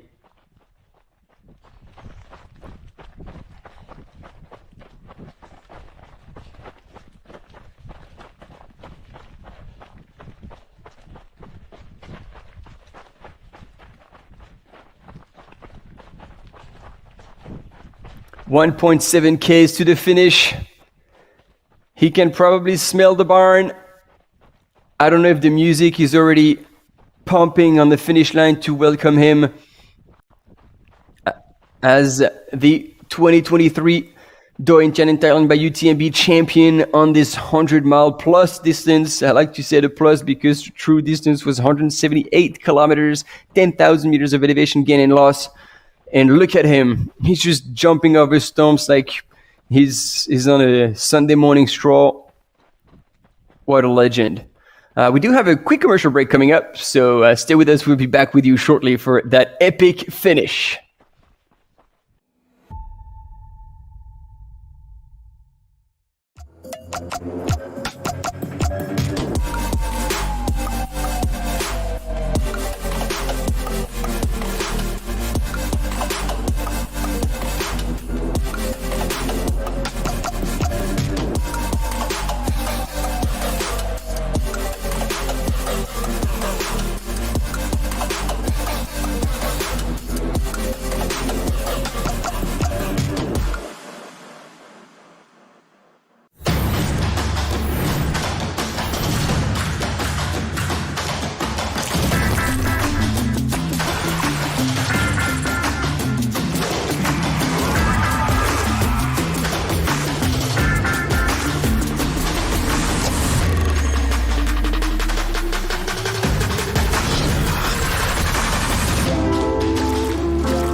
Here we go. He's out of the woods and onto the road. 1.2 kilometer. So 2 questions right now go through my mind. Is first, what music is he listening to? And second, is he starting to believe that this is happening for him? And imagine you're scoring your entry into next year's UTMB final. You know you've got your golden ticket. It's like, I mean, obviously you have to be in the moment and appreciate like the time being, but like, how can you not project yourself? You're like, whoa, this is all going to be on the table. Those cards, not a whole lot of people end up having them. And look at this, even looking over his shoulder, just making sure no one is behind. But man, like even if you had binoculars, you wouldn't see anyone. That was actually the scooter. I was confused as per why he was looking back, because clearly his competition is so far back. Still hasn't gone through the last 8 stations, 7Ks from the finish. So this man could have time to have a bath, have a feed, have a nap, and still come back to the finish line, and nobody else would have made it through just yet.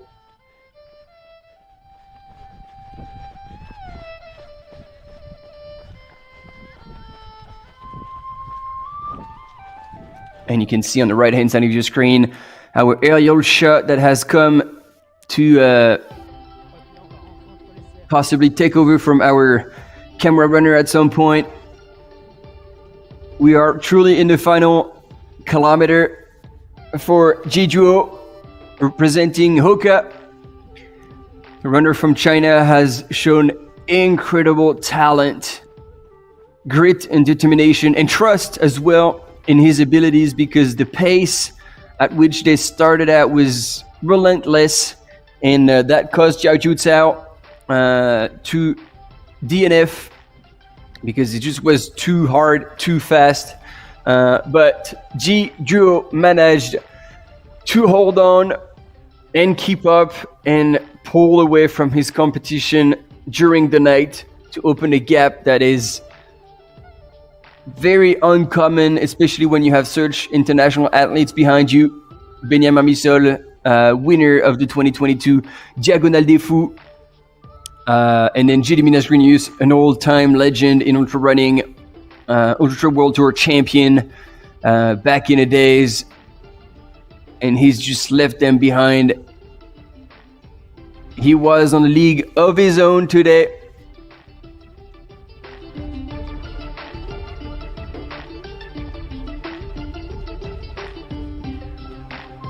I hope we're going to have a finish line interview with Sophie, the MC, that she will translate into English.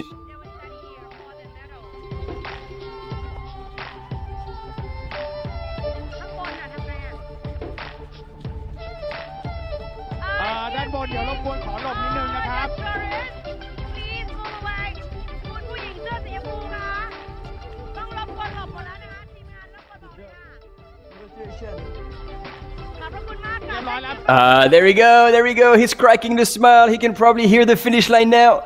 Our camera runner is also telling him, congratulations, that's it. You can't believe this is happening. You have it in the bag.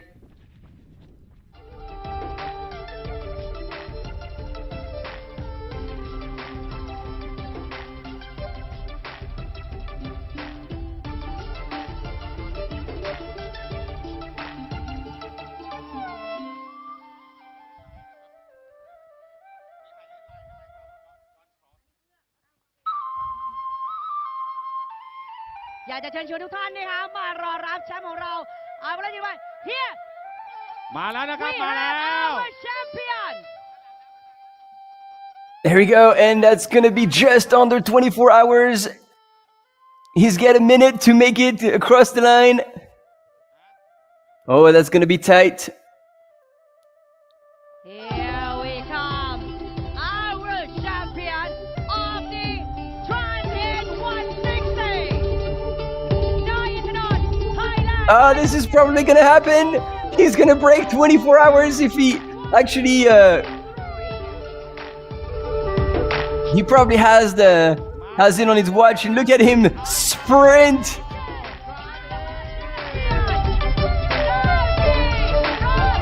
What a day for Jijuo.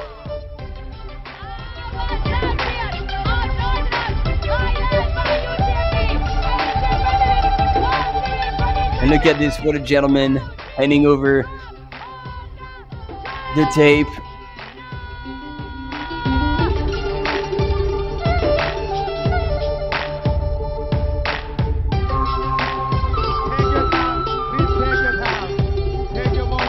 I'll tell you what, that man has earned his victory fair and square. He's crushed his competition. And look at the genuine smile on his face.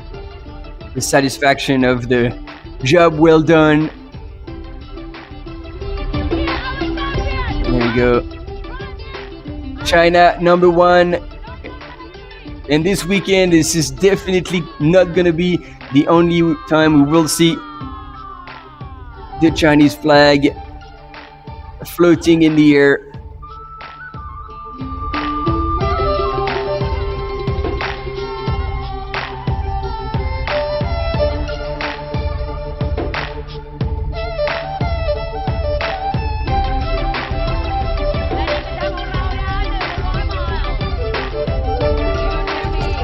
And here you go on the left-hand side of your screen, the race recap of Jijuo, where he pulled away from Jiaju Zhao. They were both at the together at the first aid station where they had access to crew 45k into the race. And then that was it. Going into the night, he was in the lead, and then he never looked back. And he will win with over an hour and a half on his competition.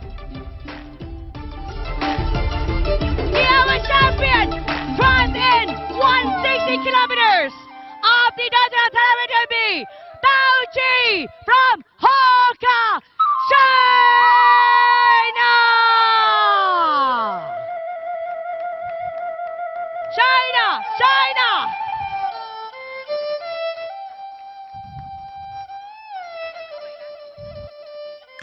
Receiving the medal, as well as obviously the finisher shirt.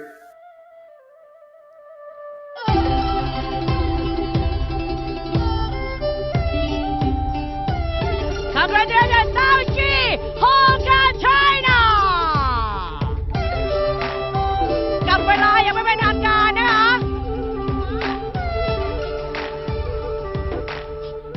And there you go. That's probably his crew who was out there with him the whole time.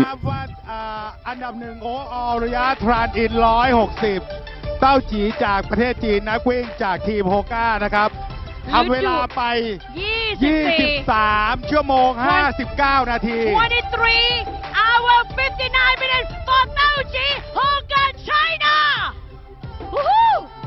เรียกว่า นาทีก่อน 24 ชั่วโมง ก่อน 24 ชั่วโมง 1 นาที just only more than before 20 hours. So here, yeah, the whole team, whether they're Hoka team, part of the organization.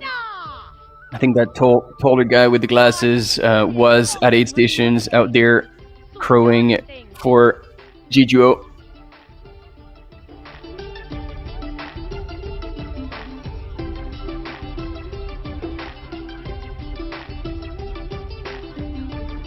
I know his face. He's a famous photographer. He's often out there. I do not remember his name, but like, yeah, another person highly involved in the trail running community.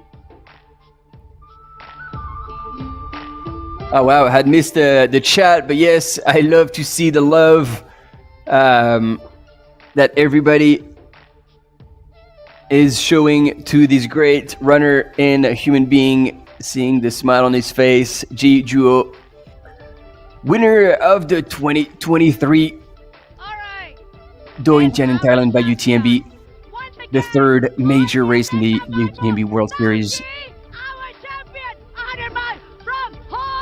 China! Only 1 And before 24 hours.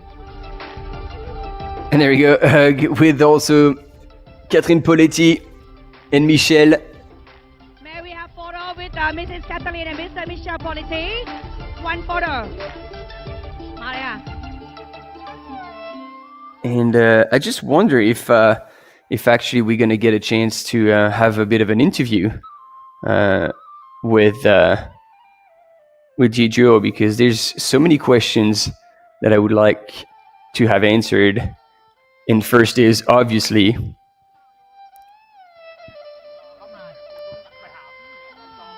are you taking your golden ticket?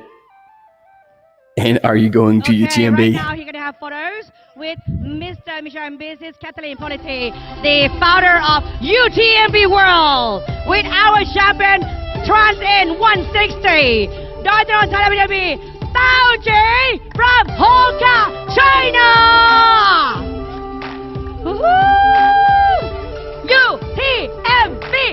UTMB champion in Thailand. Well done, well done. สวัสดีนะกับเต้าจีนะคะแชมป์ของเราจากโฮก้าไชน่านะคะจากประเทศจีนทำเวลาไป 23 ชั่วโมง 59 นาที ก่อนที่จะ1 ชั่วโมง He made it 23 hours and 59 minutes. Just only 1 minute before 24 hours. Well done, Tao Ji.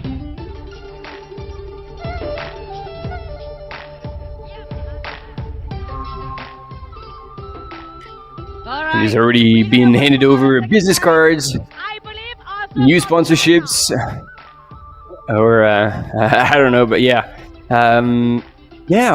Well, no interviews, I guess. And he's looking like he's just go and chill for a second unless they need him to do something. There's always like a finish line protocol. Usually that's why he's got this lanyard with the number 1 around the neck.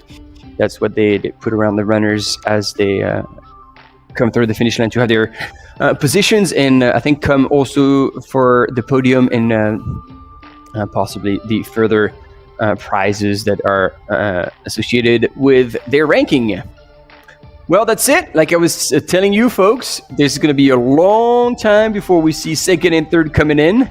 I'm going to check, but I'm not even sure they have come through the 16 aid station. Nope, there's still 27 minutes to go until Benjamin Mitchell and Minas Genius come through the A16 aid station, and then from there they'll have another 7 kilometers to go. So I guess they haven't even gone through the this white temple that we saw on the side of the hill.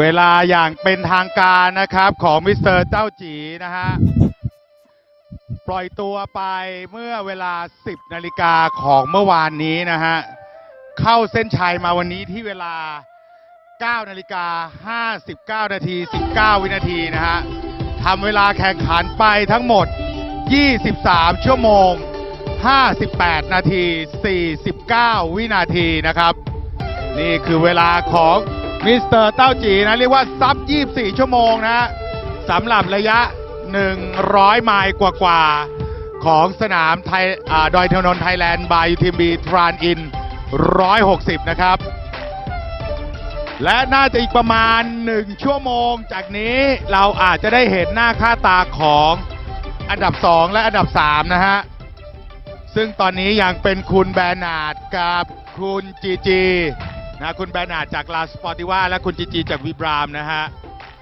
แต่ตอนนี้โฮก้าเข้าป้ายอันดับ 1แล้วนะครับฟลายฮิวแมนฟลายกันไปนะฮะ เ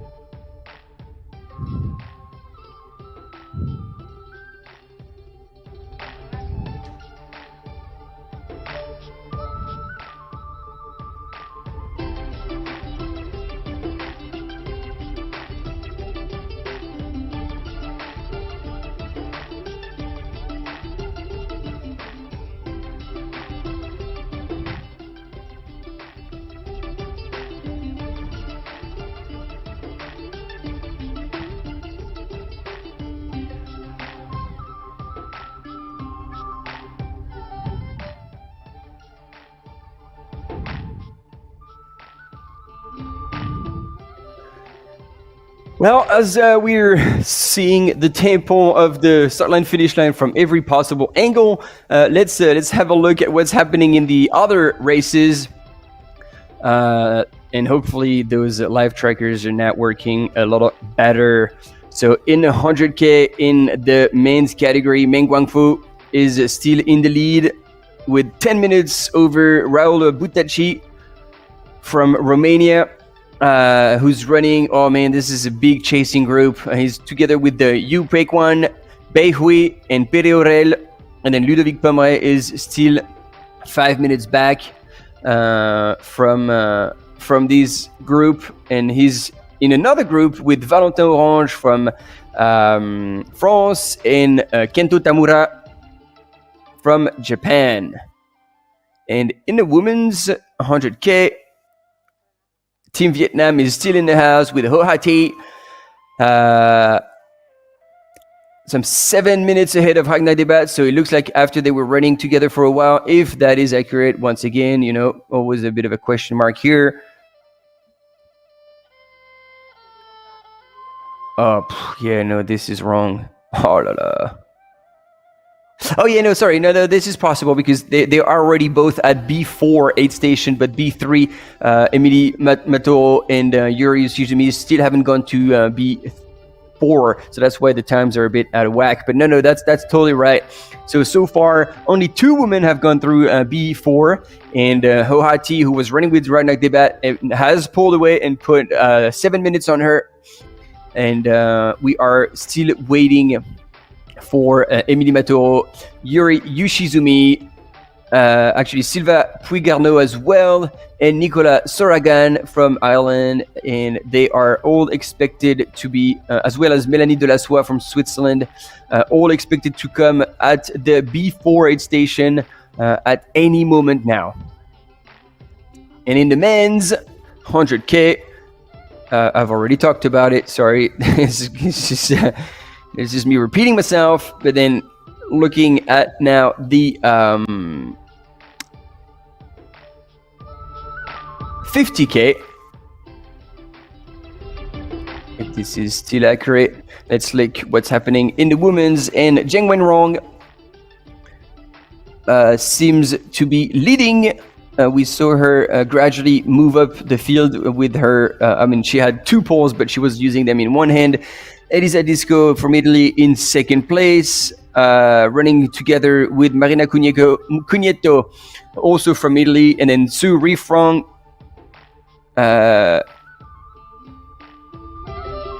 Was in 4th position. Holly Page in 5th position. Some 5 minutes back from the lead. And then Pirarai, that we saw taking the lead on the road at the very start of the race, is now standing in 6th position. An Nguyen from Vietnam is in 7th, and Eden Nielsen seems to have fallen back into 8th position. So, that's what I was telling you about. Although this is still a bit the early days, 23 Ks into the race, but that's getting close to halfway already for the 50K. And from Switzerland, Joseph Assedou is in 9th place and completing that top 10. Marie-Laure Thieu from France. And so it's and the top 10 is still within 12 minutes in the women's category. So we'll see how things play out. But so far, China, Italy, China, Great Britain, Nepal, and Vietnam, followed by Sweden, Switzerland, and France. That's quite an international mix here on this 100K, on this 50K, sorry, and 50K male. I'm gonna get to it if that is accurate, of course. Richard Van Neste from Great Britain has gone through the B2 aid station. Quite far already ahead. That's gotta be wrong. That is definitely wrong. So I'm saying, okay, let's skip that one and let's start with, that's more likely. That Tao Luo is currently in 1st position, and then followed by Michael Baudouin-Rousseau that we had seen earlier, followed by Cao Hu that we also saw, followed by Shi Ai, which also makes sense because we all saw them in Thailand, Jaku, Seksan Jaku, and then Parjak Sumtum, followed by Jadine. Jadine, ladies and gentlemen, you guys were talking about him in the chat earlier this morning at the start. You said like this is his first international race, and so far he is in 8th place, and there's still ground to be made from Australia. And another Chinese runner, Chan Kakwang. And finally, top 10, Clément Dumont. Ladies and gentlemen, Clément Dumont. If you are not familiar with this name, Clément Dumont is simply the organizer of the Doi Inthanon by UTMB together with his partner Sabrina. But because he's a runner, and I guess they do all the organization beforehand, so he's allowed himself to not only race, but also race well because he is in 10th position in the men's category, 14th position overall. So that's it for your rankings in all the different races that are going on right now. We still have the images of the finish line, and actually onshore when we're gonna have other images of the live.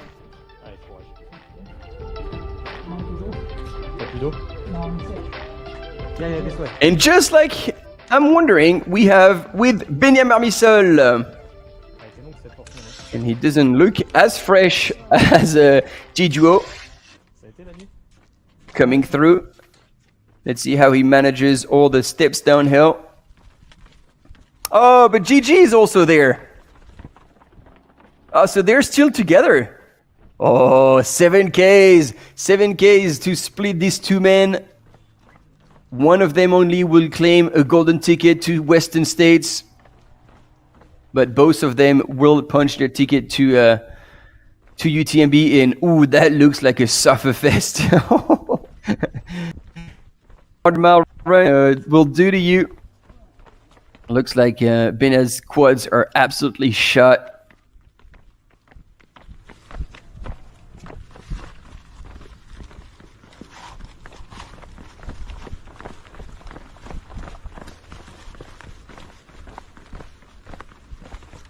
So Gidiminez Green News is putting the poles away.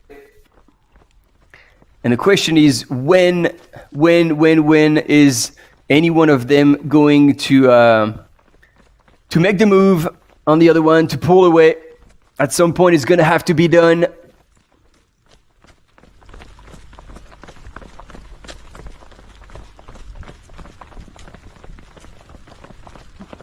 And now seeing these two going through those steps, it looks like they are indeed rather steep and very short. Meaning that we understand better how Camera Runner was getting drubbed by Jijuo earlier.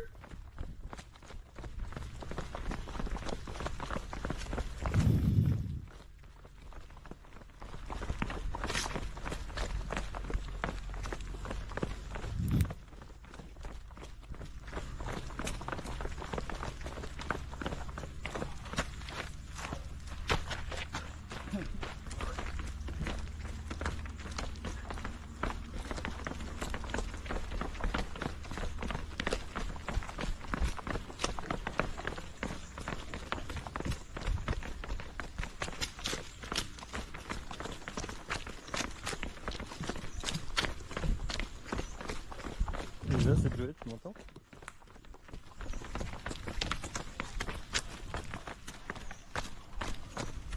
Bon, du coup, Bennett me disait que tous les deux, ils avaient vraiment plus d'eau depuis un moment, ils étaient bien à sec.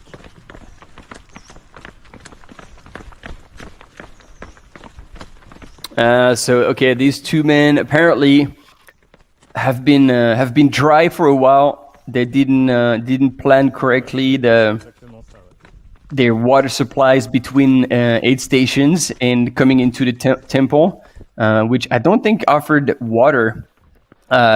They were very, very dry. They had no water to drink, and it looks like since there was no aid station, I think there must have been an aid station at the temple. We just didn't see it. So now they would have had time to replenish. But that's probably also what buried them and make them look pretty hard.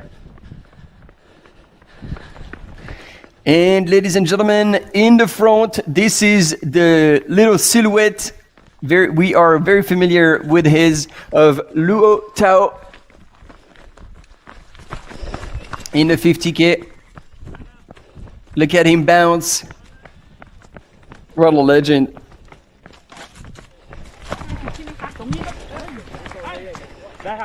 Yeah, I think if we didn't show you the legend of where the 100 mile is and where the 50K is, it would be still pretty easy to guess considering how much spring they have or they don't have in their legs.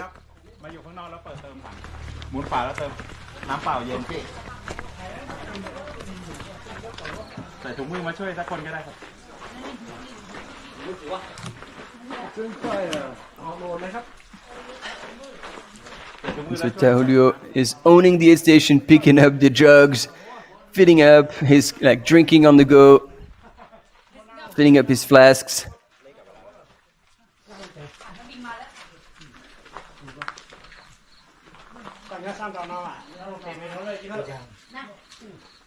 What are they after?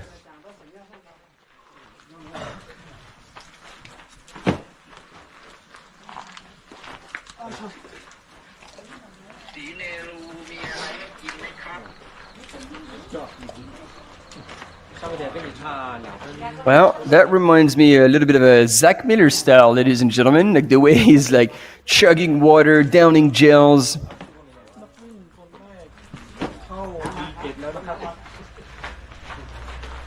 At least those are not water bottles that he's emptying over his head. Sorry, I couldn't help but making the parallel. I'm not offending anyone. I'm not judging anyone. I'm just having a wee laugh at that situation that was just funny and that people got so upset and critical about, you know, if we can't laugh about things and taking things lightly and with also a little bit of kindness and understanding, then yeah, I don't think we're bound to go anywhere on the happy path of life. And talking about a happy path, it looks like these two gentlemen, Benya Marmisol and Jeremy Nesgrimius, are having the time of their lives together going down those steps. I think it took them about 10 times the time that Jejuo took to go down this whole flight of stairs. Yeah, that's going to be a long 7Ks to the finish. Very long 7Ks to the finish for these gentlemen. And in the meantime, Tao Luo is moving really well on that road section, and personally I'm only hoping that there's going to be a downhill very soon, because I just want to see that man run downhill. It's just so gracious, so smooth.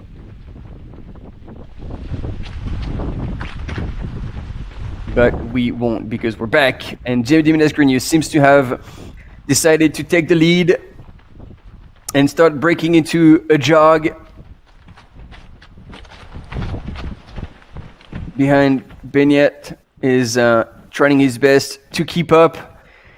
He's got to stay with him. It's a golden ticket. 7Ks away. They've already covered a 100-mile distance and 9Ks, and they still have 6Ks to go.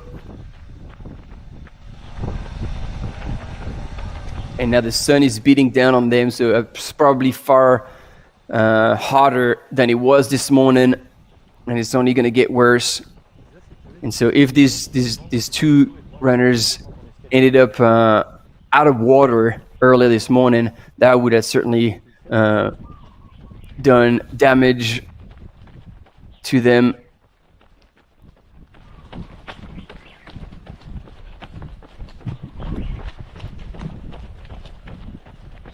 And it looks like the two men are still sticking together. I don't know if it's by choice or just none of them has more in the tank to pull away from the other one.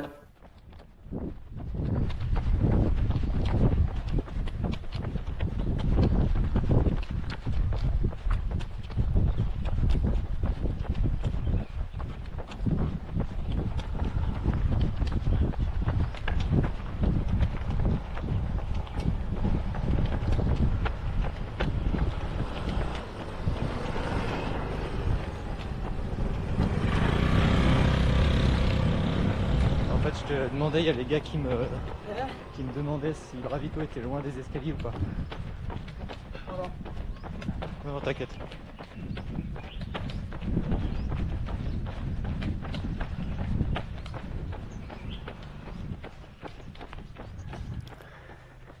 And so you see the temple right in the background here, popping out up on top of the hill, and they're gonna be coming into the aid station now very soon. So sorry, I gave you the distance wrong. They are still over 7Ks from the finish. And Benyat still using his poles at this point. Anything helps and makes a difference to kind of lower the impact and the pain in your legs. And so both these men are seemingly still pretty dry. And their crew are waiting for them at this aid station. It's going to be, I hope we're going to have the cameras right there with the sound. Hopefully we can hear what the crews will be telling them.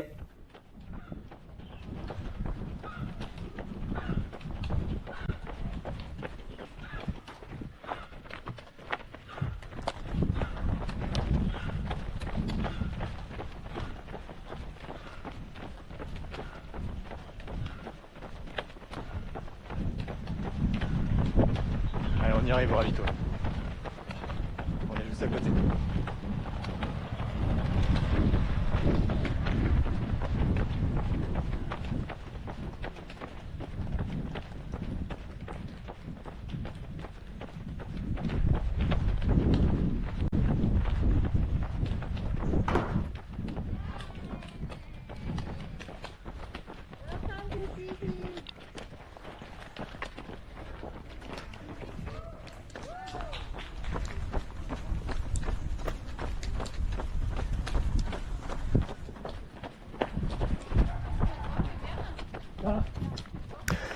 There you go, both coming into the aid station.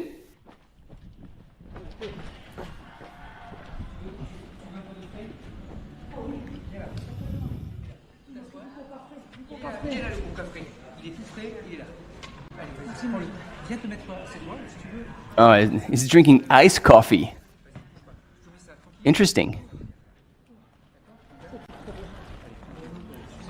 J'ai un énorme hématome, je vous ai dit ce matin. Non, vous savez pas, je vous l'ai pas dit. Ah non, mais non, je vous l'ai pas dit, vous pouvez pas savoir. Mais non, mais on sait que parce qu'on te voit courir. Tu dois se prévenir. Je me suis pris un arbre ce matin. Un arbre? Hier soir, Sandrine. À la tombée de la nuit. J'ai un gros hématome dans le. Apparently last night he's hit a tree and he says he's got a big bruise. I'm not too sure where. And he says like right now I need like ice cold water and I need also like salt pill. Vous êtes large la Benata. Ouais. Robert il est plus d'une heure et quart derrière vous. Il est vraiment large. De toute façon, tu verrais le pète que j'ai à la cuisse. Je suis vraiment un blaireau. Non, mais si, je suis un blaireau. And so yeah, apparently it was last night coming into the night. He hit a tree and he says like his quad is pretty bruised and that's painful. And in the meantime, JD Minas Grenier chose not to sit. That's a game changer. He could make a difference here. He's got a nice bandana around the neck. He should be going. Like he seems to be talking with his crew. Like nice the time, because we're checking the rules here. But I'm pretty sure there's no like for finish hand in hand. There's not two golden ticket available.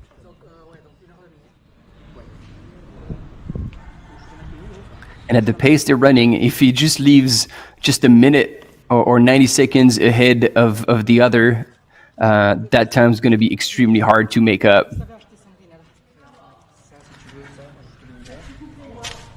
Les barres ça, les vertes là.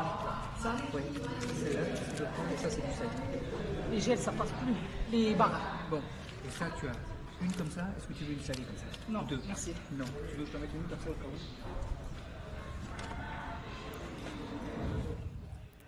And I'm surprised because, yeah, there is a wet towel around his neck, but like seeing how cooked and dry they were, like I would just pour so much water over them to cool down the body temperature. Non, merci. Non, non, non. D'accord. Est-ce que tu veux que je te remette? Là, tu as les deux fraises qui sont pleines de l'eau. Une à droite avec le truc. Là, je peux te remettre de l'eau glace encore fraîche. Il faut me vaporiser. Je vais te faire. Si tu veux partir en attendant, tu pars avec le truc. Là, il y a de l'eau. Allez. Elle est où ma casquette? Elle est là. Non. L'autre, elle est où? Dans le sac, je dois l'avoir alors. Elle est où l'autre? La casquette. La noire. He's looking for his cap, and he's giving his poor crew a lot of grief. Là, j'ai derrière la frontale. Derrière, il y a la réserve. Derrière la réserve. Mon Gilles, vaporise-moi s'il te plaît. Allez. It's just like, please, pour, like, he's got a water spray. All right, there we go. JD Minas is leaving, clearly not looking like a fresh daisy, but that man knows how to grind it. He needs to get going because the pain is not going to go away. 7 Ks away from the finish. He needs to get moving.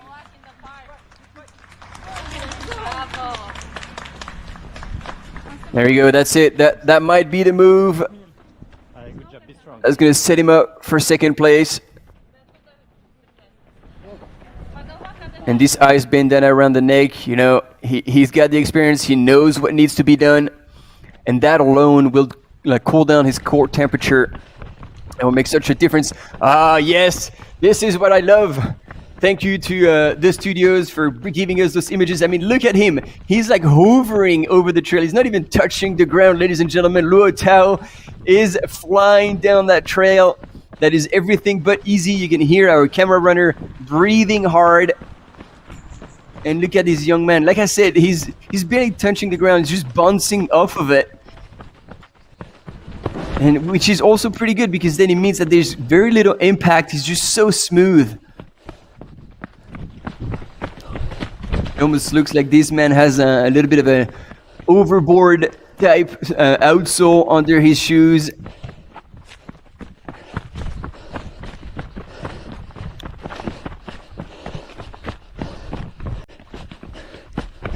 And if you look on the right-hand side of your screen, you can test your knowledge of Doi Inthanon Thailand by UTMB by taking the quiz. Link in bio. Take part in trivia and try to win a bib for the UTMB World Series race of your choice and a Zephyr Pro Vest Camelback, as well as 20% discount on the NAC website.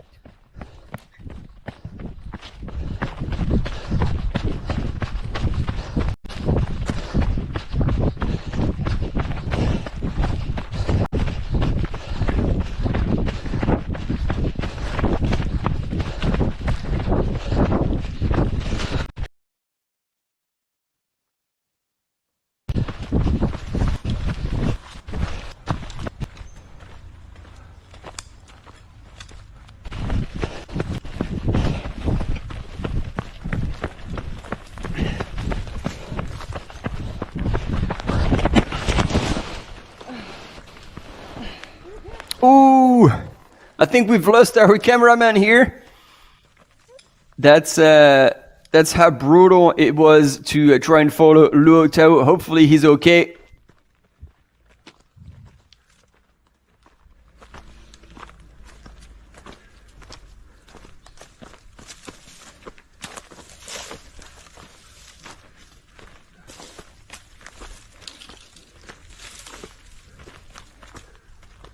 In the meantime, JD Minas Green is making his way to the finish line. And I guess when your quads are shot, you are actually happy with a climb, with an uphill, making good use of your poles. And it'll be interesting to see also how far behind Benyat Mamisol is.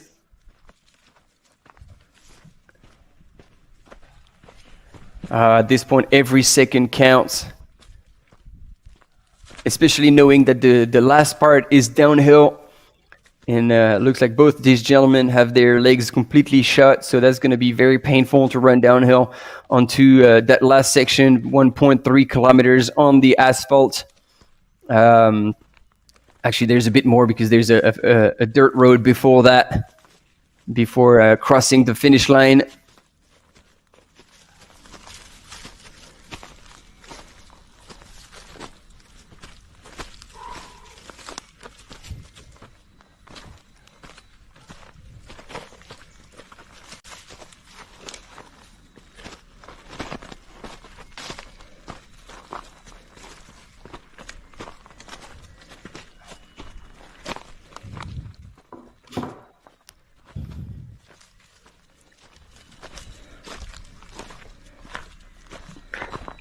And you know, it's always hard to fathom the level of performance that a runner is pulling out until you can compare it with other runners. And JD Minas Grenius is an absolute legend. Definitely familiar with 100-mile races, how to pace himself. Very, very strong. And today, look at the pace he's going at on that section where Jijuo earlier today was absolutely flying. He was running up that hill. And that was certainly that give us a better understanding of how strong that man was on that section and all throughout the race.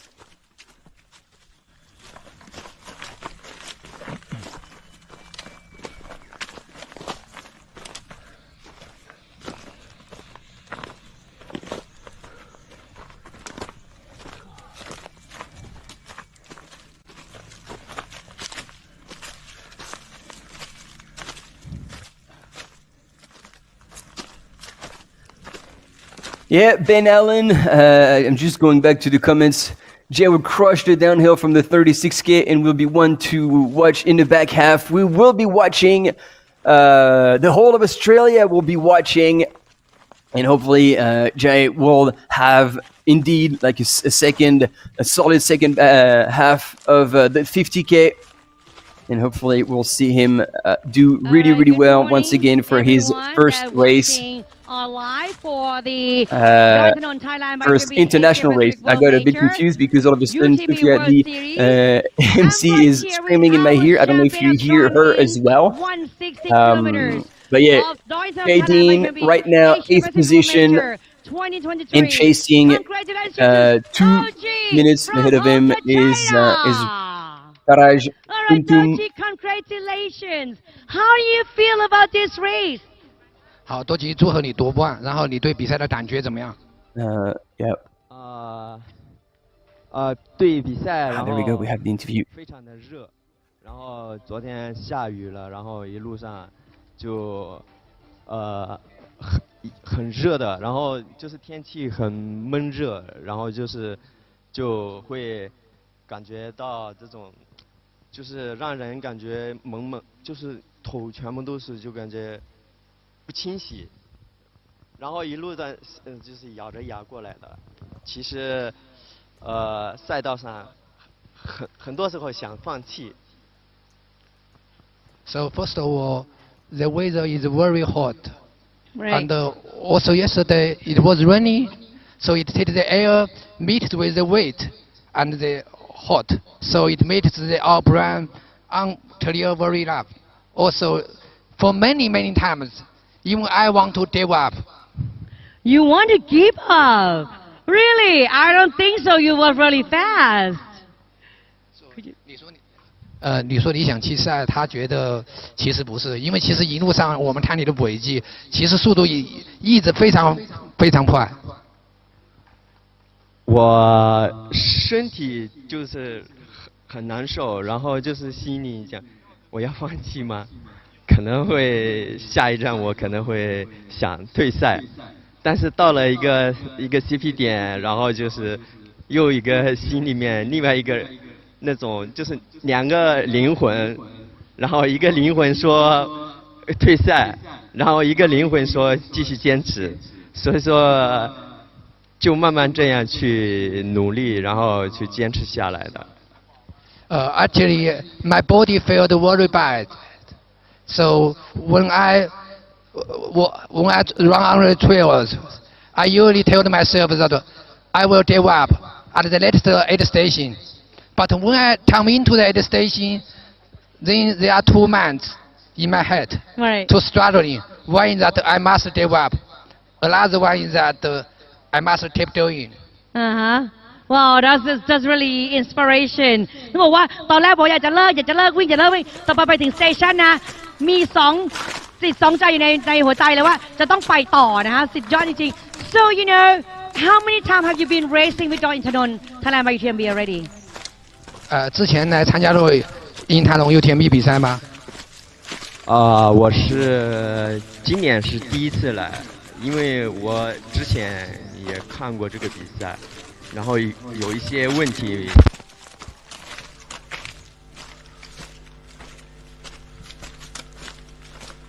Et bah Isa, Benat, je l'ai vu partir, mais là on ne voit pas derrière nous.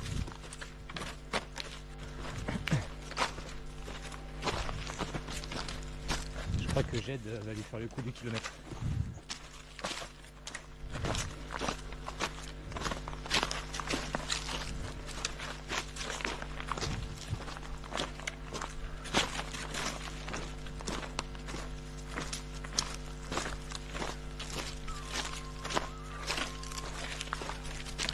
All right, it looks like we have a bit of a sound problem on the finish line for the interview of our 100-mile winner, Jijuo.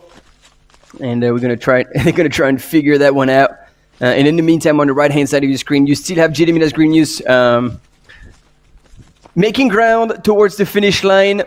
And the camera runners were talking back and asking what was going on with Benyat Mamisol, because apparently Benyat, they saw him leave the aid station not too far behind, but now they can't see him anywhere. So they were wondering what the situation was. And here it looks like we have the third man in the 50K. Yeah, that's it. Third man in the 50K. So I'm going to try and get my notes here back together. And it looks like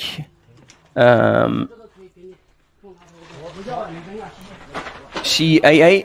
Yeah, I think that's Shi Ai. And whoo, he's moving and chasing. So we didn't have the images of the second place runner in the men's. Which I believe is, according to the ranking right now, Michael Baudouin-Rousseau, the American runner from Brooks. He was 8 minutes back from Luo Tao, and then Shi Ai was 11 minutes back. So yeah, there's quite a bit of a gap between the three men right now in the 50K, and we're hoping that a camera runner is all good. The one that was following Luo Tao, and that we saw hit the deck pretty hard.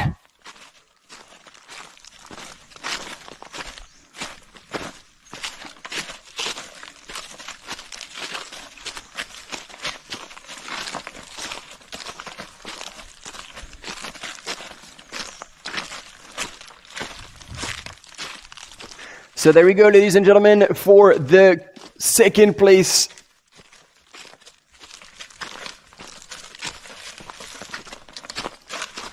So the second place in the 100-mile in the men's category, Gediminas Grignius is now making his way to the finish. We don't know how far behind Benyat Mamisol is. The two runners had been covering a lot of ground together during the night.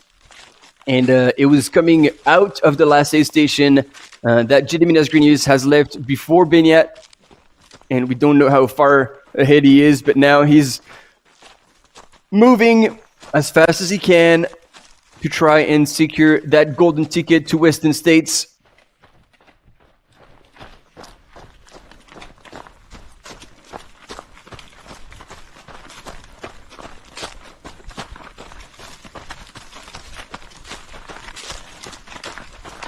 And you see, as much as we did see that during the UTMB World Series final at UTMB Mont-Blanc at aid stations, especially in Courmayeur, when we had the opportunity to chat with all the crew, that now they had all practiced transitions at aid stations, so no second would be spared and lost, because now everybody is like literally in and out of aid stations, and this is how you can make a few minutes on your competition. Those are a few minutes that you get for free. Ah, there we go. We got the interview again, so I'm gonna let him carry on. 没有，就是今年是第一次来。This year is the first time. Wow! And last year he's on the top 10 as well.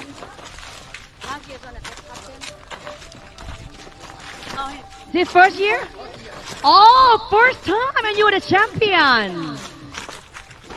太厉害了，第一次参赛就能夺冠。谢谢。 And I have heard that you're not from China. Where are you from originally? He's from China. Yeah. Upper on the north of China. 请问你来自于中国的哪一个地方？我是中国四川甘孜州稻城县。He's from the Sichuan province. 是属于四川的。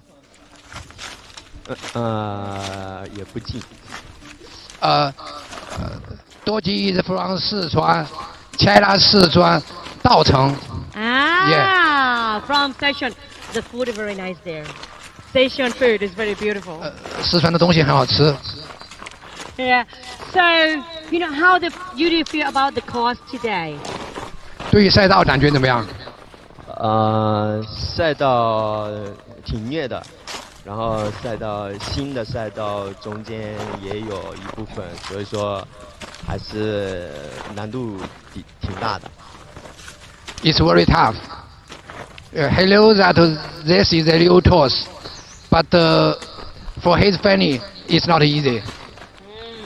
So which part is the most difficult? In which station? Let's talk about station. 跑了这么多路段中，你觉得哪一段最难？或者说你想想补给站是哪一段？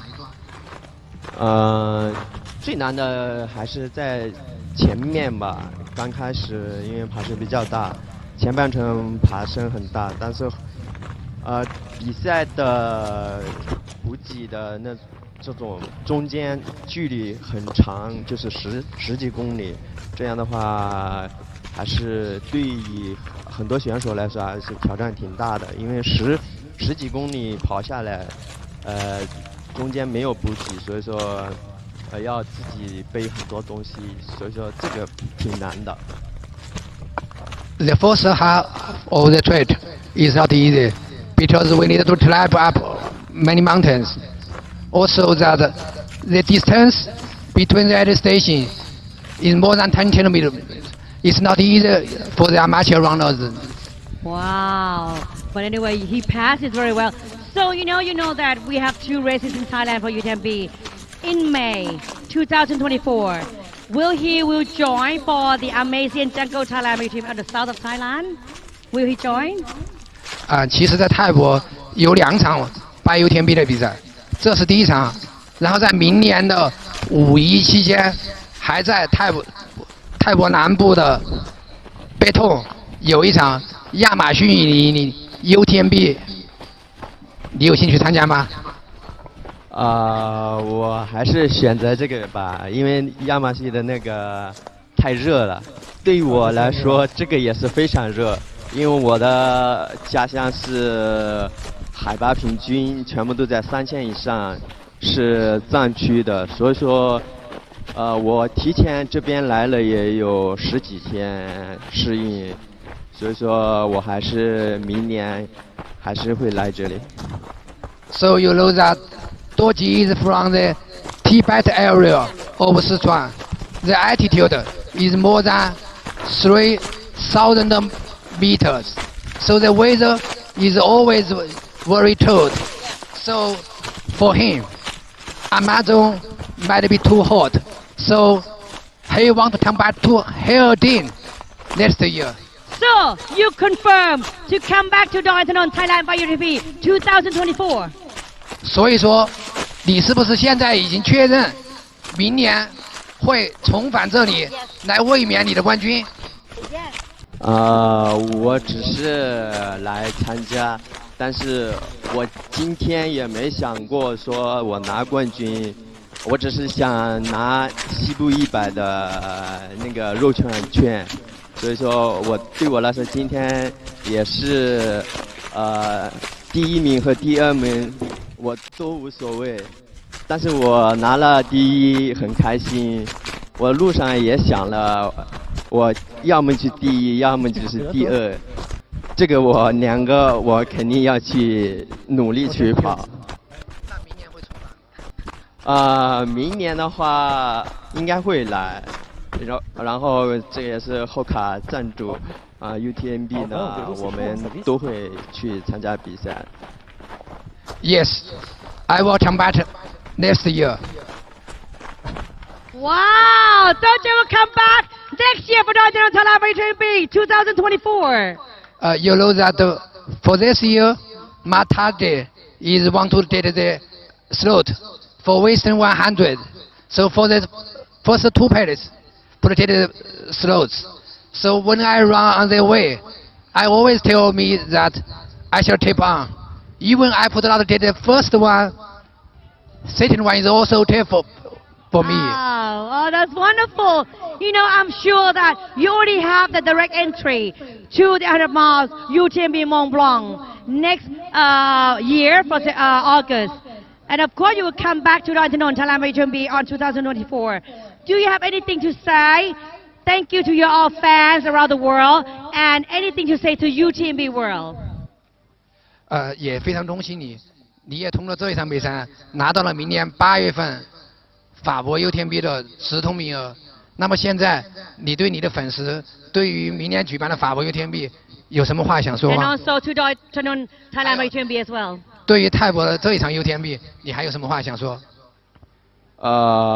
我是一个从大山来的，然后我又回到大山，然后感谢大山给我赐予的这样一个能力，然后我可以去山里面去奔跑，然后感谢所有人支持我的人，然后也感谢 UTMB， 然后侯卡，谢谢你们给我们这样一个平台，然后所有人谢谢，辛苦你们了。感谢所有人在道上支持我的人和志愿者，摄影师，辛苦你们了。So you know that I was from the mountain area, so I should say thanks to the mountains that gave me the power and strength to run on the trail. Also that I'm very thankful to Hotel 11 and the UTMB to give me the chance to compete. Also thanks to the race organizer, volunteers, photographers, thanks to everyone. Okay, Daji will say thank you in Thai. 卡坤卡。 And here, thank you so much. Congratulations to Daji from Hokkaido, China. 谢谢。谢谢。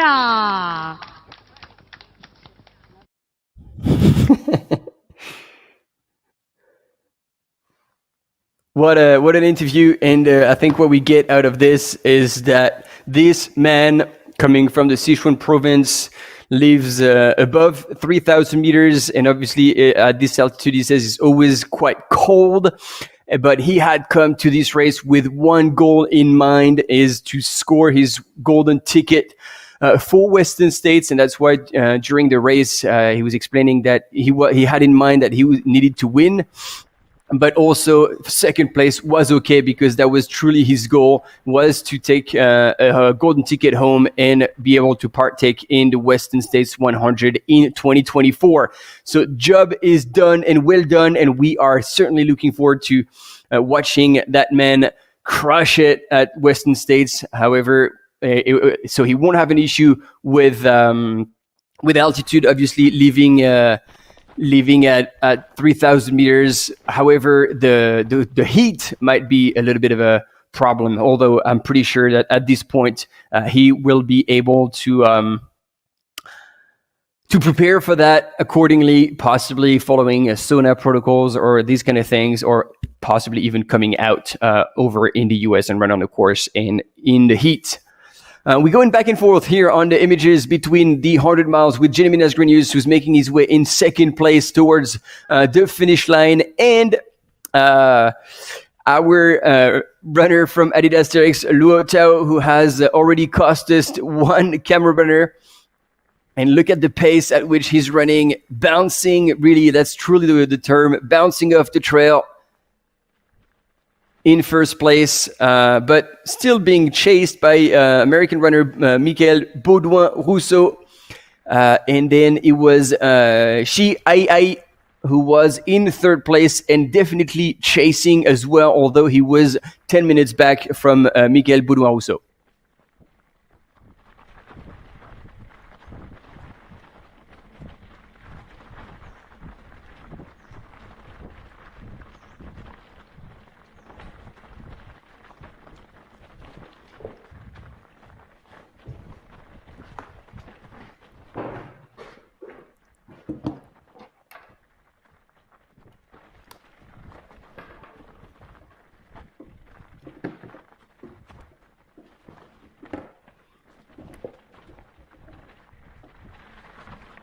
All right, I'm back with you in the comments, and you do have a lot of questions. I'm not going to be able to answer them all, but once again, it's an easy fix because you can definitely have access to the same platform as I do, the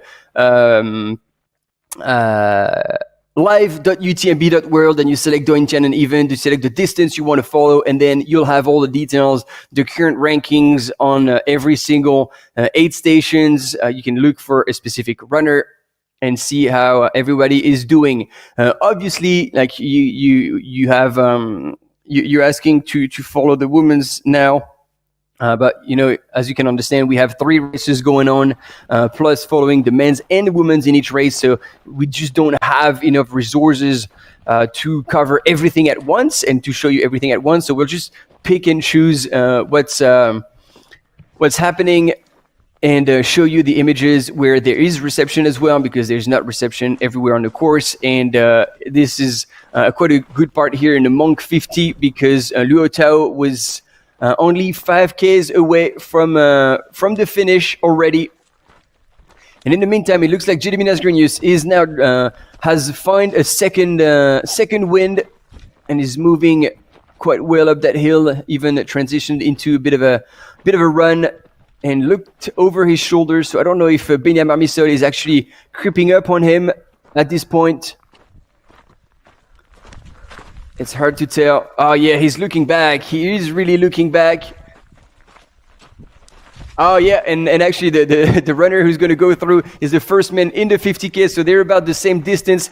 So I hope he's got a scarf, because Tao Luo will fly past him and he could catch a flu with the wind of Luo Tao.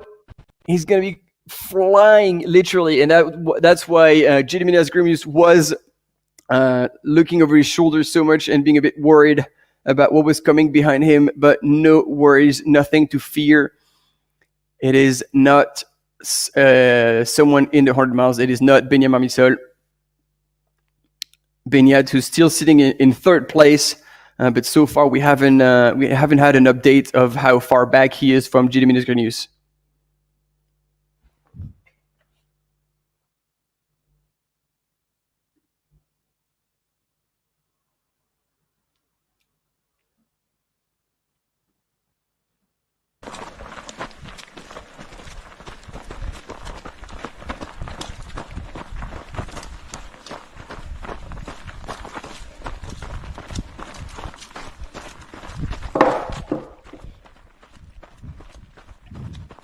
Yeah, it definitely looks like Gediminas Grenius has gotten a second win, and if I remember correctly, although this too bad. I think Luo Tao has gone past, and we missed those images. He's now ahead of Gediminas Grenius. That's my understanding, because I see someone in the distance ahead of Gediminas Grenius, and we couldn't quite see what went down. But yeah, looks like there's a runner going extremely fast ahead of Gediminas Grenius, and he's really looking back now. He's running scared. But as I was saying, I'm not sure. I mean, the vegetation. Ooh, yeah, it's not now. Is not the time to take a tumble. But he's getting close to the highest point of that little hill. So from then on, it's going to be all the way down to the finish. He's going to have to grind it through, and to bear the pain that the downhill is going to bring into his sore quads and IT bands.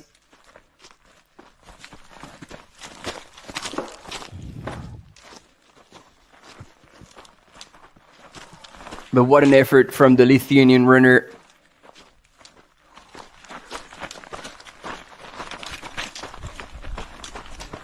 Again, he is right now sitting in the pain cave and digging deeper and deeper. This is what those runners are seeking when they're entering a 100-mile race and want to be competitive. They know they're going to get to that point where the body is screaming stop, but you're just pushing it mentally, not letting go, not giving pain a voice, and just keeping trucking, especially when you're in that second position. because yeah, everything is at reach. The qualification for UTMB World Series final, the golden ticket for Western States. I mean, there's so much at stake right now. He just can't get it. Can't let it go now.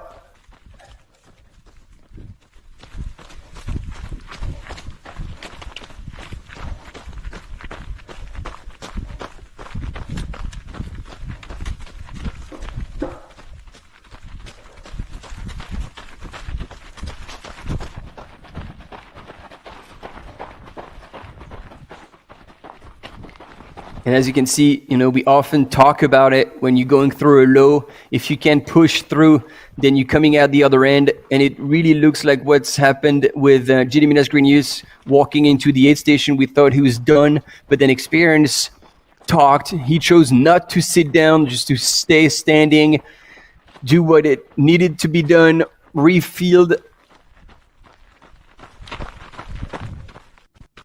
And was out on his way.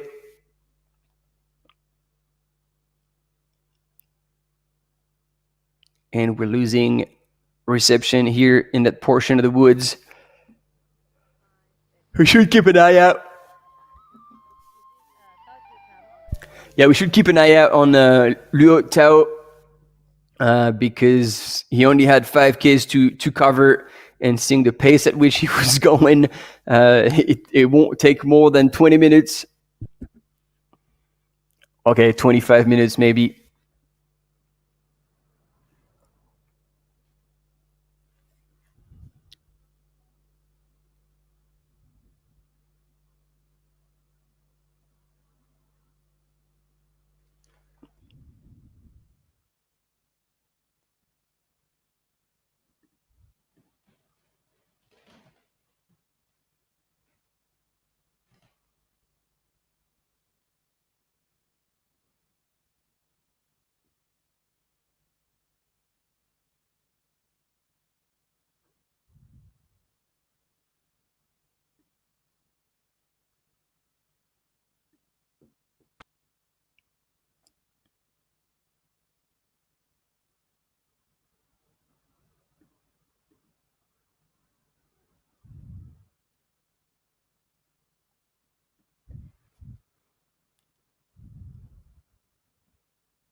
So there we go. We're back with Gediminas Grenius, who's just constantly looking over his shoulder, running scared. And actually, we don't know whether Benyat can be seen. And this is exactly what our camera runner is doing. He's giving us a view behind Gediminas Grenius, and it seems like in the distance we can't spot anyone. So at least he's got a solid 150 meters, which wouldn't be much, but already that's something that could be enough, at least out of sight, out of mind. So therefore, Bennett will not know how far ahead Gediminas Grenius is, and that might break his spirits a little bit and to possibly cut the chase. That being said, we do have a quick commercial break coming up, and we'll be back with you shortly to give you an update on the 100K as well and carry on with all these races. Stay with us.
And there he is, our second place in the 50K, ladies and gentlemen.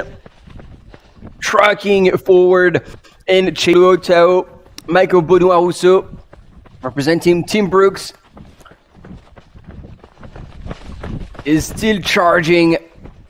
It's mind-blowing the pace at which they're going to cover 50K.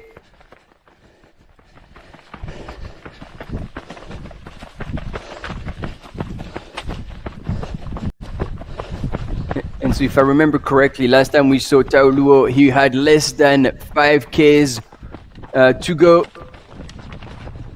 And so there's therefore probably more than 2Ks between first and second, between Luo Tao and Michael Baudouin-Rousseau.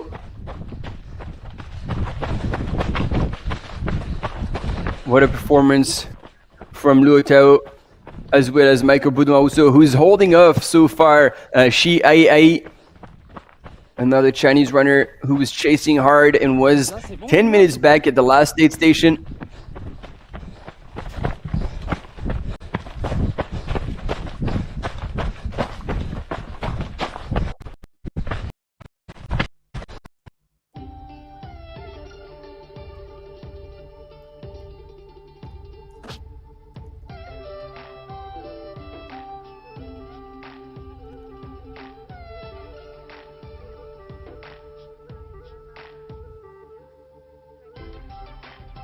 It looks like we've lost connection here.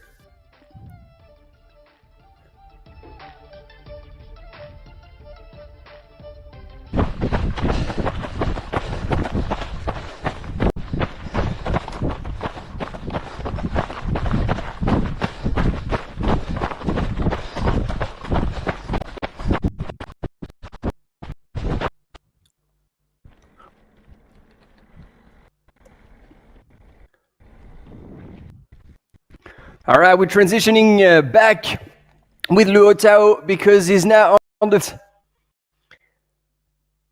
1.4 Ks to go for this man to come and crush the finish line and absolutely crush the field. He was definitely one of the names on my list to look out for, and once again, he delivers high.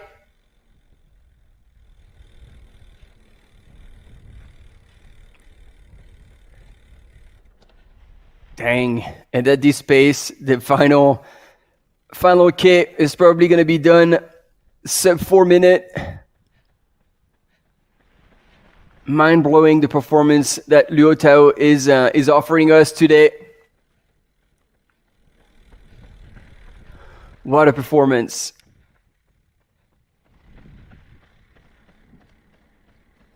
And look at this, keeping his shoulders down, relaxing his arms and hands. And still that very unique bouncing style. He just looks so smooth.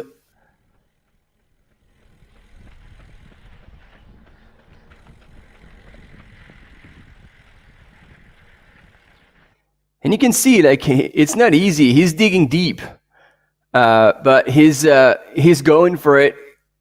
And then it looks like we have our first female runner, and it's Marina Cugneto from Italy. So she's made the move. She's made the move in the 50K to take the lead. She was third at the last checkpoint and is now leading the women's field. What a race, ladies and gentlemen.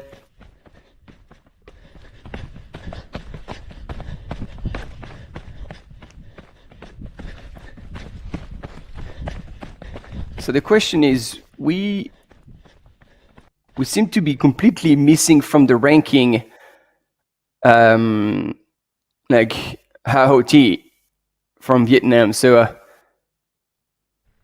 this is a bit confusing. We'll check what happened there, because obviously on the images the camera runners would spot the first finishers. But now onto the men's 50K winner today, Luo Tao, representing the Team Adidas Terex, coming from China. This is going to be one more win that this young athlete will add to his palmarès. What a race.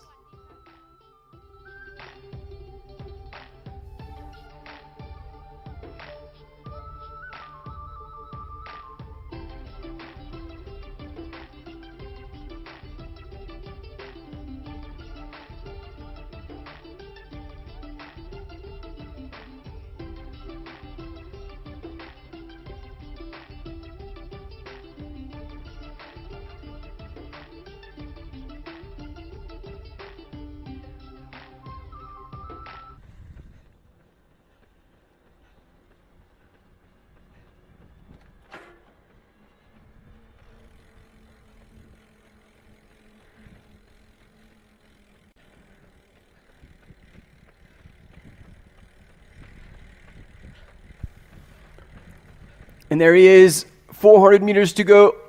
That is just one lap around the track. He can hear them now.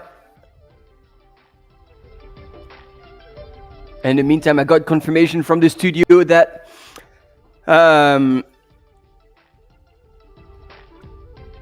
Marina Cugneto from Italy is indeed, and this is 100% sure, leading the 50K race in the women's field. Check.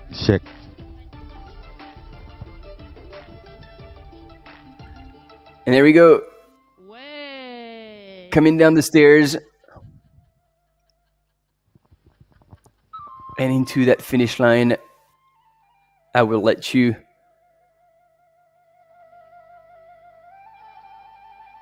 appreciate that finish line. He's just so close now. And imagine that. 50 kilometers, 2,800 meters, 870 meters of climb and descent. And that will be covered in just under 4:18 a minute. That is blistering. Congratulations, our champion of 50K, from Adidas Terrace, China!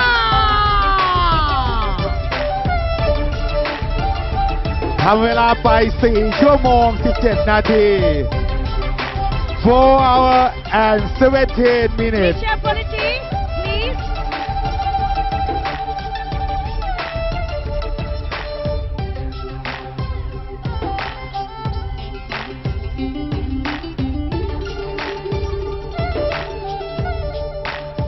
เร็วมากๆเลยนะครับวิ่งไป4 ชั่วโมง 17 นาทีเราเต๋านะฮะ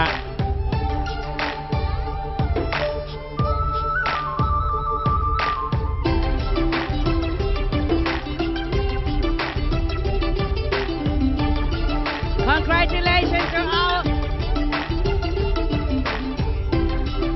Lotto from Adidas Terex, our Mont 50 champion of Doi Inthanon Thailand UTMB from Adidas China, Lotto! และคาดว่านะครับต่อจากนี้อีกไม่กี่นาทีอาจจะได้เห็นลำดับ 2, 3, 4 และ 5 ของระยะ 50K นะครับเพราะวิ่งใช้เวลาไม่นาน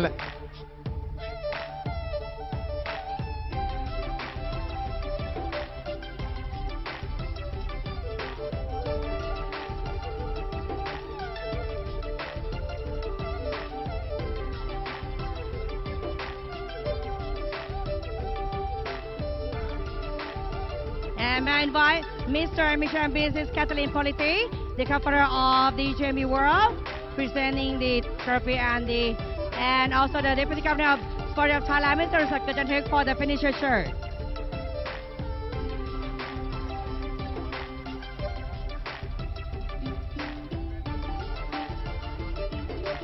The Deputy Governor and their first place from Mr. and Mrs. Politi.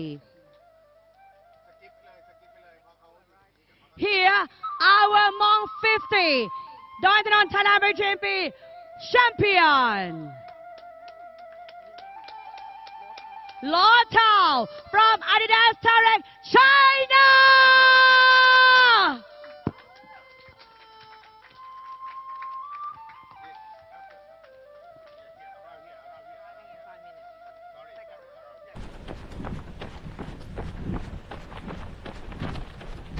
What a performance from Luo Tao, and then such a... It's good to see him, like, he was crossing the finish line and he was breathing hard, like, clearly he didn't take it easy and he gave everything he had, but what a time, like 4:18 for 50k and 2,800 meters of climb. This is, this is next level. Back with the 100 miles with Gediminas Grenius is now on the flat, ladies and gentlemen. It looks like the golden ticket will go to the Lithuanian runner, veteran in ultra running, and just like Ludovic Pomeray, for example, is still at his best and proving it today. The runner who started the race yesterday saying that he just wanted to have fun. Well, this is definitely type 2 fun. But man, that's gonna feel so good when he crosses the finish line. He would have hard earned that golden ticket to Western States.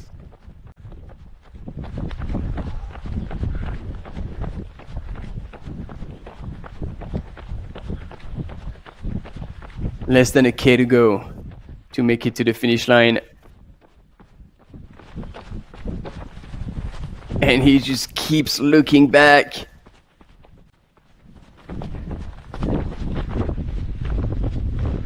Did we see someone behind? No, that must have been a scooter or something.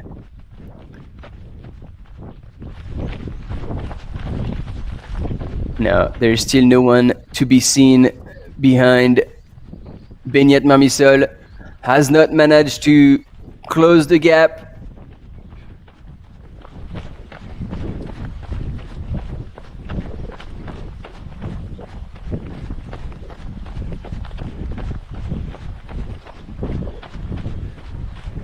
And it looks like it's in the bank for Gediminas Grenius.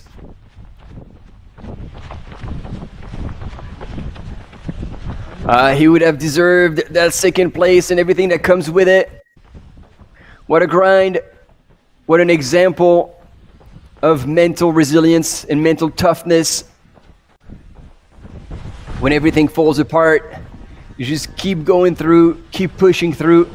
And he can turn it around. You can see now that he's running, opening up his stride. He's just stopped listening to the pain. He just wants to make it to the finish line.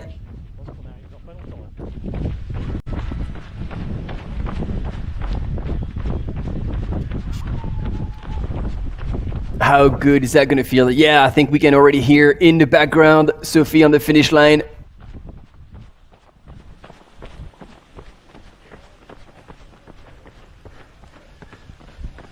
Okay, that's the last one.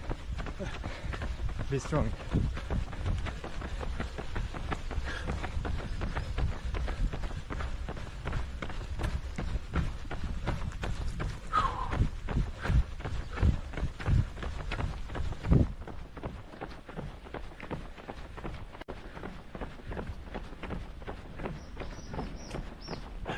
นักท่องเที่ยวด้านบนหลบด้านในก่อนได้ไหมคะเรามีการถ่ายทอดสดทั่วโลกอยู่นะคะกราบขอบคุณมากค่ะ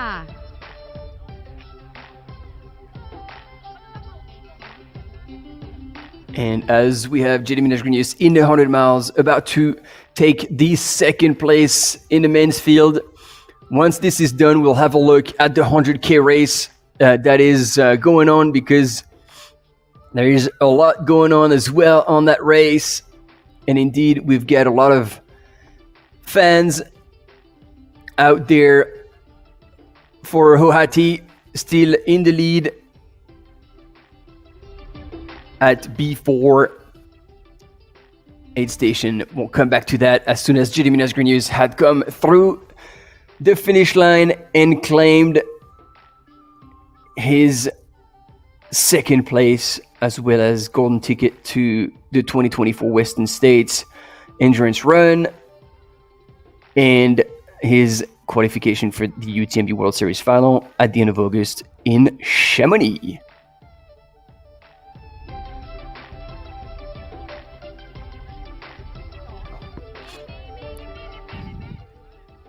น้องลิบบินอยู่นะน้องลิบบินที่สองมาแล้วครับน้องลิบบินมาแล้วนะครับ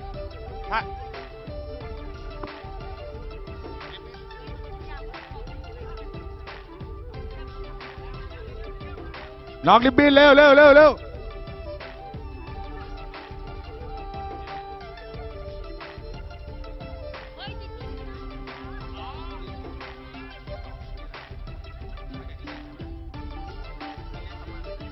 We have our second place. I wanna try in 160 อันดับ2ของ try in 110มาแล้วค่ะจากทีมวีบรามค่ะ All right, I think there's going to be no need for me to speak over Sophie the MC. So I'll give her the floor to welcome the Lithuanian runner Gediminas Genius and claim second place in this 100-mile at Doi Inthanon Thailand by UTMB. Congratulations to Gediminas Genius from Vibram, Lithuania. Our second place of Trident 160 Doi Inthanon Thailand by UTMB.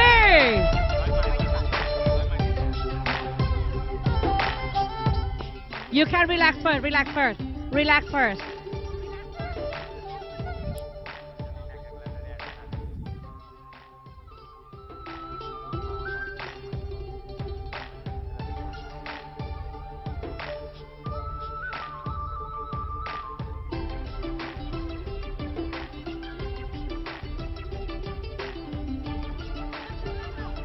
His wife, Gigi, is a big supporter. Woo-hoo!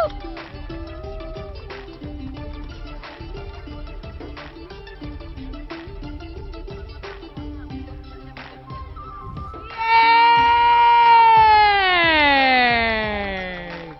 That's sweet. Ah, that man is an absolute legend. And he's a beast. Like, you know, some runners are like a bit thin or a bit lean. Like, he is very, very strong. And so it's always exciting to see the weight versus power ratio. And it tells us that muscles do work pretty well, even for ultra running. And what an example of resilience and determination. From Vibram, Lithuania, the second place of That one will have a special flavor, I tell you that much. Vibram.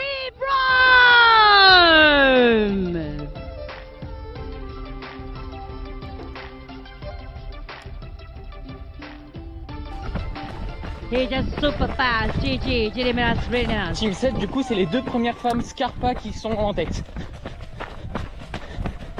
And there we go. On the left-hand side of your screen, you've got in the 50K, the top two women, both from Italy. I recognize Elisa Desco, who's caught up now with Marina Cugneto. The two Scarpa runners from Italy has now taken the lead in the 50K.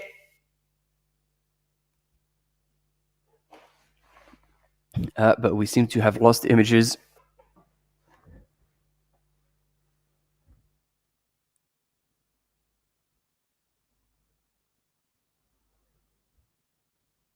Gediminas Genius.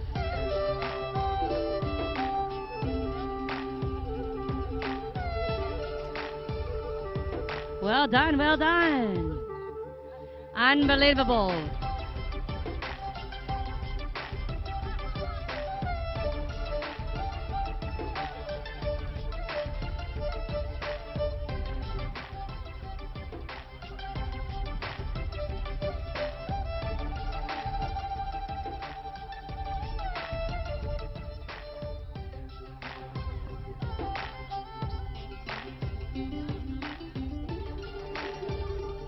Okay, this is one more champion kiss from his wife. Gediminas family. Woo-hoo! Awesome. You see, she's almost more emotional than he is. She's been crowing for him, being on the sidelines, supporting him all throughout this race for over 24 hours, 25, 30 actually.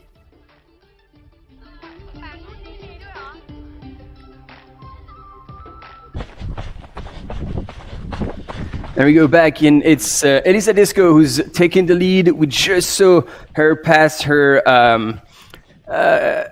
teammate and actually also countrywoman Martina Cugetto. Ouais, là en fait la deuxième est passée première. And yeah, Elisa Disco was in second place up until now. And she's now in the lead of that 50K. En tout cas, ils sont de la même team, mais il y a du fight. Hein.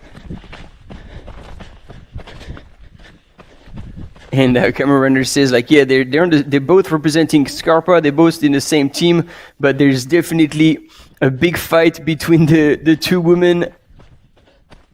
And it's interesting to note that, you know, in the first 10Ks, they weren't even in the top 3. They were taking their time. I think the rest of the field might have started out a bit too fast, and now the two Italian runners are making the difference, are putting pressure on the rest of the field, and have taken over literally the women's field to be in first and second, both representing Team Scarpa.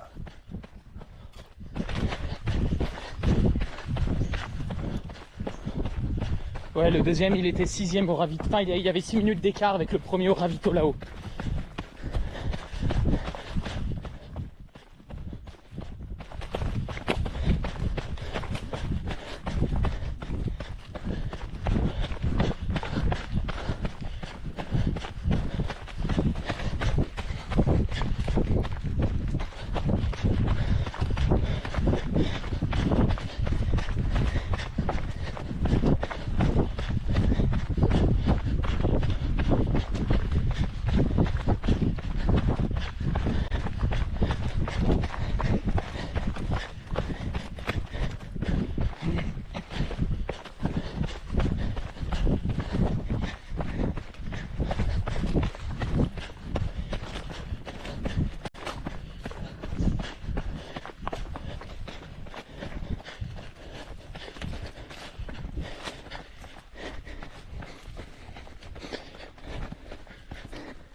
So yes, on your images, Elisa Disco from Italy, from the little town of Livigno, I believe, not too far in. Unless we're losing the images, in Bormio, precisely. I believe she is mountain running legend Marco Di Gasperi's wife, and they're both parents of 2 children. And I don't know if Marco is out in Thailand as well for a family holiday.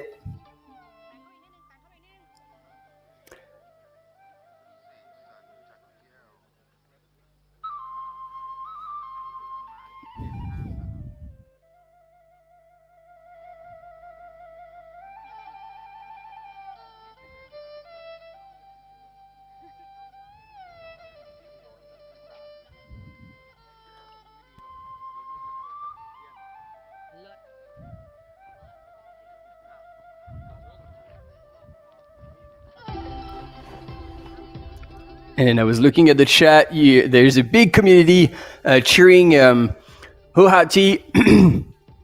But Hao, don't worry. She's doing the 100K. She's only 40 kilometers into the race. There's still 60 Ks to go. We're going to have plenty of images of her. Don't worry. We just have to go to the finish and see which runners are coming in. But don't worry, because the 50K is so quick that we have to have images right now, because then it's going to be done. But then there's still plenty of hours to cover the 100K and the rest of the 100 miles to have the top 3 female make it home here on the Royal Park Rajapurek. In a few moments we will be interview the Mont 50 champions อีกสักครู่จะสัมภาษณ์สำหรับมง50มง50นะคะอันดับ1มง50เราจะสัมภาษณ์กันนะคะ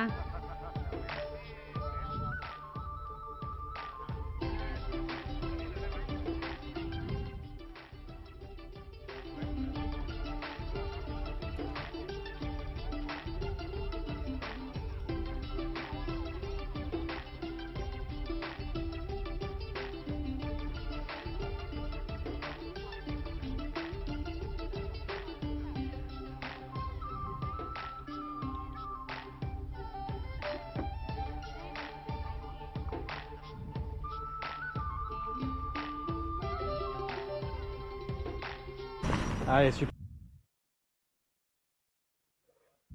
1,2 km. Oh, there we go. We are with the third man in the 100-mile race. Benyat Mamisol.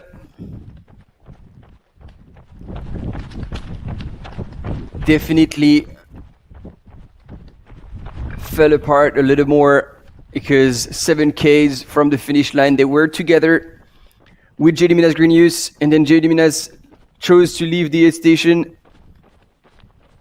and would have put in the space of 7 Ks probably some 15 minutes at least on Benyat, if not more, almost 20 minutes. So yeah, we could definitely feel the difference in pace, and yeah, this is where everything happened in that race for the second place and the golden ticket for Western States.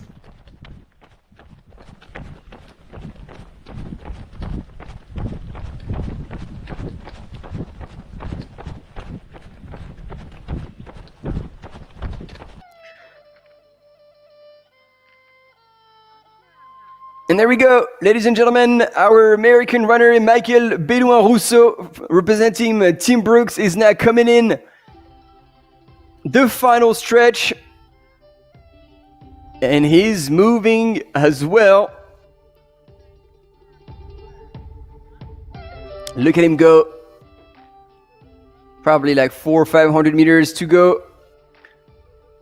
Gonna take a right-hand turn onto the bridge, and that will be a done deal. Oh, wasn't it there? Oh no, I think they go all the way around. My bad, I got excited. So run a little more. Ah, yeah, no, that's down those stairs. My bad. The champ of Trans in 160, the third and second place, making a very incredible time to finish. นะอันดับ1อันดับ2ของระยะ160กิโลทำเวลาได้ดีมากๆนะคุณผู้ชม And there he is. A solid day for Michael Bedouin-Rousseau today. I gotta say, hands down, there was no catching Luo Tao today, but he still delivered, scored at second place in that Mong 50K. And we'll cross the finish line. I'm sure he'll be pretty stoked about that performance, leaving a whole lot of top athletes behind him. And is Team Bedouin-Rousseau in the house on the chat?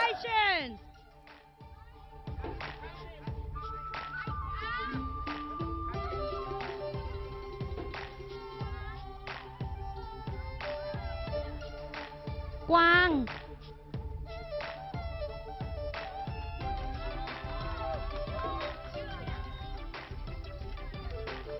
Congratulations, big care from Brooks Running, United States of America.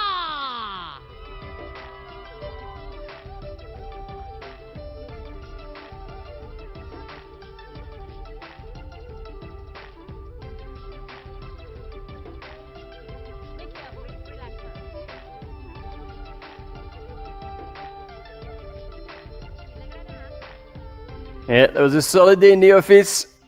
Oh, possibly on the edge of cramping. No, just kind of cooling himself down. That is service.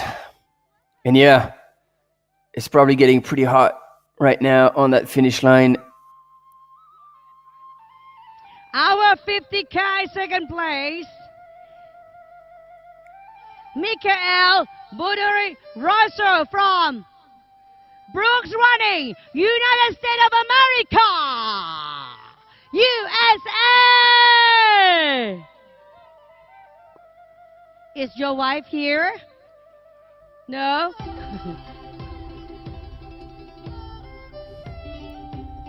Congratulations.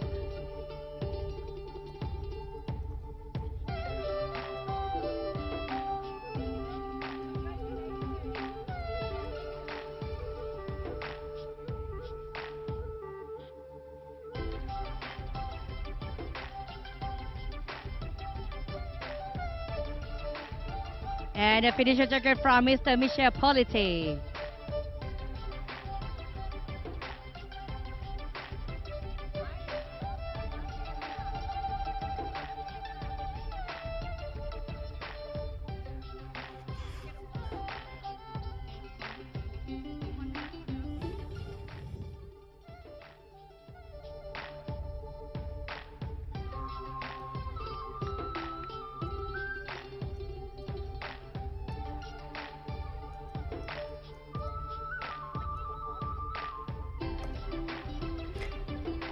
And there we go. He's coming. He's picked up the pace a little bit. He can feel the finish line is there to kind of put an end to his suffering.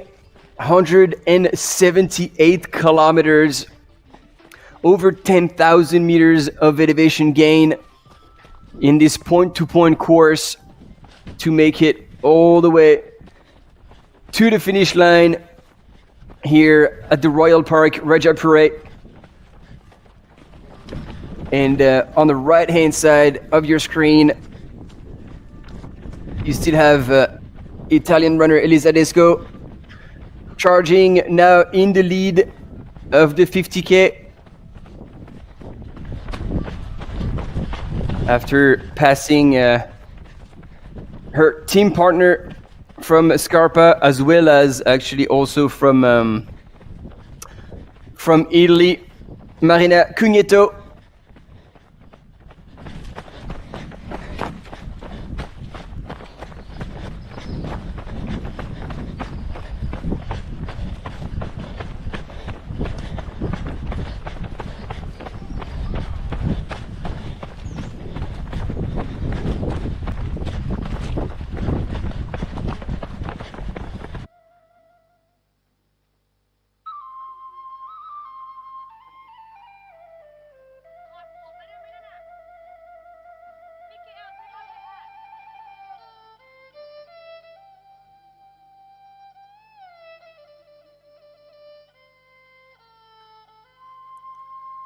And there he comes. I'm sure the whole team will be there. He had his family, he had his crew who had come and support him throughout this 100-mile, 25 hours and 44 minutes elapsed.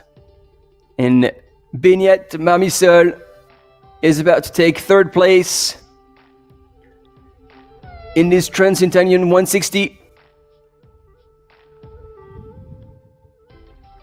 And we'll see his emotions crossing the finish line. Congratulations, our third place of the 100 miles, Bernard Mamisol from France. Congratulations.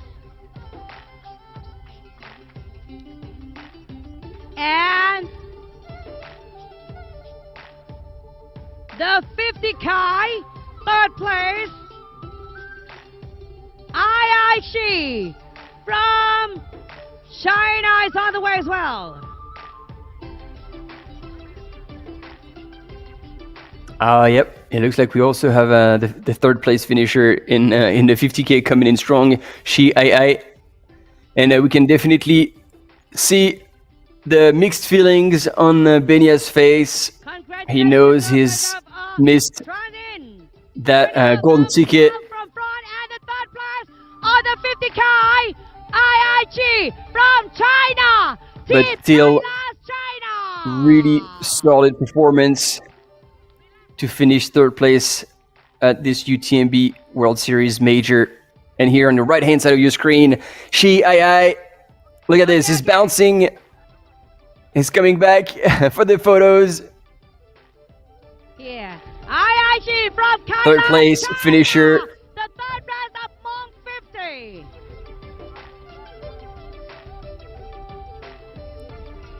And these runners have worked pretty hard to get there in such a quick time. It's good to see them smile crossing the line. And there we go, receiving their medals. And actually, yeah, those little numbers that they put around their neck to bring them to the finish line. In the award ceremony, he's receiving the official finisher vest as well.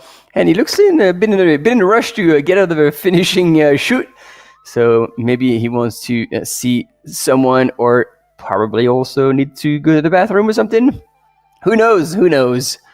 Maybe he wants to congratulate his two competitors who finished first and second, Luo Tao and Michael Baudouin-Rousseau. And we're back with the female leader in this 50K.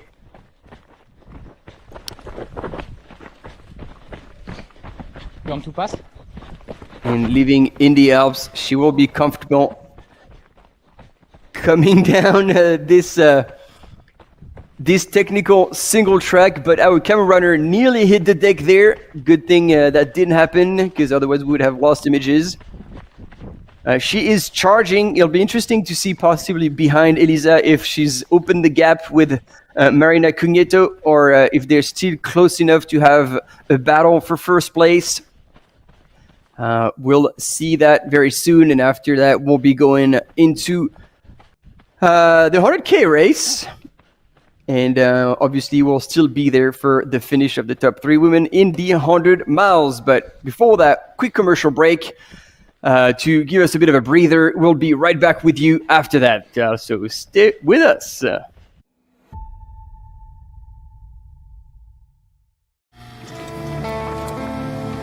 The Ultra Trail de Mont Blanc is the Super Bowl of trail running.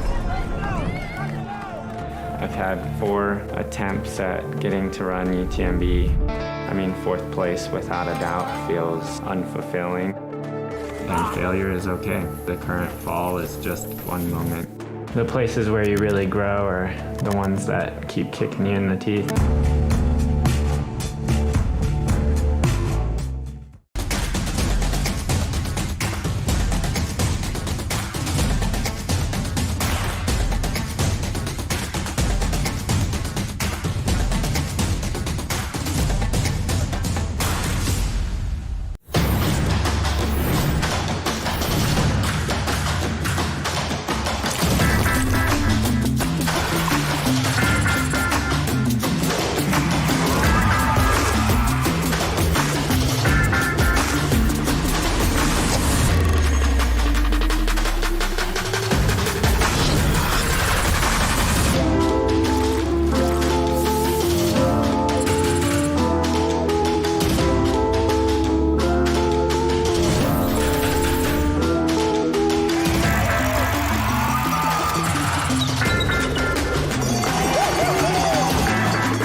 And as we are looking at the finish line in the Royal Park Rajaprek, it does look like the weather is actually turning and the clouds are coming down, which is probably going to be helpful for the runners.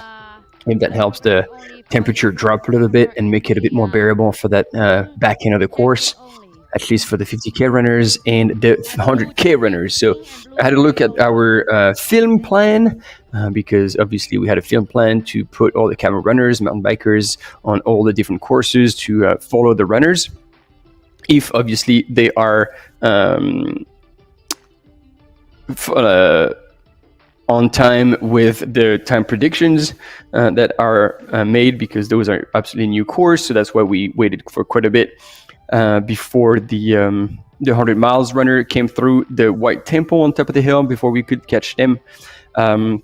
So in about an hour, we should have the runners from the 100K. And in the meantime, we'll be following the finish of all the top men and women in the 50K, as well as, of course, the 100-mile runners when they're going to be coming through. But I think we do have a bit of time for that before the first female in the 100 miles make it to the finish line, because if I'm correct, they are still at the aid station A15, so there's still A16 and the finish line, meaning they still have just over a half marathon left to go before the finish line. And Lin Chen from Adidas Terex is about 2 minutes away from the A15 aid station, and from there she will have another half marathon to go before getting to that finish line.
All right, we're back with live images of our female leader in the 50K.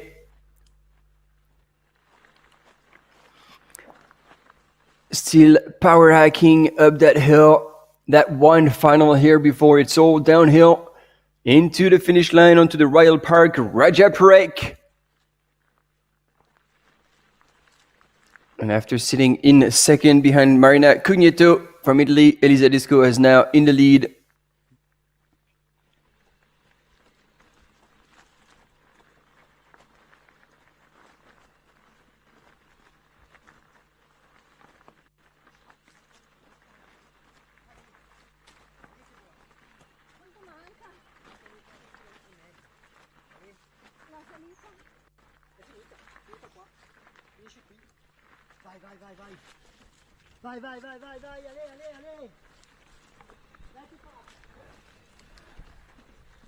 Ah, what was that?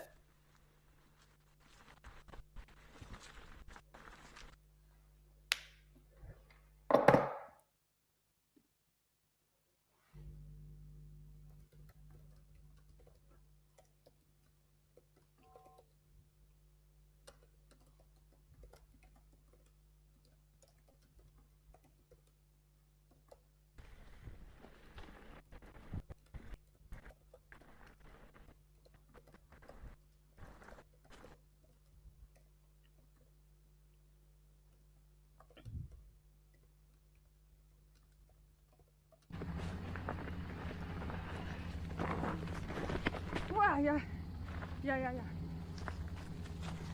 Yes, behind.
All right, we're back with the female leader in this 50K.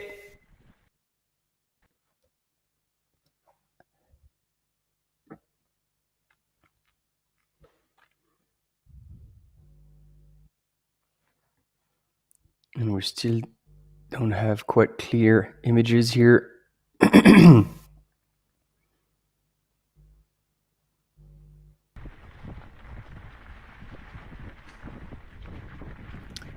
Yeah, it's cutting a little bit.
All right, we are with the second woman in the 50K, Marina Cugneto from Italy. Still moving pretty well. I mean, it's hard to have landmarks that would indicate like how far back she is from Elisa Desco. We saw her. It's probably a minute or a couple of minutes, if that. And I think now she's gone past the tip of the last climb, and it's now all downhill from here for the Italian runner. If she has wheels, she could possibly pick her up.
น้องเสกพักผ่อนก่อนนะเดี๋ยวนับมอบเหรียญจากดร.ชลดาชอบจิตและท่านผู้บริการจัดการกีฬาประเทศไทยนะคะ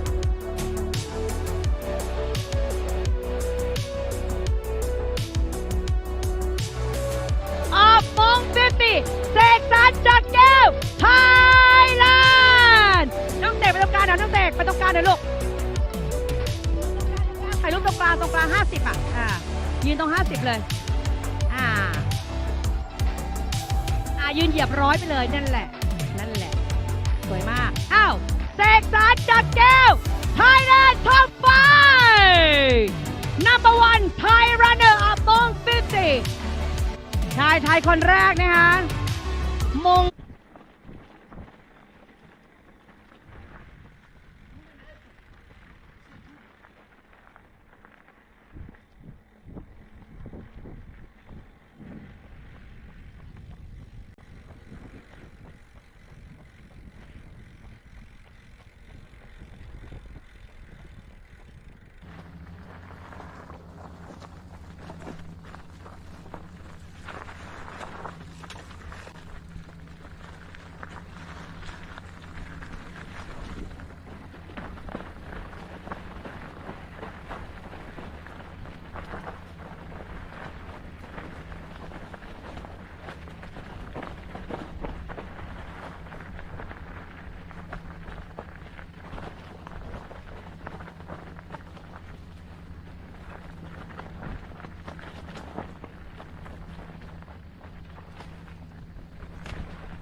Split. Ok. Ok.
There's two. Elisa Desco and Marina Cunetto.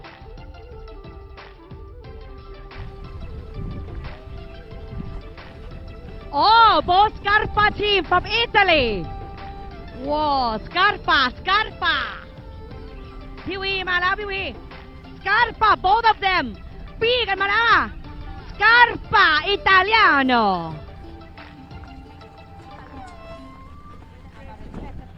ไม่ใช่ แม่เล่นกันไปนะคะ Running Insider อยากจะรู้มุกนี้เข้าไปในเพจ Running Insider นะคะ ตอนนี้บอกว่า there was one beating each other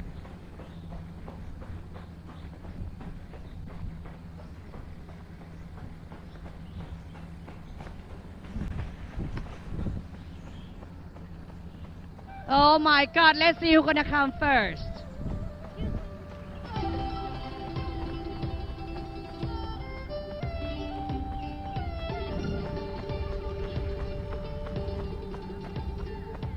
And there he comes.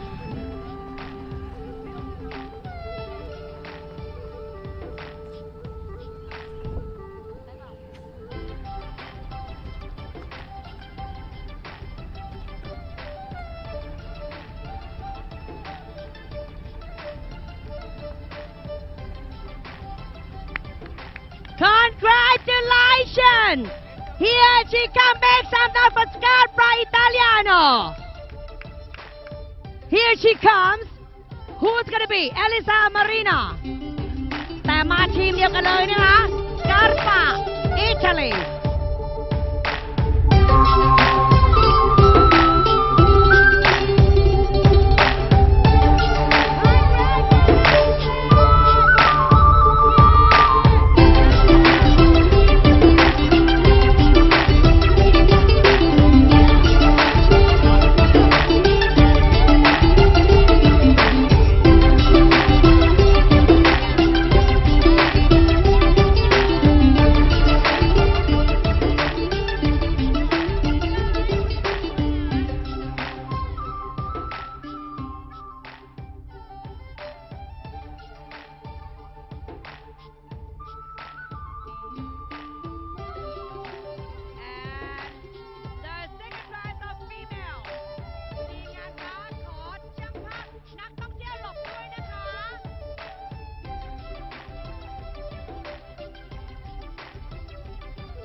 Benedetto Scarpa, Italy!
All right, she was leading the 50K early on for the first like 10Ks or so before she got reeled in.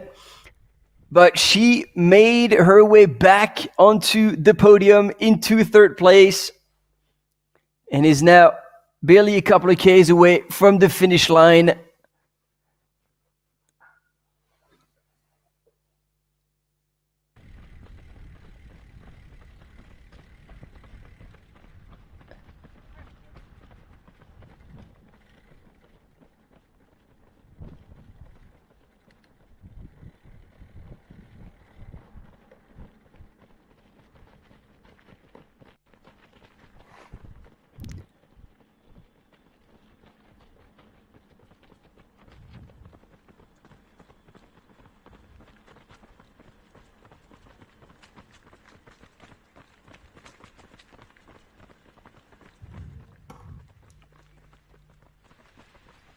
So I thought we were going to get into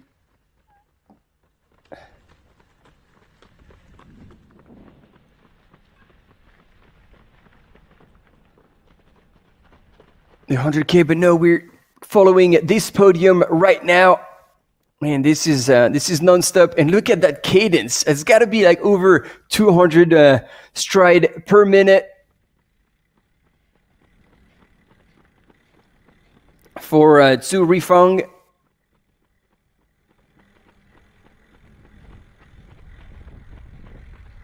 Really solid performance here, and it's good to see her like managing her effort properly. I personally thought she might have started out a bit fast and then collapsed, but no, she turned it around and is on her way to third place on the podium of this Mont 50K, meaning that she will punch her ticket into the UTMB final OCC, and possibly if she asks for it and it gets accepted, she could bump up even to the 100K distance into the 2024 CCC in the UTMB World Series final, as well as the rest of the top 10 women and men in each race, because once again, Doi Inthanon Thailand by UTMB is one of the 3 majors of the circuit, and that means that all top 10 athletes plus the category winners will punch their ticket to UTMB World Series final.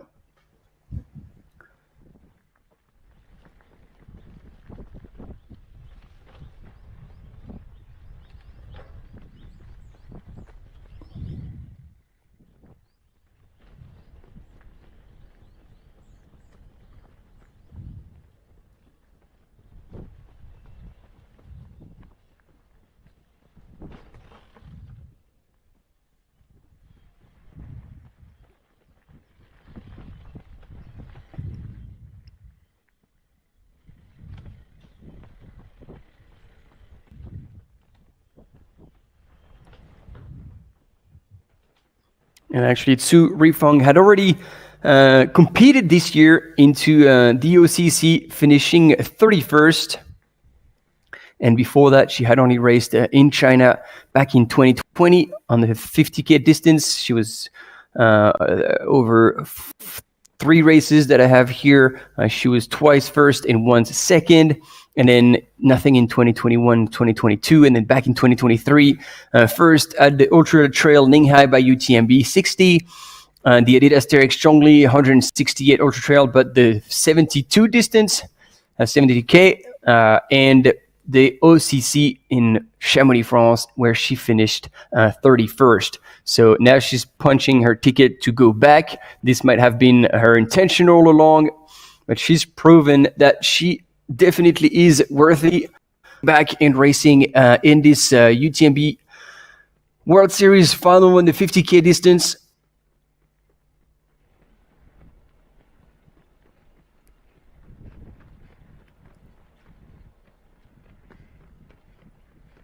And it looks like runner 407 is happy to be on the video. He's sticking with her, Zhu Rifeng.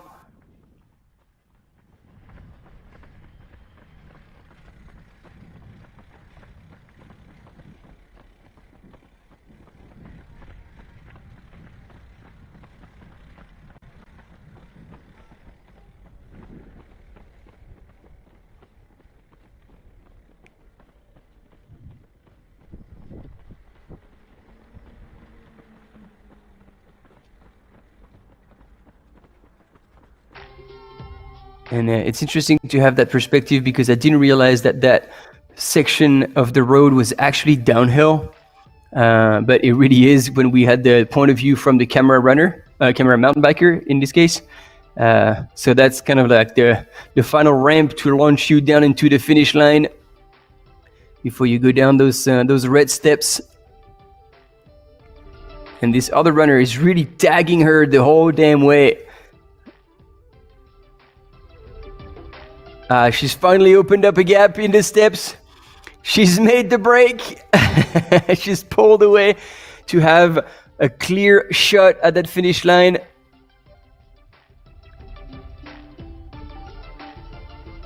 I don't understand because now he's closed the gap again, so he's clearly able to run faster. So why is he just staying there?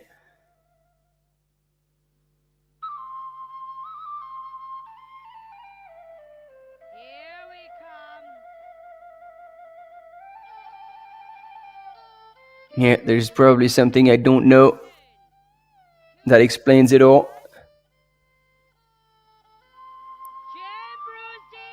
Well, there you go. Apparently they know each other.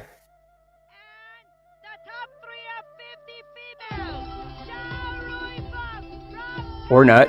Hard to tell.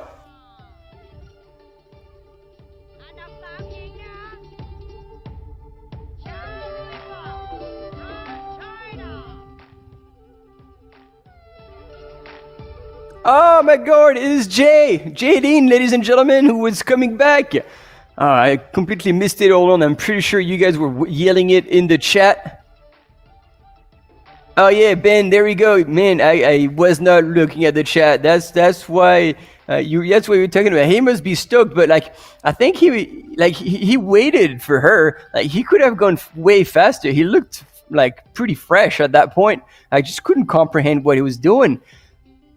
Ben, you're gonna have to tell your mate to just really learn how to get a final kick and just go for it.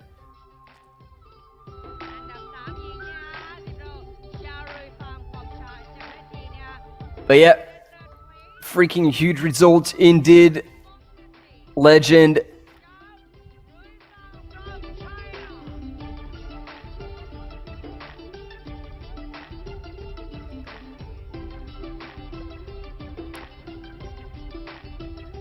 And so now looking at the program, what we get coming up.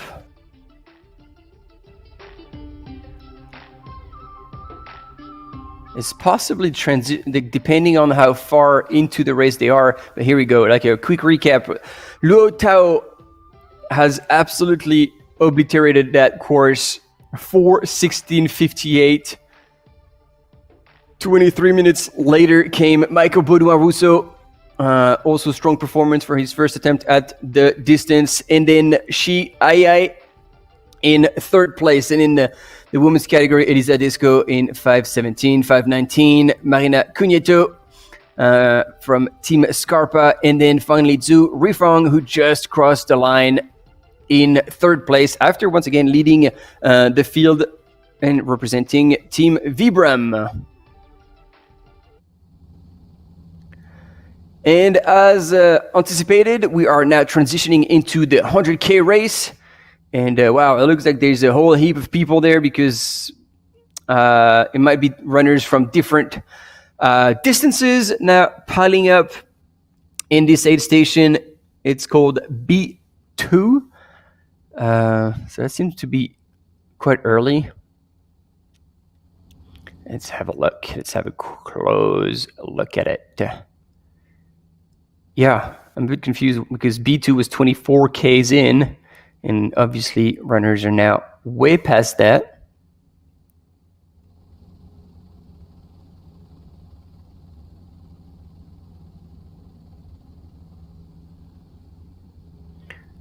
But maybe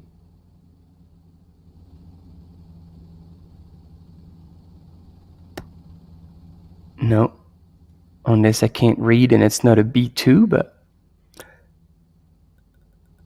oh, okay, B2 round 2, so that's got to be B6 if it says next aid station is B7. Let's have a look again. B6, there you go. That would make sense. So now the front runners in the men's have arrived to it. But I think... Oh, no. So B7. I'm getting very confused here.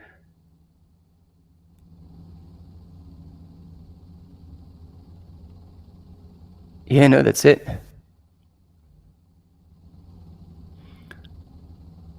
Anyway, that's 7 hours, 36 minutes into the race. That is for sure. And here's our first man in the 100K, Meng Guangfu.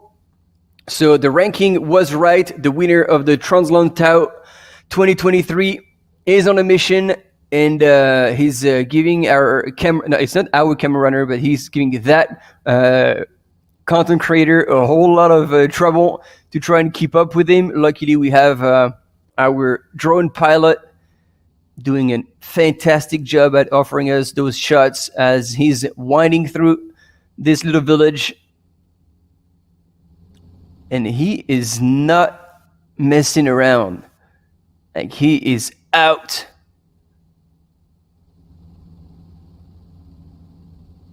And it looks like he's truly running for his life. So once again, the Elephant 100 is 95 kilometers and 5,910 meters of elevation gain. It's the loop, just like the 50K, started this morning at the Royal Park Rajapurek, and will finish there as well.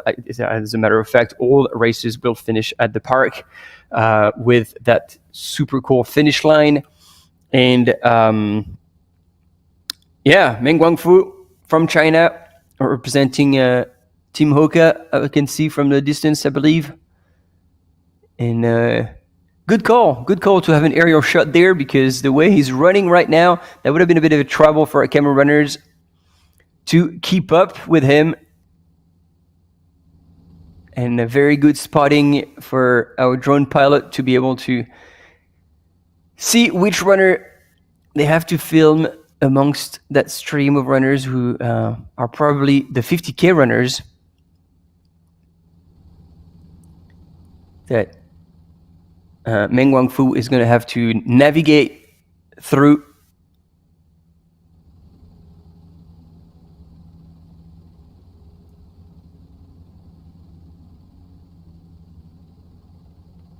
And there we go, disappearing once again into the woods.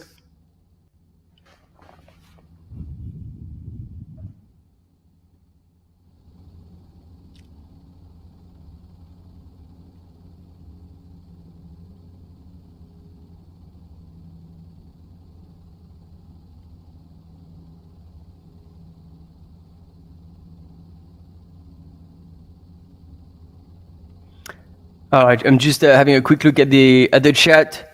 Sanat, thanks again a lot for that indication. I really was confused by the B2. But again, B2 comes again at the 70K mark, second assisted aid station. Great.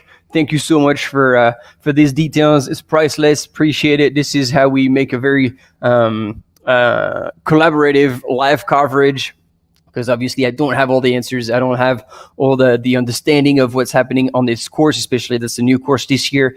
So if it was just like last year, I would have been a bit more familiar with it. But yeah, Sanat, again, thanks a lot for those details that are there's priceless. Appreciate it.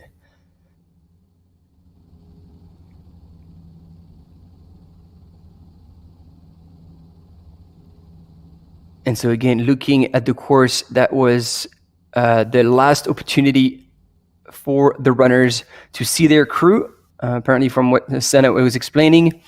And now they are 30Ks, just over 30Ks away when they leave that aid station from the finish.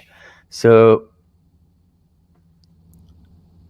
but they have still to climb to the highest point of the course before eventually dropping down and then back up slightly to the Fadam Forest Ranger unit. We saw, I mean, we didn't see them there actually. We saw the White Temple up there, and then from then it's a huge downhill, a bit of a final kick on that single track where we've now followed the runners from the 50K, from the 50K male and female, and the 100 miles male. So we are now familiar with that section of the course. So there's still a lot of racing to be shown.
And that's it. We have landed the drone.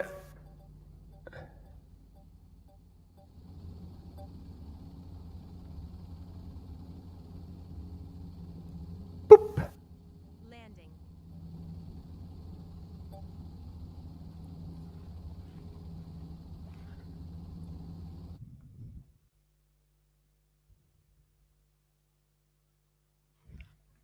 And we have a quick break until we get the first man of the 100 miles, because at this point we have no images on the course available. We're repositioning our runners to welcome the first of, not in the 100 miles, sorry, in the 100K, obviously the 100 miles runners in the men's have already crossed the finish line and are probably laying down as we speak. So 13:00 local time. We'll be back with you all.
Here we go, people. Look alive. We are on the 100K. Finally, what you asked for at the aid station. First woman, Ho Hati from Vietnam. She's here at the aid station. And we'll keep an eye out for Hagna Debat. See how far back she is. But the fight is on, and you can see she's looking around. She's not wanting to lose any time. She's on a mission, and she was looking really good at the last aid station. We didn't see her on the images, but we had people on the ground giving us those details. 9 hours elapsed in this 100K, 95 kilometers precisely, 5,910 meters of elevation gain. And look at this. They are all over her, helping her, refilling the bottles, changing everything, saving as much time as possible. Ho Hati from Vietnam, I want to hear you in the comments, ladies and gentlemen. You asked for it, and it's finally coming together. Vlad, we were just waiting for images, and it's finally coming together. We have images of Ho Hati.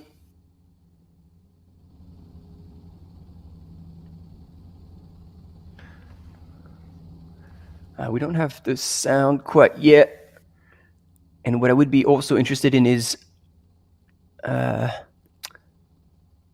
seeing how far back Ragnar Debat is.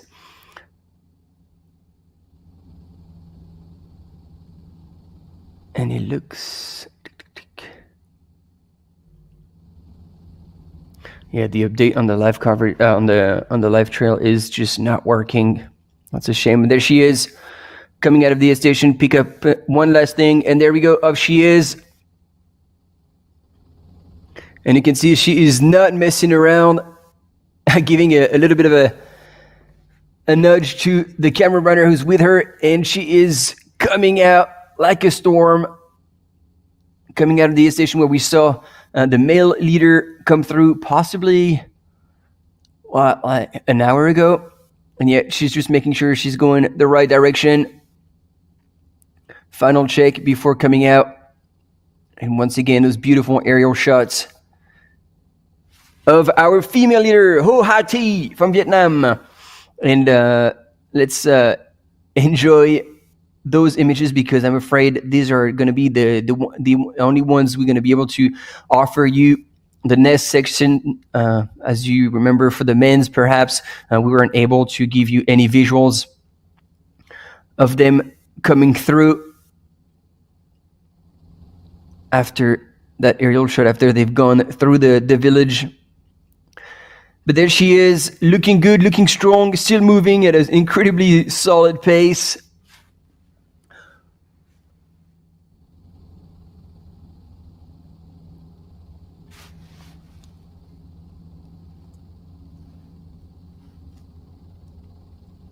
And yes, you are all super excited in the chat.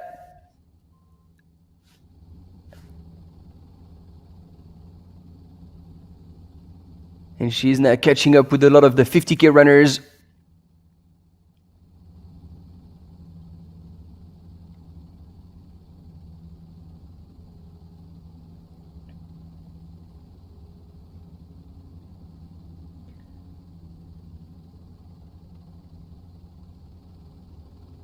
And there she goes, final left-hand turn. She'll run all the way down and then into the forest, where she will disappear into the tall trees.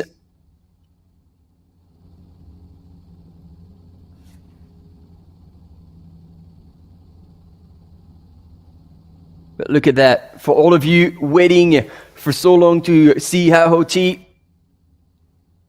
you can be relieved. She is moving, and moving really, really well, on her way to the Royal Park Rajaparek. And so far in the lead of the 100K women's, the Elephant 100.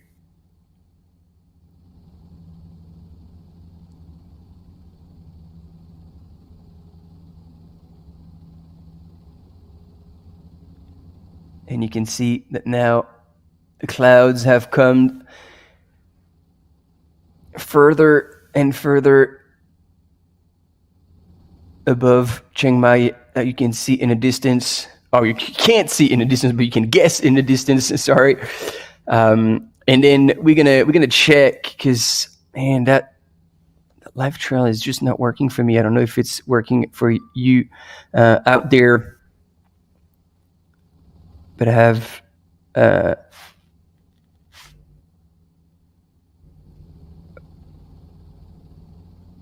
Huati.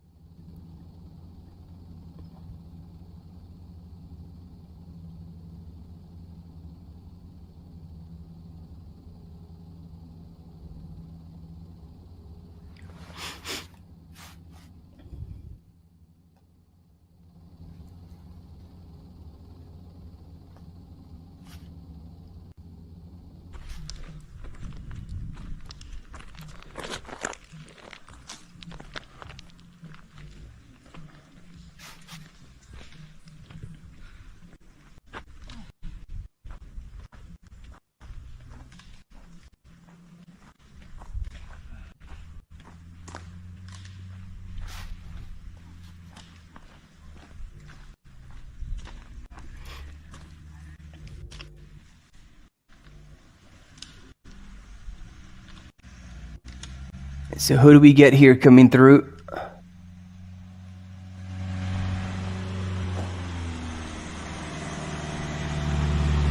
Not sure I could picture who that was. Coming into the aid station.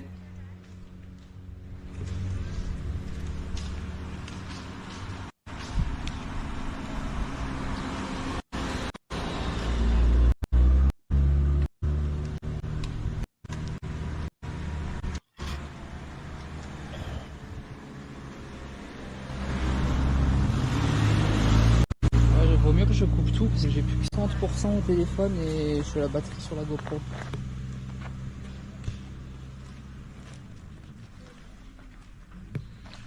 Ok, bon bah je rallume dans un quart d'heure, comme ça je serai sûr de pas le louper.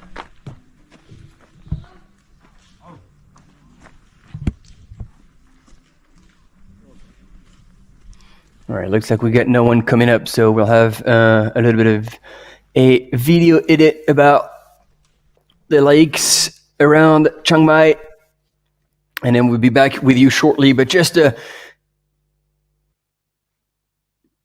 give you a bit of a heads up. Oh, something's frozen here. Ah, there we go.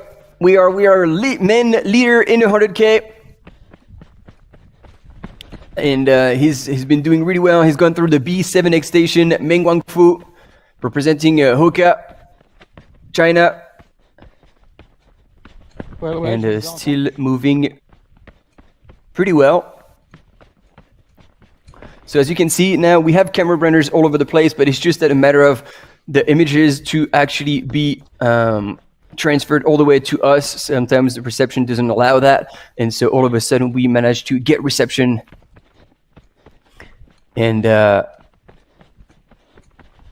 so we're pretty stoked to have those images.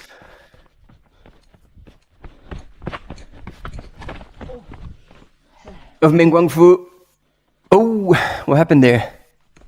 There's a bit of a tumble here. Hopefully he's all right. Hopefully it wasn't an ankle or anything.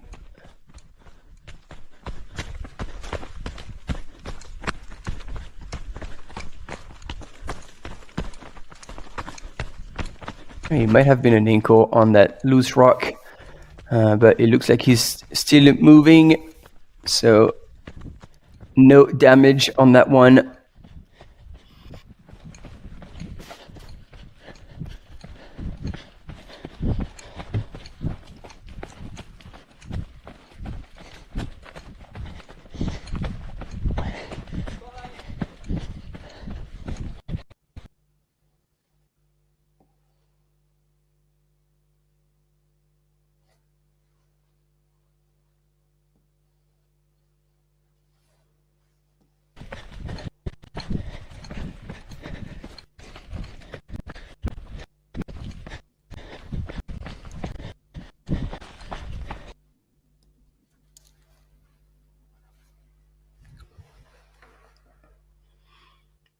It looks like we're losing images again. So back to the finish line. But again, in second position was Yu Peiquan, also from China, representing Team Utopia. And in third place, Octavio Busacci from Romania. Big fan base over there, but still they still haven't gone through the B7 aid station, so they're a little bit further back, expected to come through the B7 in 28 and 34 minutes respectively. And in fourth position, Pereorel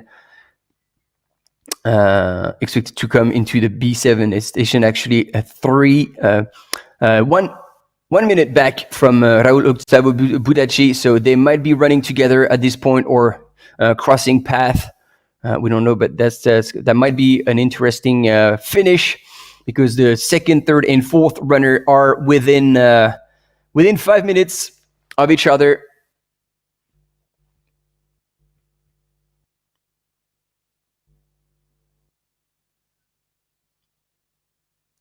And here you can see the images of the reservoir, who was built as a second water supply for the region, built in 1987.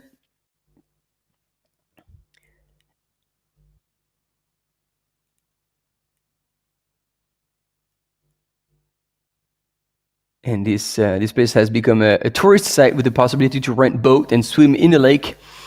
And this is actually one of the only swimming options in the area. And fun fact, that lake is 1.4 million cubic meters, which is equivalent of 600 Olympic swimming pools.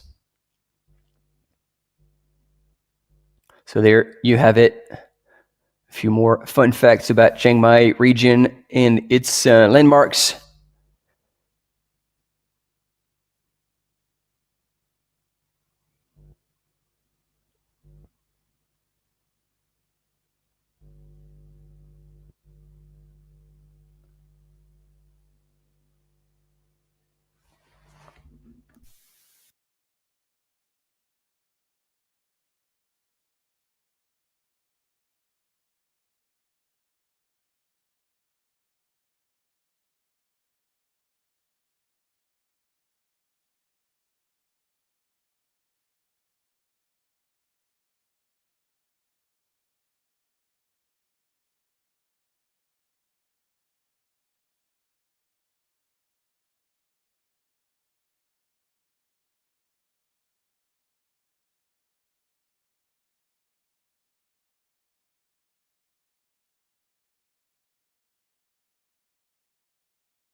All right, back in business on that finish line, and just like when I thought I was going to be able to give you a bit of an update, it looks like we do have a quick commercial break coming up, so I'm going to have to let you go once again, but there's a bit of an update that I want to give you, because there's a lot going on in the women's 100-mile race right now. The top 3 ladies are within a minute of each other, and so that's going to be quite a battle all the way until the end. So stay tuned, and we'll be right back after this commercial break.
Yeah, you better.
And we're back with our male leader in the 100K, Meng Guangfu, still moving like a demon in that last part of the course, less than 10K away, and seeing how he's going past all these runners in the 50K.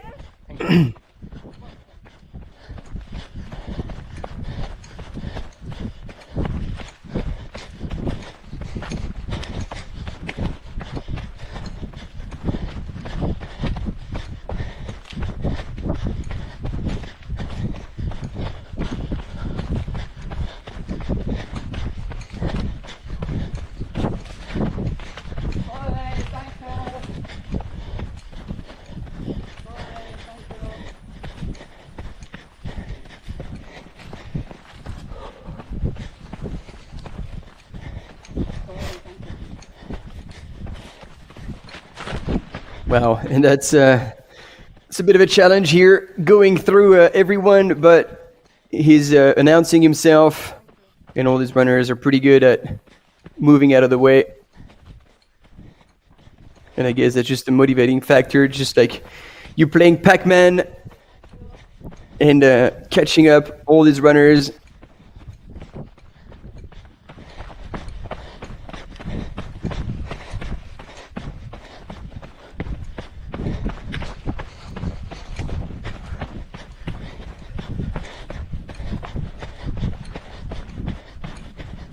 And it's still impressive. I mean, this is a solid pace for Meng Guangfu after 9 hours and 23 minutes of running.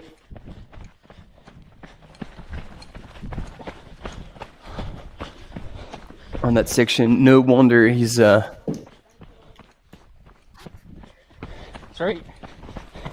he's in the lead, and that's not his first attempt at either the distance or in an international race earlier. As you could see on your screen, earlier this year he's won the Translantau, and that was not so long ago actually. So it looks like he's recovered well. 2 seconds. Sorry.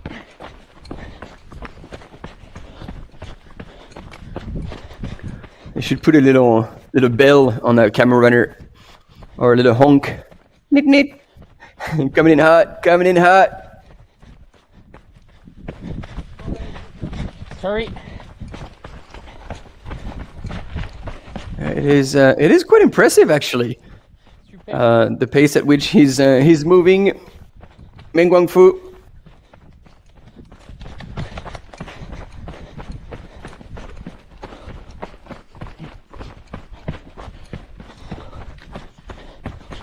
And it looks like so far Yu Peikwan and Raul Octavio Buctachi still haven't gone through B78 station, while in the meantime Meng Guangfu is now estimated to arrive at the finish line in just over half an hour. So he's giving everything he's got right now. That's the long and steep downhill before having a little bit of a flatter section, and then as you can see here right there, it's perfect timing to show the course profile. So it's a long descent, and then he'll climb up again as we saw earlier with the finishers of the 50k and the 100 mile in the men's category. And once he'll be cresting that, it will be all downhill from there. Only half an hour left. But before he'll come out of the forest and he'll go through the last aid station, if I recall correctly.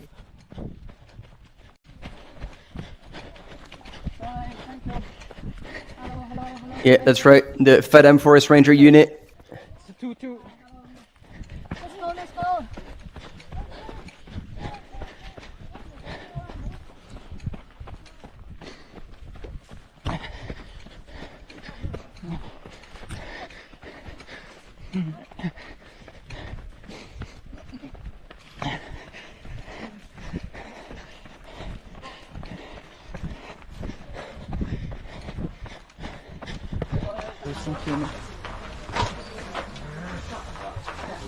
J'ai flashé il y a 20 secondes, donc vous allez avoir une image.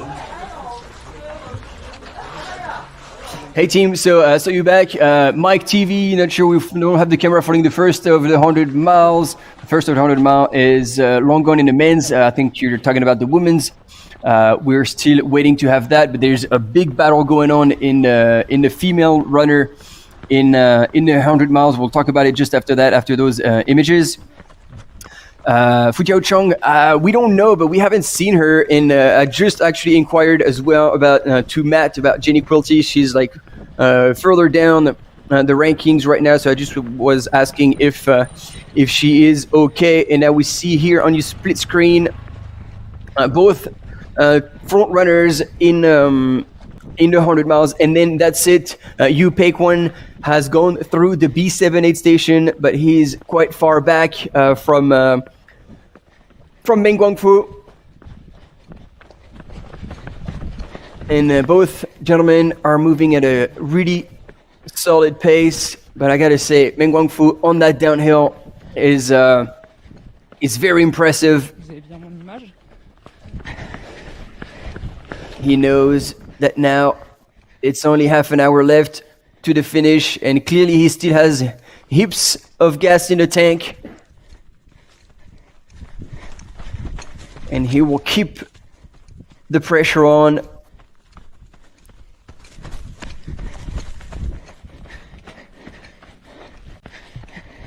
And you can see those trails are really challenging. They're never quite flat. A little bit of winding up, down, and not quite flat on the foot, but he's making such good progress here. Almost giving a camera runner a bit of a run for his money. Solid day in the office, as we say.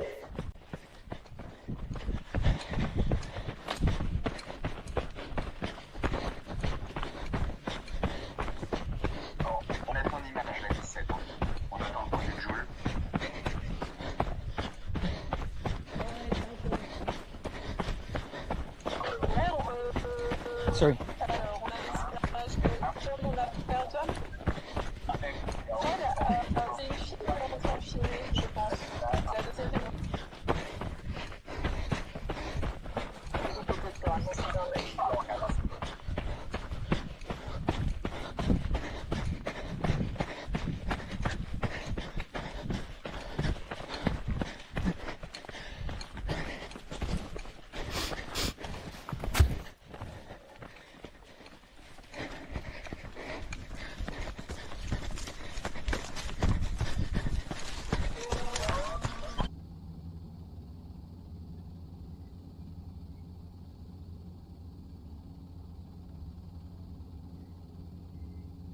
And yes, I gotta agree with you, Aaron Wim. Credit to the camera runners doing extremely well. And here we have an aerial shot of the aid station. Does that mean that we are expecting possibly Ragna coming in, or maybe she already is in, standing over there? But then I don't think that's Ragna. I'm gonna try and have a look on the rankings, and in the chat, if you're quicker than me on the trigger, let us know who you see at this aid station.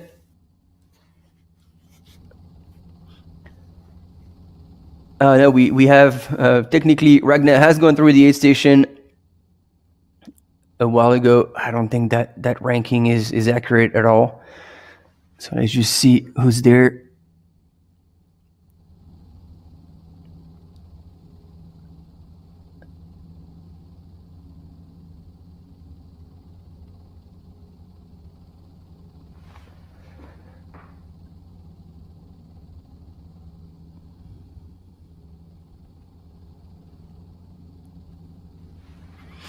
I'm struggling here.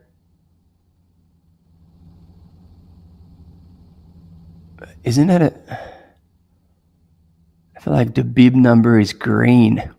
And if that's the case, then it is indeed a runner from the 100K.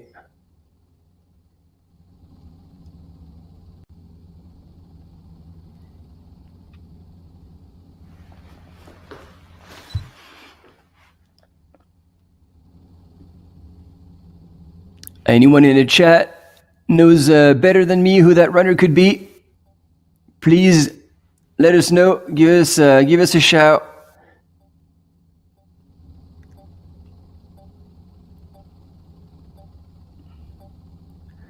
Could it be our French runner, Émilie Marotto?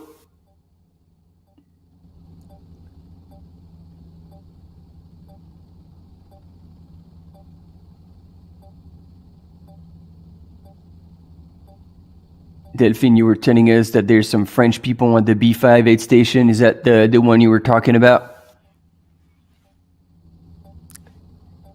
Yeah, 301. I caught that too. A nice one. So let's have a check. Yes. What? It's Ragna? Oh man, I could not recognize her at all. All right, 301. That was the number. Ragna Debat, woman number 2. I'm impressed. I'm usually pretty good at recognizing Ragna. I've seen her countless times at events, but I really failed to recognize her on this one. But yeah, you're absolutely right, Aaron Min. It is 301 and it is Ragna. Thanks, Explore with Jack as well. Imprezo Kotek is where you guys had it right. Ragna Debat, ladies and gentlemen, finally, I figured it out thanks to you guys. And that was her going through the aid station. And what do we guess? Like probably half an hour back, if that, from Hahoti. And look at this, the last part of that steep downhill. Look how technical it is, slippery. Ooh, and I was just when I say slippery, our poor camera runner just slept and hit the ground. But looks like there's no trouble. Probably a bit of a adrenaline boost. And that's always the hard part for those camera runners, because obviously they have to look where they're filming, look where they're running. But they also sometimes, like when they're behind someone, they have to brake more instead of being able to let go. And that's usually when you're braking and you're standing a little bit on your heels that you end up slipping and falling down. So while these guys, I'm pretty sure if they were to run this course without having to film, they would be absolutely fine. But adding the filming element and having to kind of match someone else's pace is actually quite a challenge.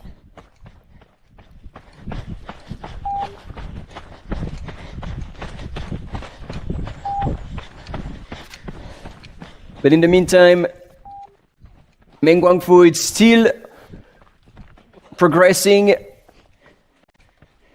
on his way out. Sorry.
Allez.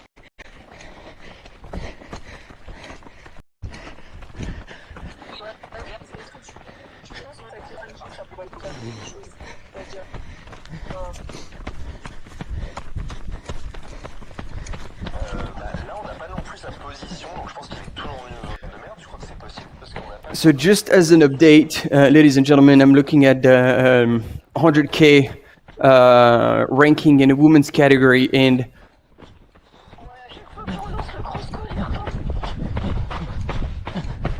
sorry, in the men's category. So Meng Guangfu on the images is obviously has pulled away pretty far, but right behind at the B7 aid station at the Pham Forest Ranger, Yu Peiquan went through in 9:25, Bai Hui in 9:27, Perorel in 9:30, and then Raul Octavio Butachi in 9:35. So all these runners are really within reach of each other. 82Ks, 82.5Ks into the race. That's 95Ks total.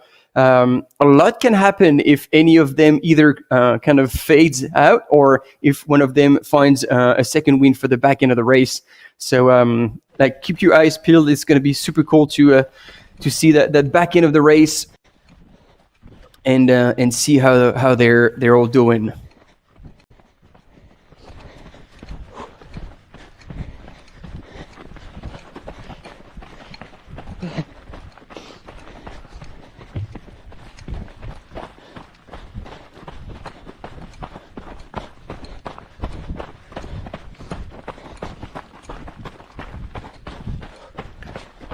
And then in the 100 miles, at A15, 153 kilometers into the race, Chen Lin from China, who has been in the lead since the beginning, actually went through the aid station in 26:23:01, and then Li Ana from China was in second place in 26:23:15, so 14 seconds back. And guess what? Another minute back was Wu Yangyang from China as well. So these three runners, top three right now, are within a minute of each other at the aid station 15, 153 kilometers into the race. So they have 25 kilometers to go, and these women are within a minute of each other. And actually, because Chen Lin was slowing down, it is anticipated that Lian and Wu Yangyang will come in next aid station at Bangpang Sub district in 50 and 51 minutes.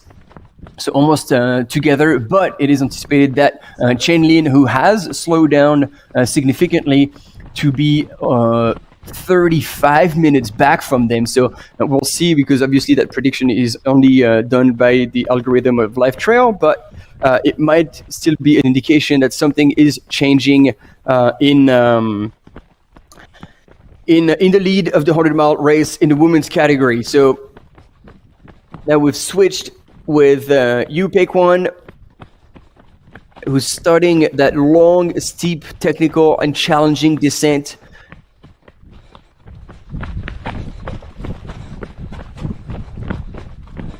And he still has 13 kilometers to go. So as we said, that's a long descent. You've seen it earlier on the course profile. That's very steep at the beginning, then it kind of mellows out, then another steep section before getting to the bottom, and then one final little, like, smaller climb in a much smoother single track in the bamboos, and then cresting over to finally deep dive into the last descent. And 1.3 kilometers onto the road before making it to the Royal Park Rajapurek. Sorry. Yeah. And still moving pretty well here. Both runners. This is a great screen, split screen. First man on your right, second man on your left. So on your right, Meng Wangfu, and then on your left, Yu Pei-Kwan.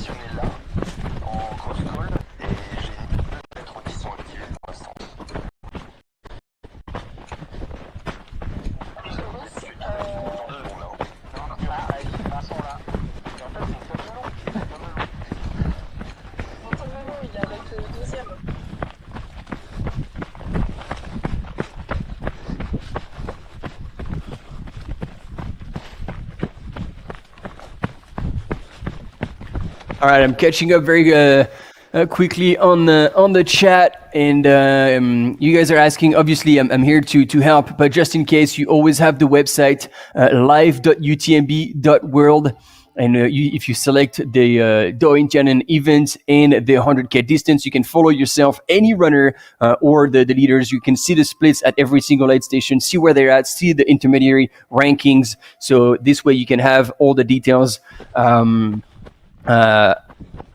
Like when you can have them at all time whenever you are actually wanting to see. And then for some reason we're back quickly on the finish line, but that's because we're losing images of Yu Pei-Kwan. Oh, what happened there?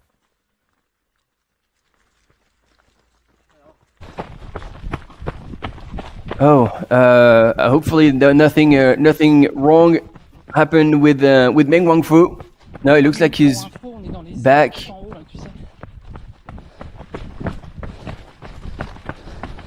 Okay, and maybe he was just taking out his poles. That's why he was stopping for a little while. Hopefully nothing bad happened. And he's on the final climb.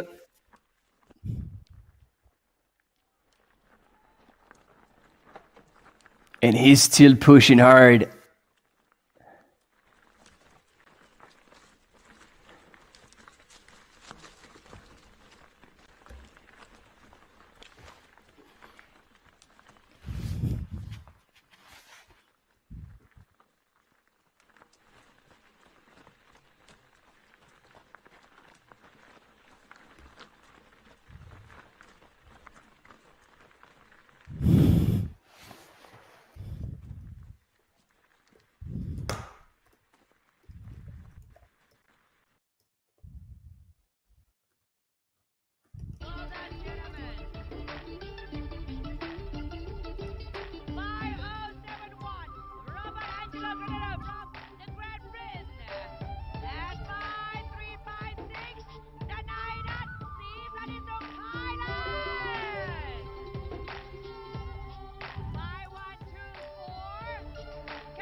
Okay, and as we're back on the finish line, I do have an update from Matt about Jenny Quilty.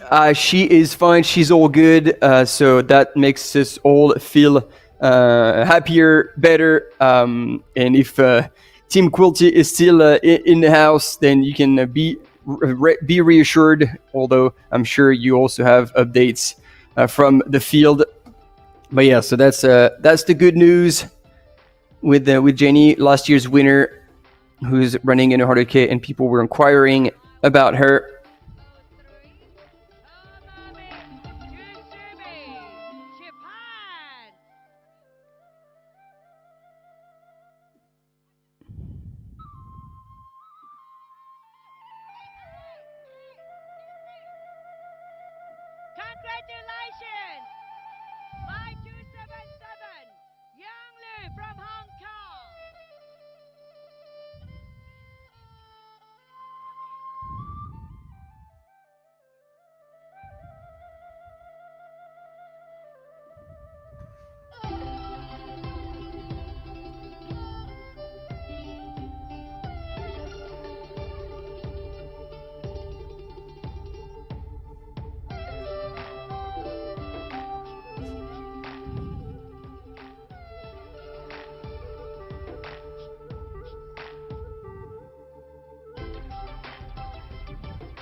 All right, looks like we're having a quick commercial break coming up.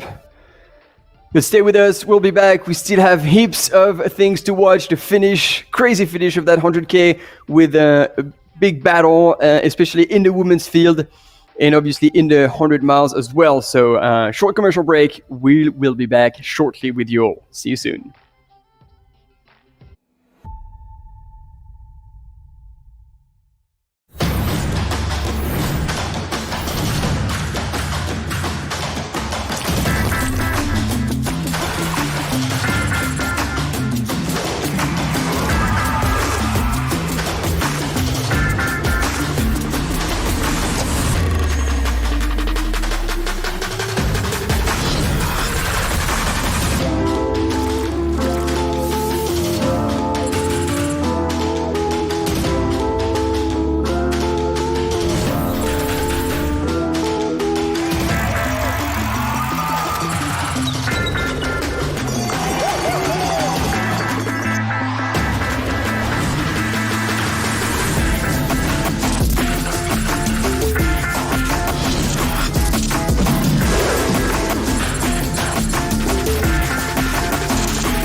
We know you are ready for new journey and get new experiences. Open up the sea, climbing to the mountain. Wherever provinces you go, all of hotels in Thailand are welcome you. Please assure in every communication via AIS.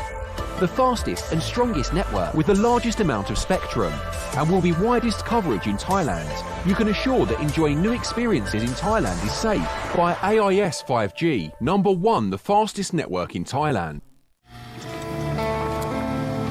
The Ultra Trail de Mont-Blanc is the Super Bowl of trail running. I've had 4 attempts at getting to run UTMB. I mean, 4th place without a doubt feels unfulfilling.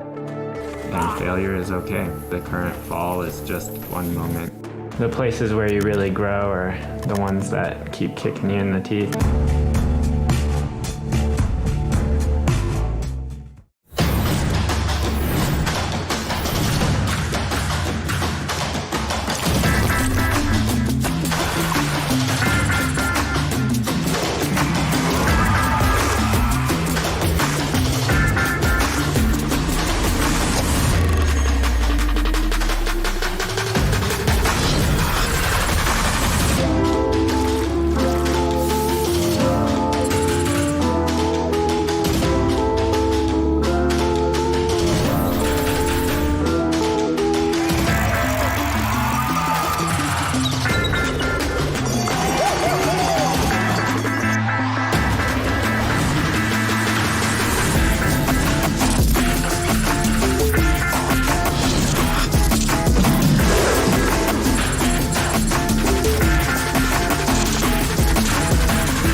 All right, we're back still with Meng Guangfu. 3.5 Ks to go, ladies and gentlemen. 3.5 Ks to go. As soon as he gets to the junction, is going to be directed onto the left. And from that point, it's going to be all downhill from there. And he's working hard.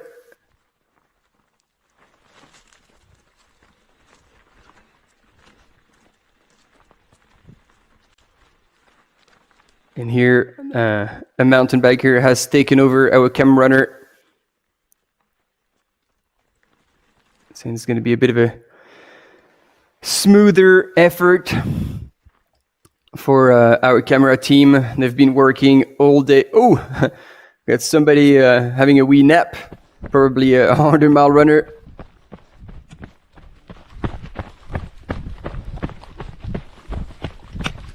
And there we switch back onto Yupeikwan.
It's good to have you all here following this live. Obviously, it has been 2 very long days covering. I'm sure you've had a lot of. Oh, there we go. This is the junction. This is the left-hand turn where Meng Guangfu has finished. Is done for the climb, and he knows it very well because now look, he's putting away the poles. And he is now done with the climbing. Giving a quick look at his watch. He probably has the GPX in it, so that would also be an indication. No, those watch nowadays, like, they'll tell you you're done with the climb and now it's all downhill. So he would know everything.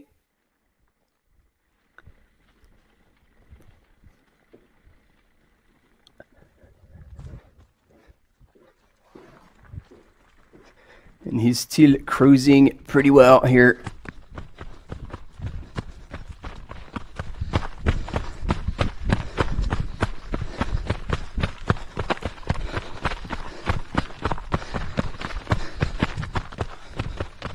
Oh, and our camera runner is struggling to keep up.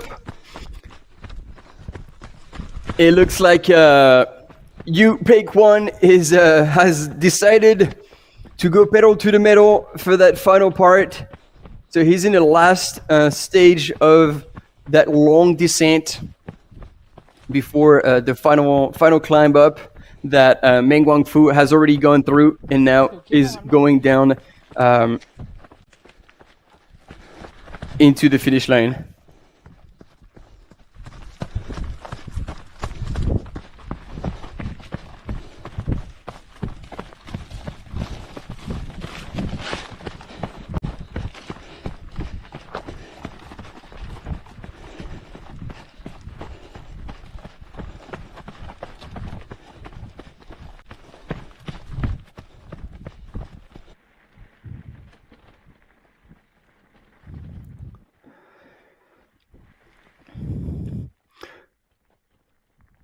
All right, I gotta say that both runners, Meng Guangfu and Yupeikwan, are moving extremely well. Maybe slightly smoother, a bit more spring and bounce in his stride for Meng Guangfu.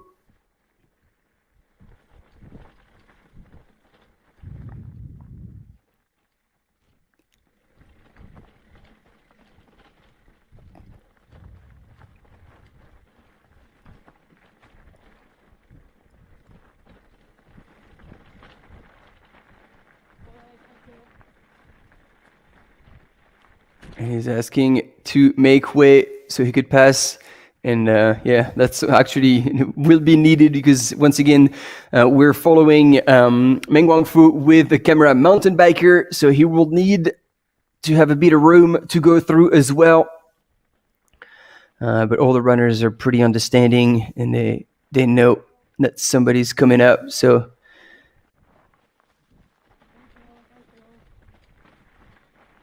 no issues.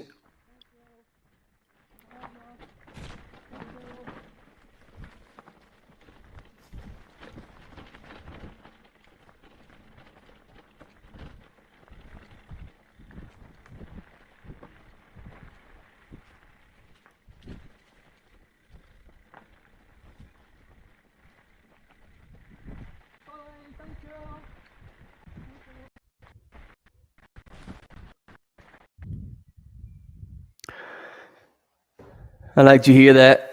Like he's keeping a very cordial and kind attitude, saying, "Hey, thank you, coming through." He must have said that probably 1,000 times now, and still doing it probably all the way to the finish. 2.5 Ks to the finish. What a relief it's going to be, and what a race it would have been. It's going to be like probably, yeah, around 10:10 by the time he gets to the finish.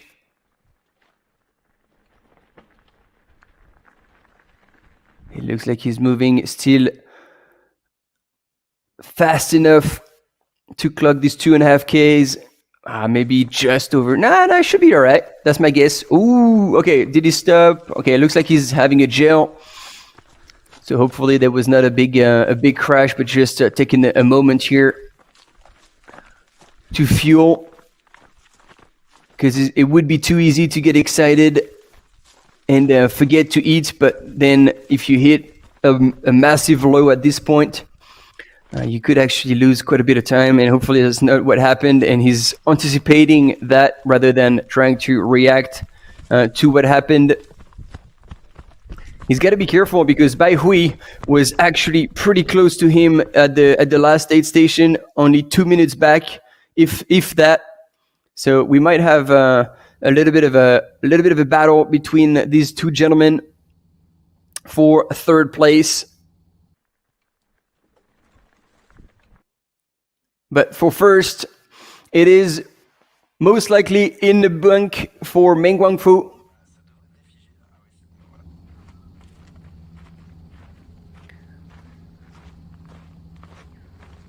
And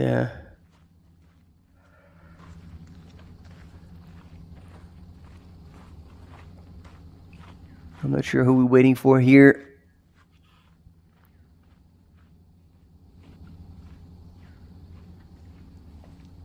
Vegetation being always so similar. No, I don't know who we're waiting for, but in the meantime, we're back with Meng Guangfu from China, Team Hoka.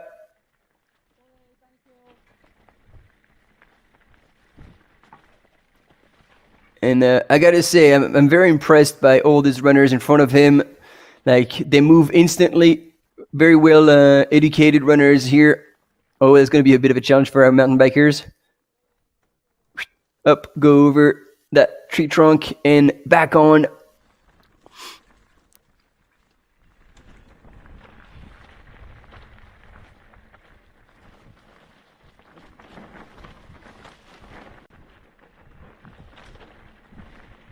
Yeah, he's got to stay close to make sure he can go by all these runners along with Meng Guangfu.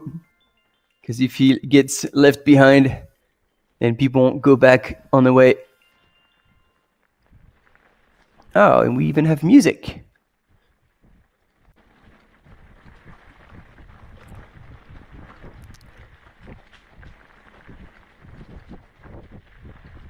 And that's it. That is the final descent onto the road.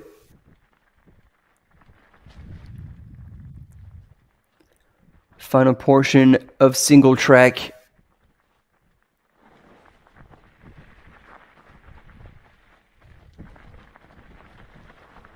That race truly is challenging all the way to the finish for these runners, but that's not going to be a problem for Meng Guangfu.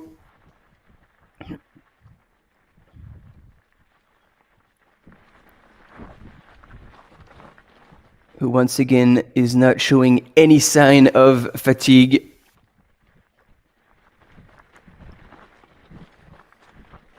And just like Jijuo, will probably be pushing the pace all the way until the finish line.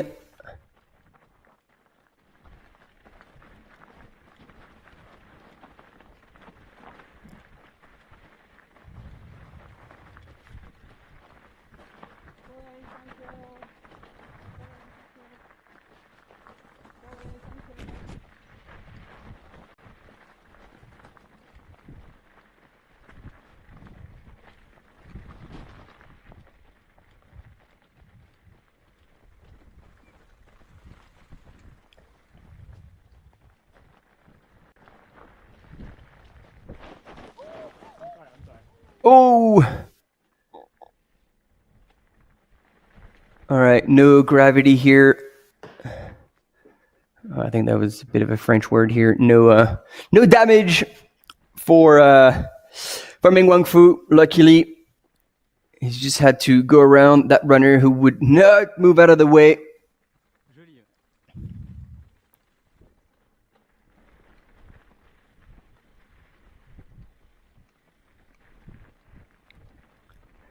And there we go. Dirt road onto the road, and that's going to be it. What a race, ladies and gentlemen. What a race for Meng Guangfu. Well paced at the beginning. Didn't get excited too early, and then eventually took the lead and was going to just tighten the screw on his competition to safely pull away and take that win on this Elephant 100. Once again, 95 Ks, 5,900 meters in of elevation gain and loss. A loop course that actually overlaps at one point at the B28 station. That's why I was confused earlier. And there we go. We can see a smile on his face. He's starting to realize what's happening after 10 hours of racing. What a day for Meng Guangfu. And it's going to be another solid run, another solid win after his win at Translantau.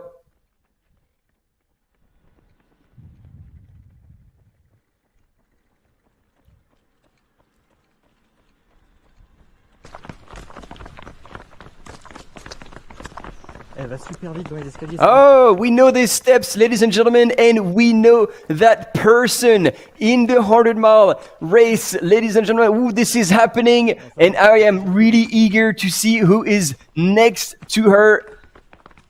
And if they are still running together, Chen-Lin right now still in the lead. But how long is that going to last? Because Wu Yangwang and Li Anna were so close, within a minute of each other.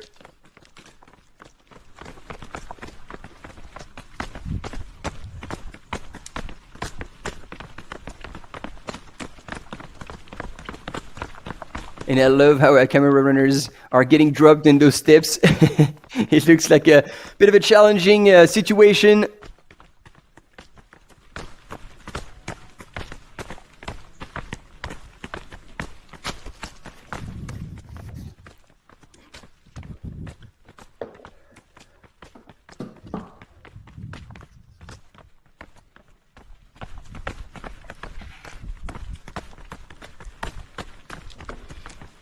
But it's good to see that so far she is holding on to the first place. Lin Chen, after leading truly so far from end to end and having her competition come back to her quite closely at the last aid station. I'll try to have another look.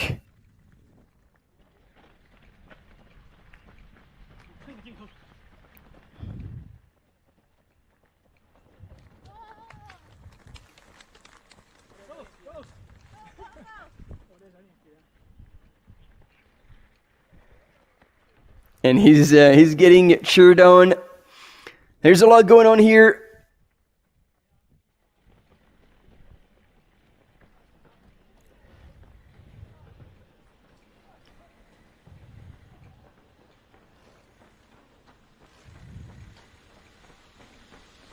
There you go, less than 1K to go for Meng Guangfu to claim that win on the Elephant 100. And I wasn't too far off when I said about 10:10 that he would finish. Imagine the pace, just shy of 10 kilometers per hour of average with 5,900 meters of elevation gain and loss.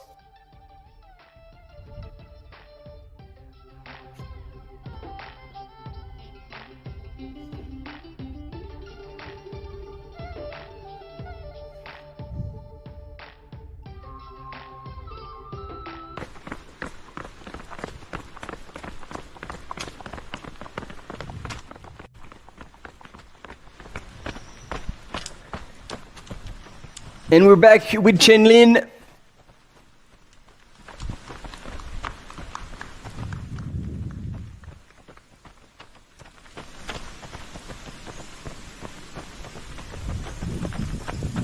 With that same ultra shuffle. And we see, thanks to that camera runner, once he films from the front, that there's no one behind her, at least for now. So she's holding on to the lead and coming through that aid station. However, it's really hard to say. Maybe the predictions on live trail are just not accurate. But Chen Lin, Team Adidas Terex from China, is still so far holding on to the lead in the 100-mile race. And now we're switching back to Meng Guangfu from China, representing Team Hoka. He is in the last 100 meters before joining the finish line and claiming the win on that Elephant 100, that inaugural course that they're running for the first time. And this is gonna be a very challenging reference time set by Meng Guangfu.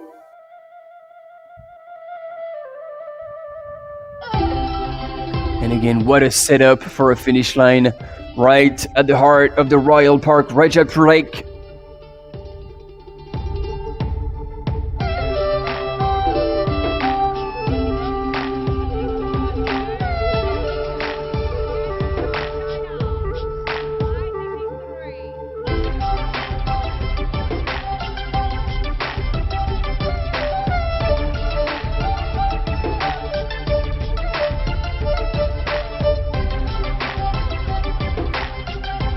On transition to the finish line camera, fixed camera, let's hear it. There we go.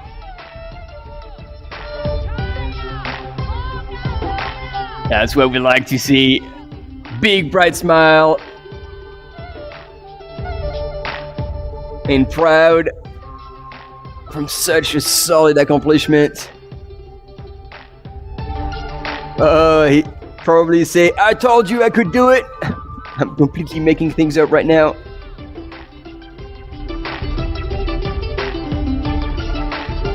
We certainly love the stoke here.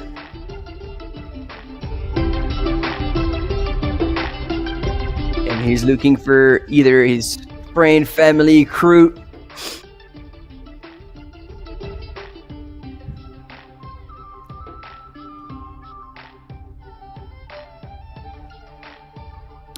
And he looks pretty fresh still, gotta say. Oh, and there we go. Coming, this is the recap.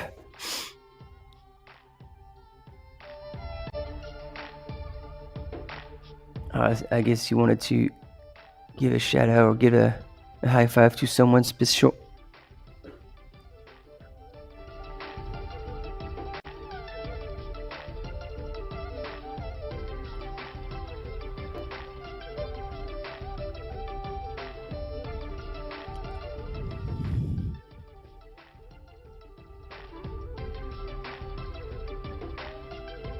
And he realizes what just happened during these 10 hours of racing.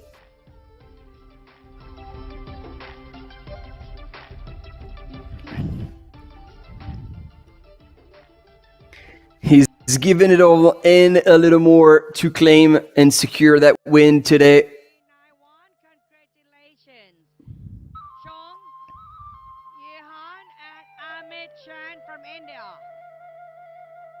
And so the Taigu Trail, 87K, he won it. Translantao by UTMB only recently in Hong Kong.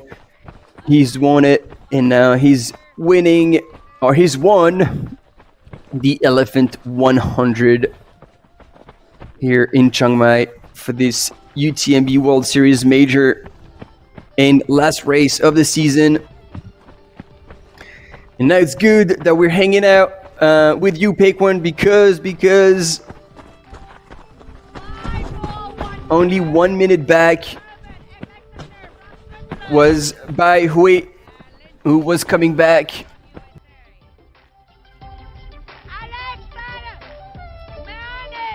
And so it will be very good to see if he can hold on to that second place. Haha! And there she is at the aid station in the 100-mile race. Liana.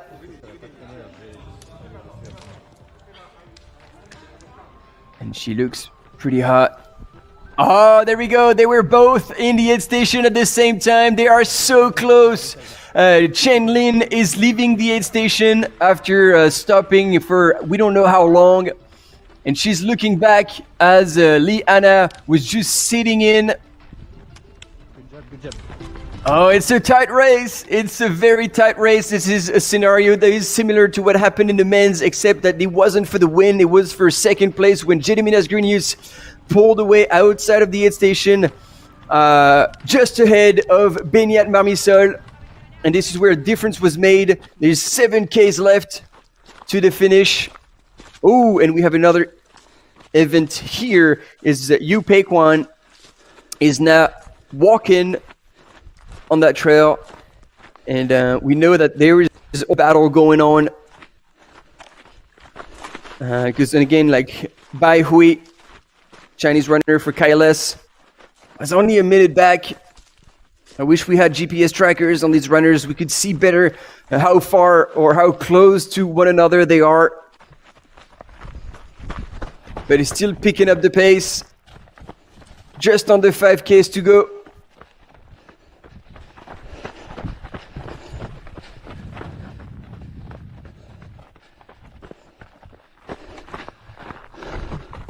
Oh, it's hard. He's switching back and forth between running and hiking. He just wants to give it all.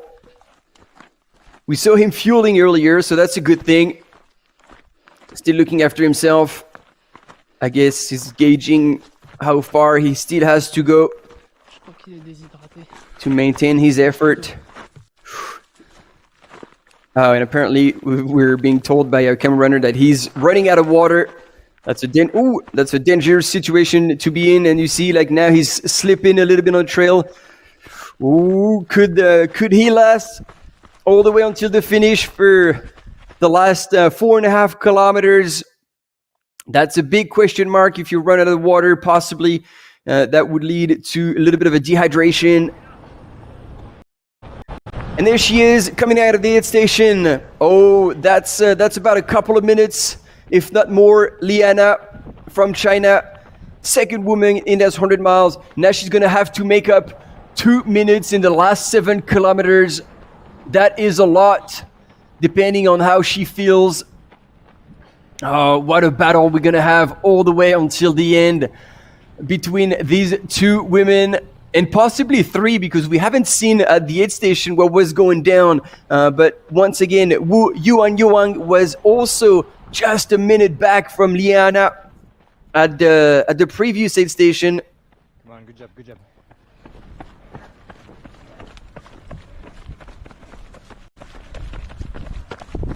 The battle is on between these two women for our delight. And another event in the UTMB World Series was taking place this weekend, the Ultra Trail Kosciuszko in Australia, up the highest summit in Australia at Mount Kosciuszko. And apparently there was only a couple of minutes between the first and the winner and the second place in the miler as well. So it looks like a bit of a similar scenario here going on once again between Chen Lin and Li Ana. I haven't been on the chat recently. What's happening?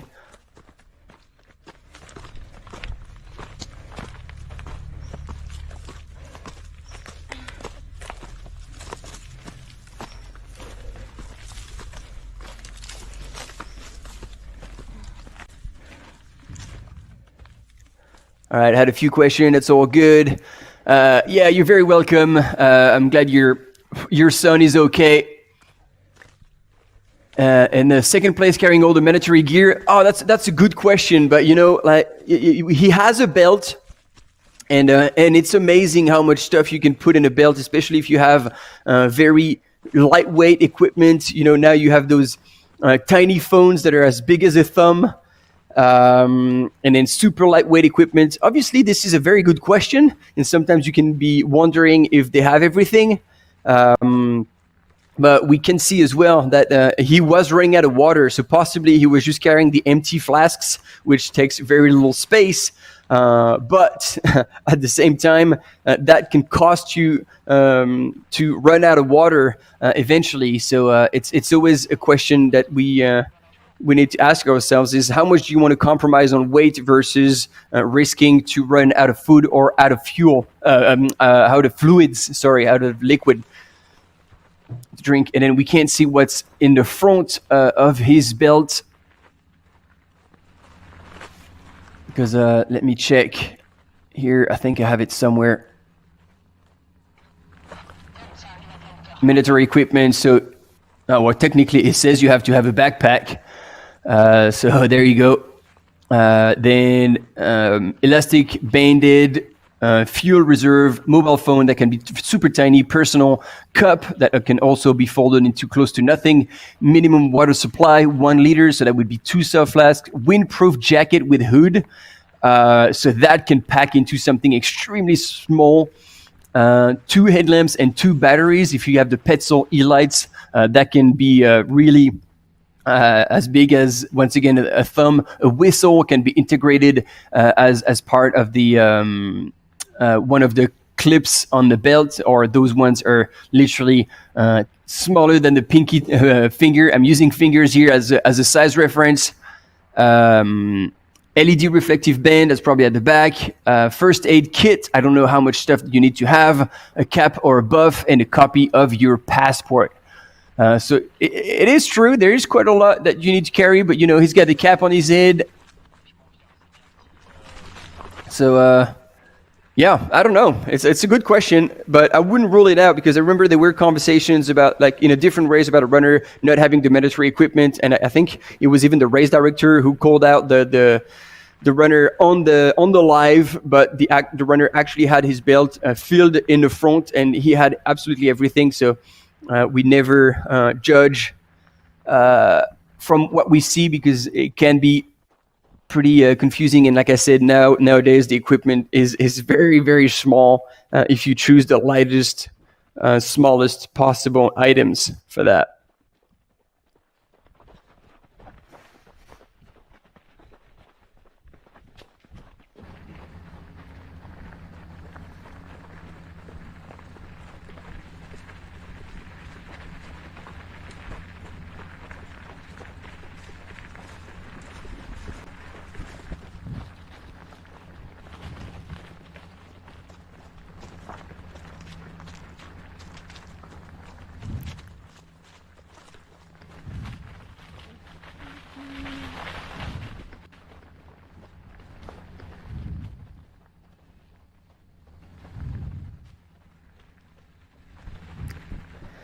All right, we got a quick commercial break coming up, ladies and gentlemen, but stay with us, because we have now the third main chasing from Kailas. And he is hungry, ladies and gentlemen, hungry for that second place. So we'll be right back for the end of that crazy race.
The Ultra Trail de Mont Blanc is the Super Bowl of trail running. I've had 4 attempts at getting to run UTMB. I mean, 4th place without a doubt feels unfulfilling. And failure is okay. The current fall is just one moment. The places where you really grow are the ones that keep kicking you in the teeth.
All right, this is happening. We've got a big ding-dong battle between second and third man in this 100K.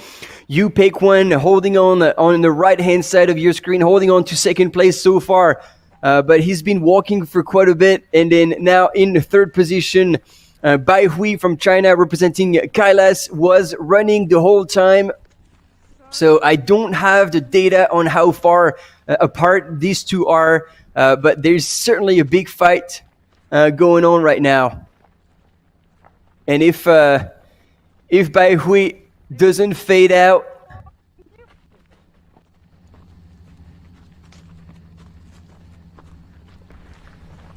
all right, let's look at this. On the right-hand side, you've got Yu Peikwan passing a guy with a red backpack and kind of a shaved haircut. Well, I was going to try to compare that, but I can't. All right, this is the last 7 kilometers for the top 2 ladies in the 100 miles. And on your screen is Li Anna chasing currently in second position. And depending on how she feels, she could possibly come back and creep up on Chen Li. But Chen Li had left the station a bit before her, probably putting a couple of minutes gap in between.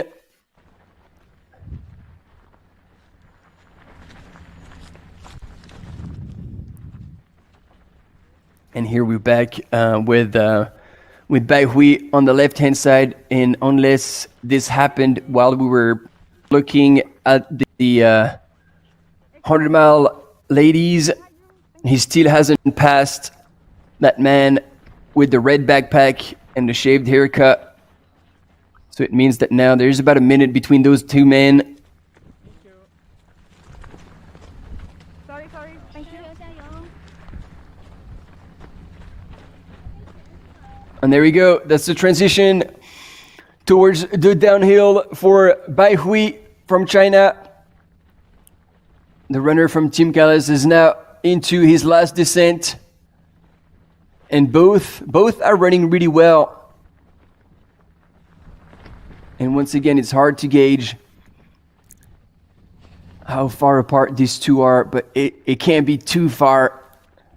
There we go, 500 meters, ladies and gentlemen, between these two men. At this pace, that's probably like 2.5 minutes, if that, 2 minutes. Yeah, 2.5. Ah, it's so close, so close. One more. Thank you.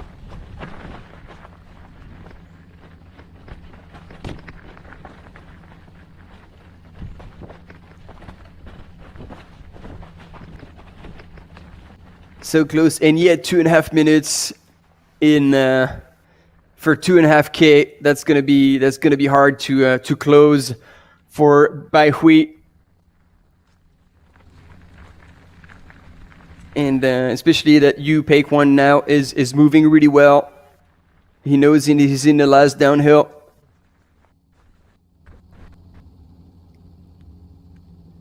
And our camera lady is being very gentle also with all the runners that they're passing.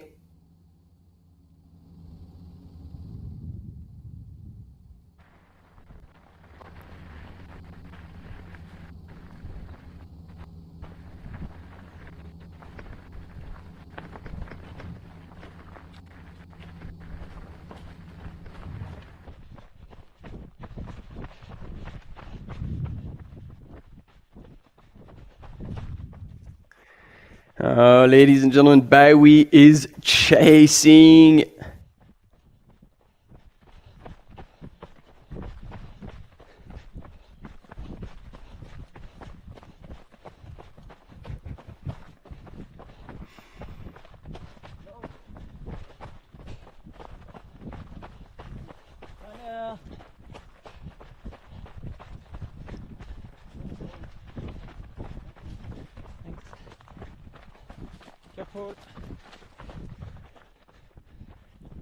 He's chasing hard. Bai Hui is chasing hard. The Chinese runner representing the team Kailas is on a mission to the finish line, currently sitting in third position. He will be trying to creep up on Yu Peikwan.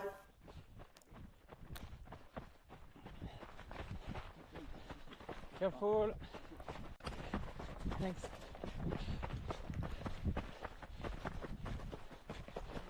But is that going to be too short?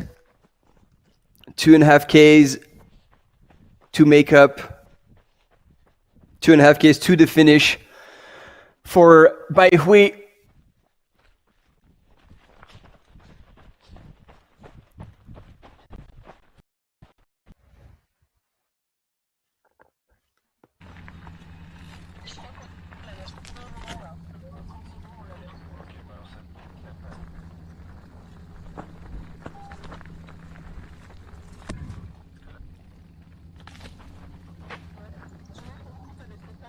We are in the final part of that descent,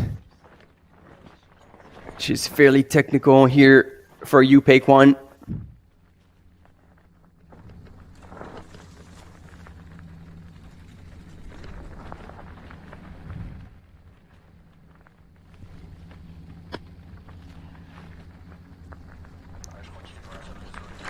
Behind you. Thank you.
It seems like such an endless downhill to the finish line. Yu Peikwan currently coming down, and Bai Hui chasing hard once again. I really wonder how close these two will finish.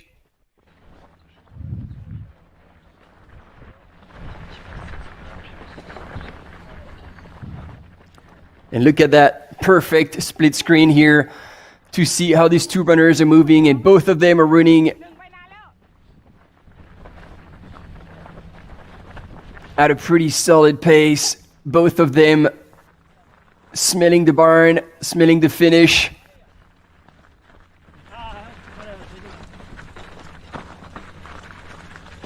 So close to one another, and yet so far.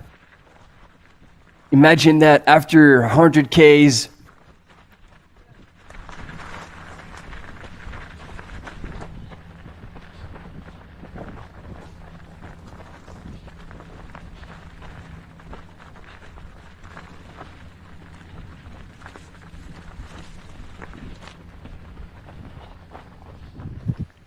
And there we go. There we go. This is the dirt road. Yu Peikwan has made it to the dirt road. Is going to take a left-hand turn at some point and keep going down and down and down onto the road. And then it's going to be 1.5 Ks to go. And we'll see if Yu Peikwan, because we're told by our camera runner that he was running out of water. So whether he's going to be able to actually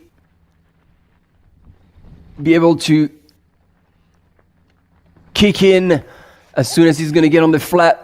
So far, it is still downhill, so he can use gravity.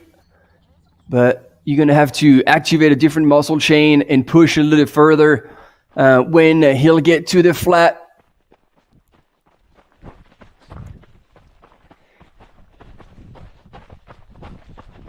And look at him go. Bai Hui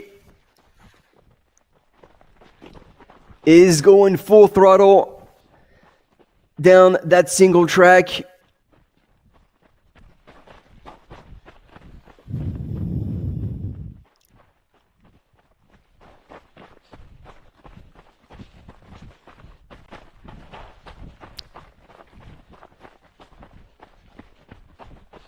And this might not be enough to catch up with Yupeik-1.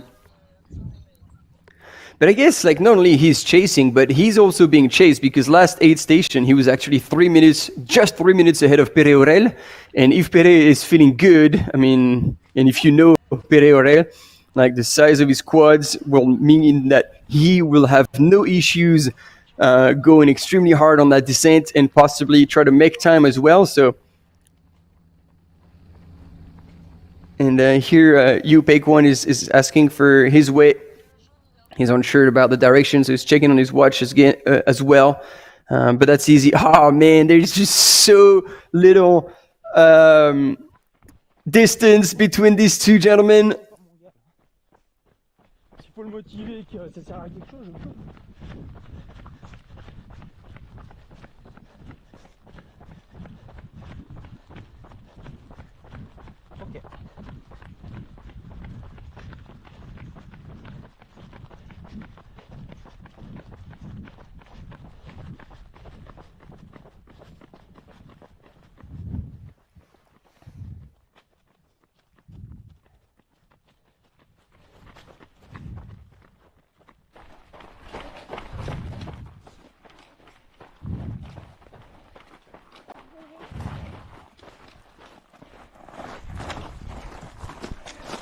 En fait, ouais, elle est repassée devant et elle lui a fait comprendre que c'était la patronne, je crois.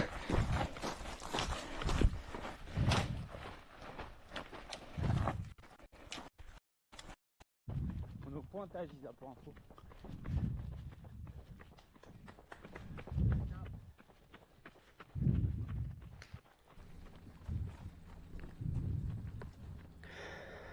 All right, I was talking with the studios. Both runners are there, so close to one another, and it definitely looks like Bai Hui is running faster than Yupeik-1. Yu is still ahead, and probably now too close to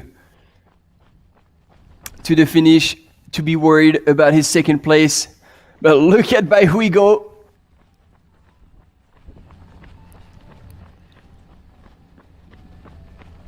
He's pushing, he's giving everything he's got.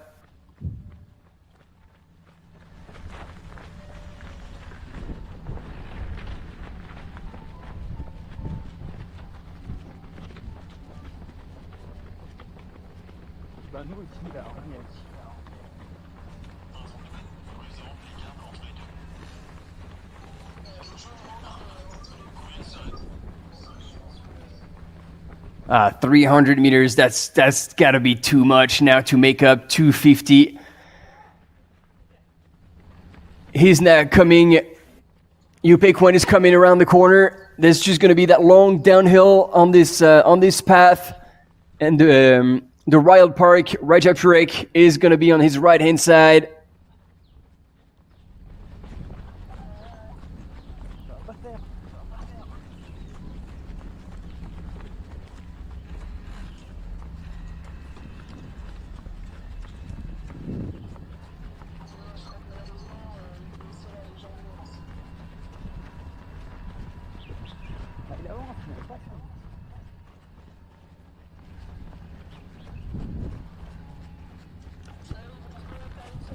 And such a close battle.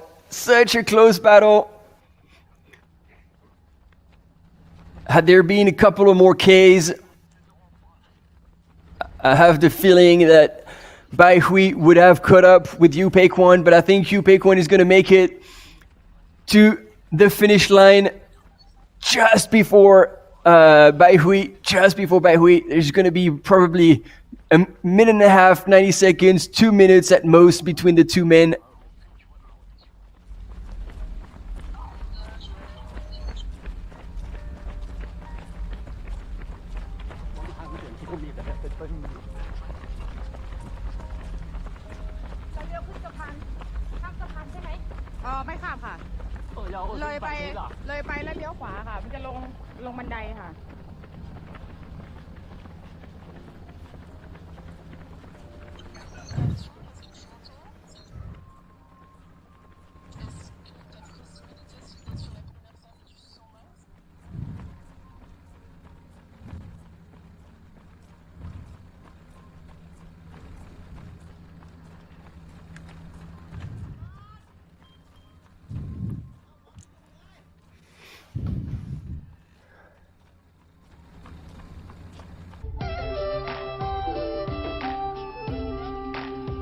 And there we go, final turn, and Yu Peiquan will come and claim the second place in this Elephant 100.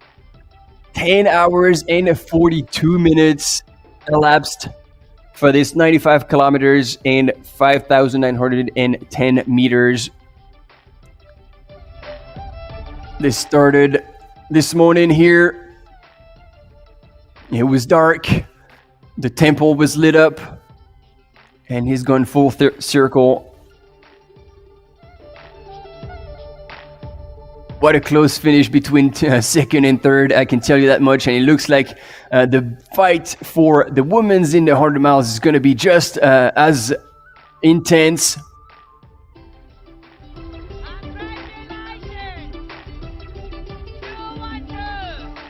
And yes, that was closed, but he held it together until the finish. Yu Peiquan. And look at that. Look at that. Bai Hui just comes right around the corner, flying to the finish line. It won't be enough, but it was pretty damn close. What a fight. What a fight these runners have offered us.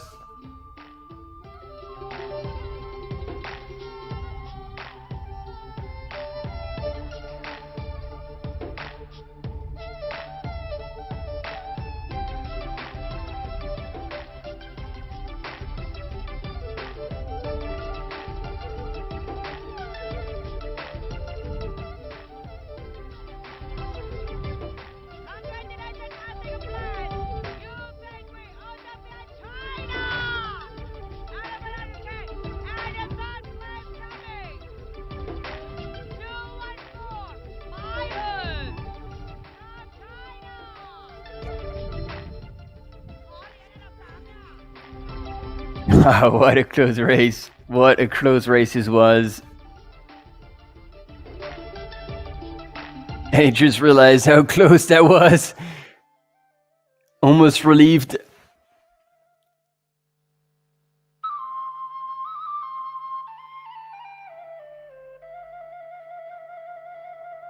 And there you go, collecting his finishing jacket.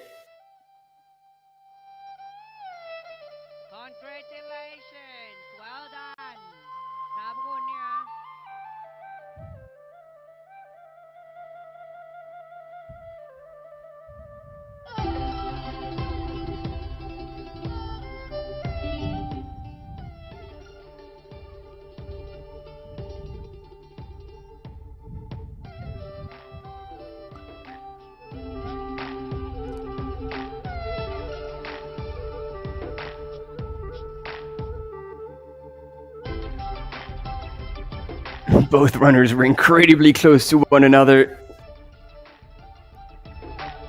How good was that? And there you go. As I was telling you, they started this morning, 4 a.m. local time.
And we actually have missed the finish line.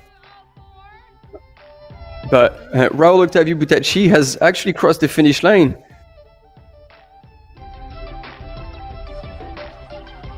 As per so he actually was also extremely close. He was less than a minute back, Raul Octavio Butacci. So I think we kind of missed him here on the images as we were talking with the second and third finishers. Raul from Romania has actually made it to the finish line in 4th place.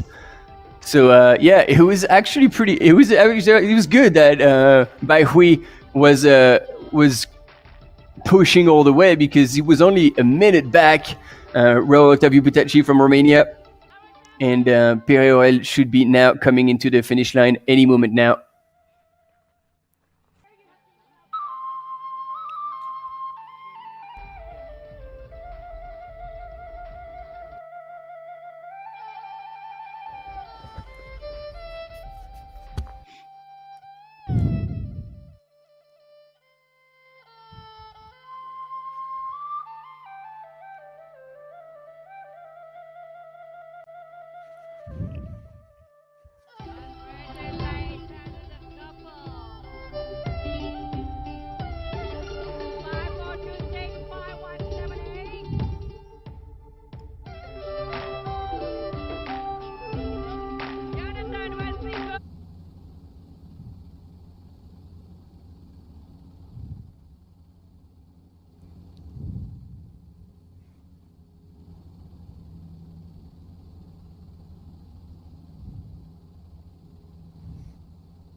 So we're back on that finish line, because we do have, no, we're back on the 100 miles.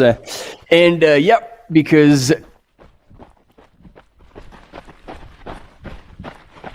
Chen Lin right now is still cruising in first position, but she was being chased, and we saw at the last aid station 7 kilometers before the finish line that she was together with Li Anna. And Lin Chen had left the aid station slightly before her, and she is now on the final downhill.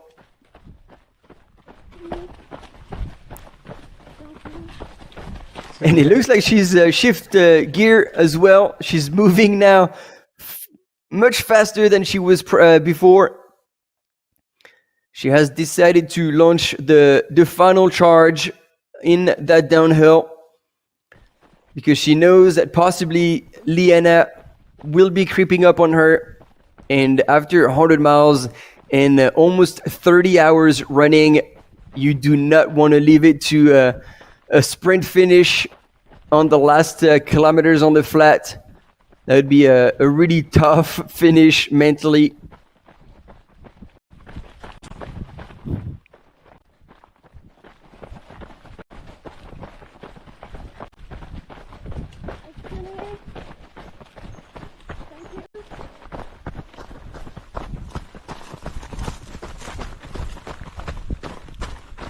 Good.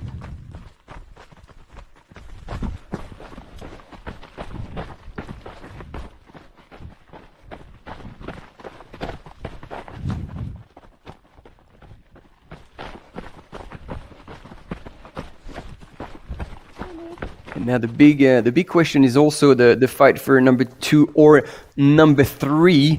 But I guess now Wong Yang-wan has gone through the last aid station much further back, 20 minutes back. So it's truly down to Liana and Chenling.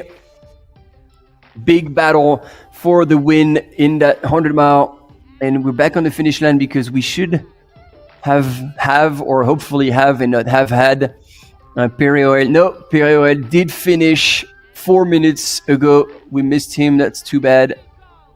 Maybe we have the aerial shot as a replay.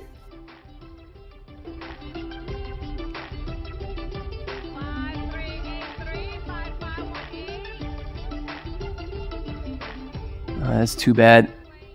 4th place finisher from Spain, Perioel. 5th place finisher, sorry. 4th place was the Rolex of Yubutachi that we also missed. And Ludo Pomeray should also be coming in. There he is, ladies and gentlemen. I told you he would be closing in pretty strong. We all knew it. And there he is, flying into that finish line and ready to be done, cooked. He's given everything he had. We knew that this distance was definitely a challenge for him because it's almost too short. That's usually where he starts putting the engines in and creeping up on his competition. But that's who Ludo is. He likes to challenge himself.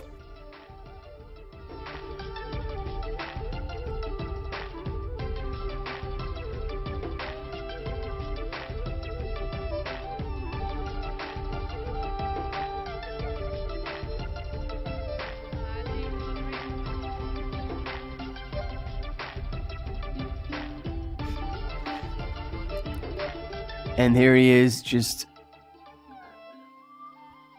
taking in. Oh, he's dug deep. Our Frenchie Ludo Pomeray. But what a legend.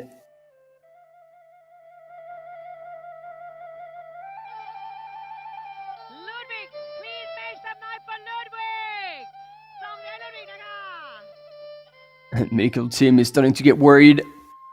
But don't worry, that man has defied death so many times.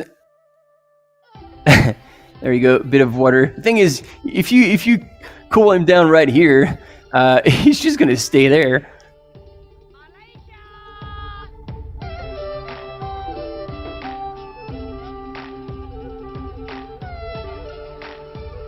What a great aerial shot here of Ludo being taken care of, warmed up a little bit.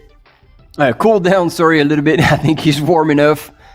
And probably I need a bit of spray on myself too.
And there he is, Joaquin Lopez, in the 6th position here in this 100K. It's not too far back. What a fight from all these gentlemen. Joaquin Lopez taking 7th place.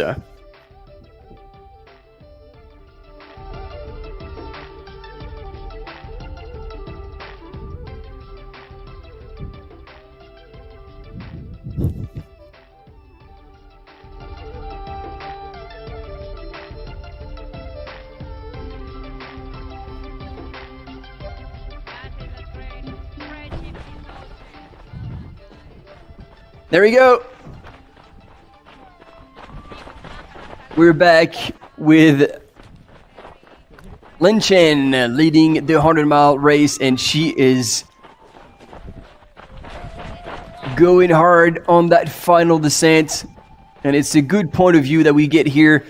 We haven't had that one since the beginning, right in front of the runner, to give you an idea of the slope and how they're managing this. And it's probably easier as well for the camera runners, because as I was telling you, it's always hard to go at someone else's pace. This way they can just keep cruising, and if they pull away a little bit, then they can slow down a little later. But this is super cool shots of Lin Chen, who's making her way to the finish line. We got a quick commercial break coming up, and we'll be back with you all very shortly, so stay with us.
Here we go, back with Lin Chen. She's made it to the dirt road, still coming down after being passed for a short moment by Liana. She's shown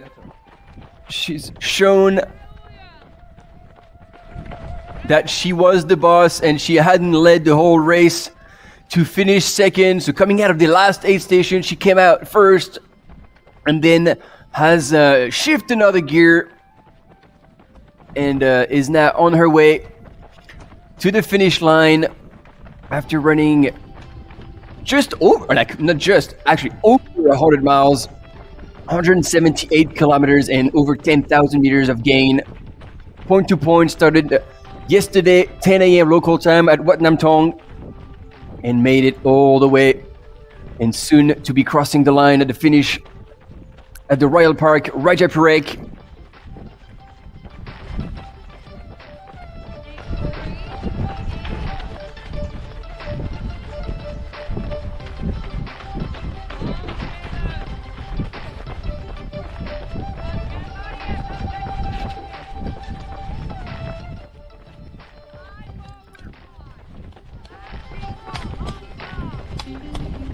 And as you can see, she is not giving up. She is still moving as fast as she can, even pulling the poles out.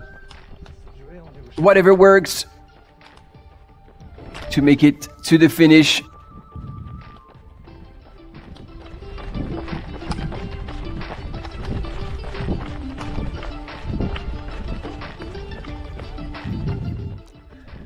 There we go. Now we're all very familiar with that section. Last section in the dirt.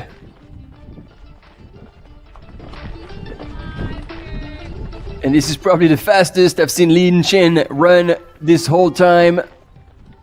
She wants that win, and she's not gonna let go of the gas pedal until she crosses that line. What a race.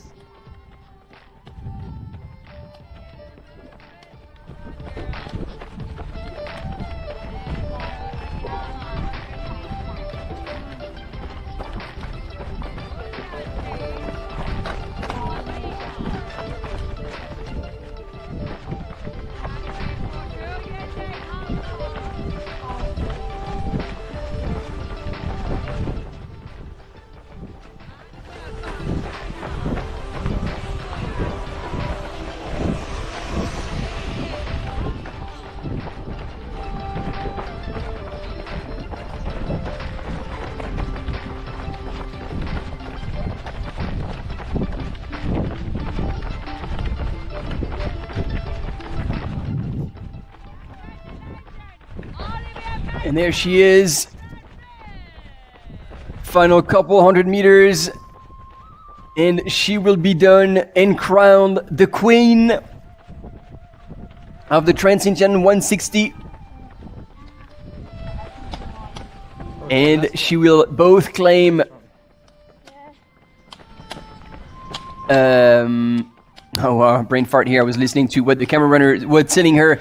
She will both claim her entry into next year's UTMB World Series final, the UTMB Mont-Blanc, as well as a golden ticket to the Western States Endurance Run.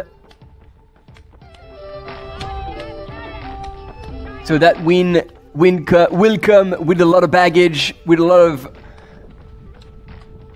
options, a lot of cards on the table for Lin Chen, as well as for Lee Anna, actually, because this will be both of them claiming a golden ticket.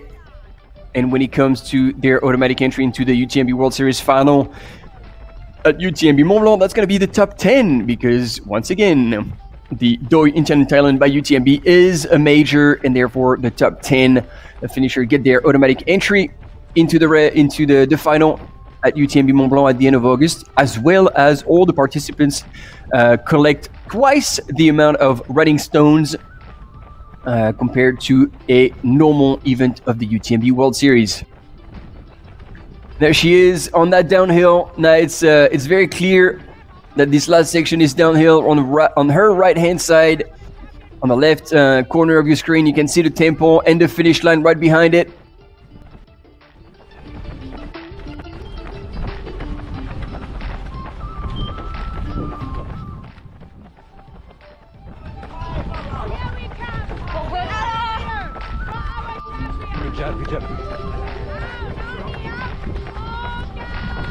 And I can see a smile on her face. She's starting to realize that this is going to happen.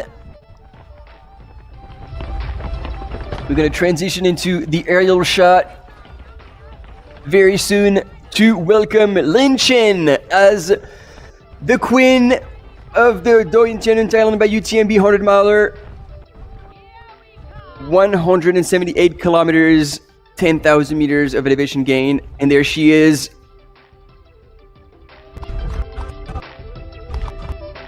Fist bump. That camera runner has indeed spent quite a lot of time with her this past hour or so. And I'm gonna let you enjoy that finish line atmosphere to crown Lin Chen the champion.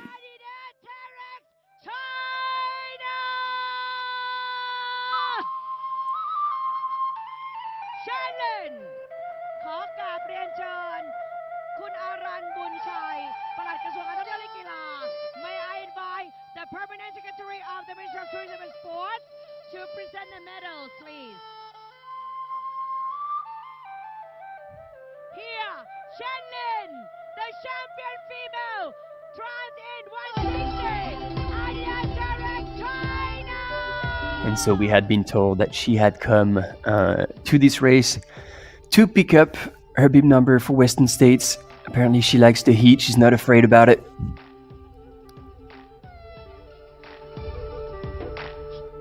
And so it's a done deal, it's in the pocket. she has it, and we certainly look forward to see her race next year at the Western States Endurance Run.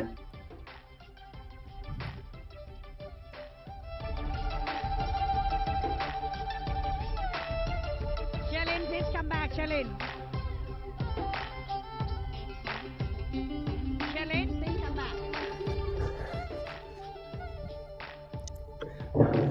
back. So she was quietly walking away from the finish line, but obviously we're gonna have the protocol, give her the medal and everything, and we here have our English Chinese interpret for what possibly will be the interview with our 2023 winner, Doi Inthanon Thailand by UTMB 100 mile winner, Lin Chen.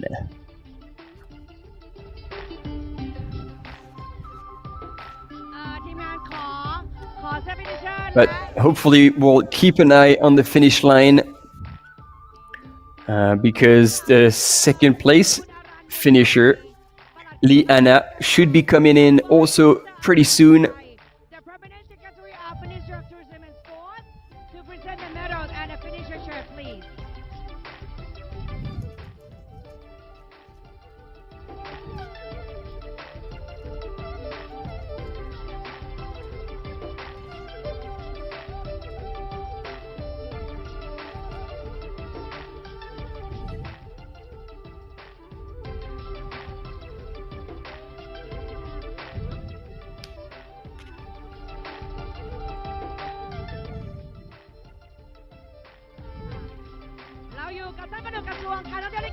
The Permanent Secretary of the Ministry of Tourism and Sport, Mr. Aran Bunchai.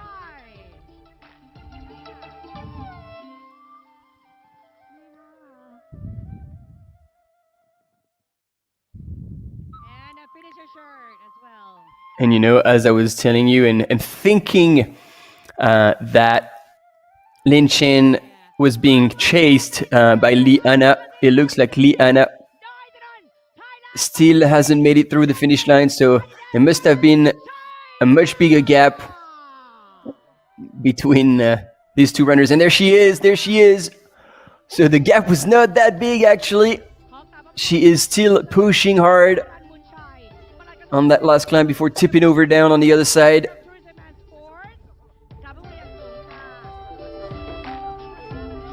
What a close finish.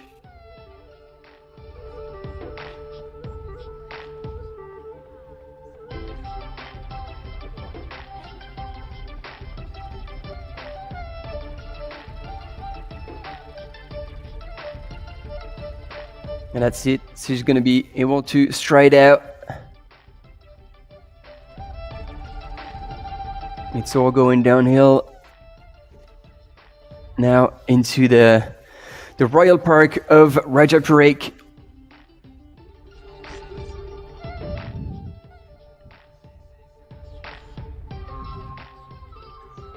It was a close finish indeed between these two women, and Liana will also claim a golden ticket for the Western States Endurance Run next year in June. And we also certainly look forward to seeing her race there, should she choose to come to take it, to claim it.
And there we go, ladies and gentlemen, your second place finisher in this Trans Inthanon 160, Liana,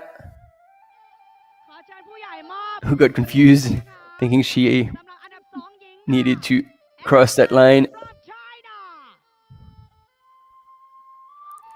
All right, there's a special brief, not much time to breathe. Go back on the line.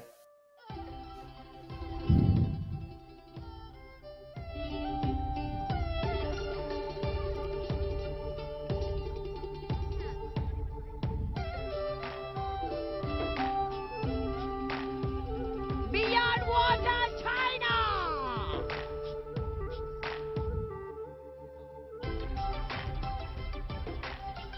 ขอกราบเรียนเชิญพลเอกกันตพจน์เศรษฐารัศมีนะคะ The General กันตพจน์เศรษฐารัศมี to present the trophy please the medals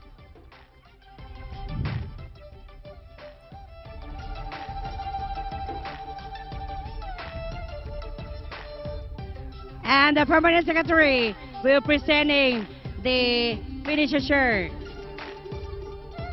It's good to see a smile on her face.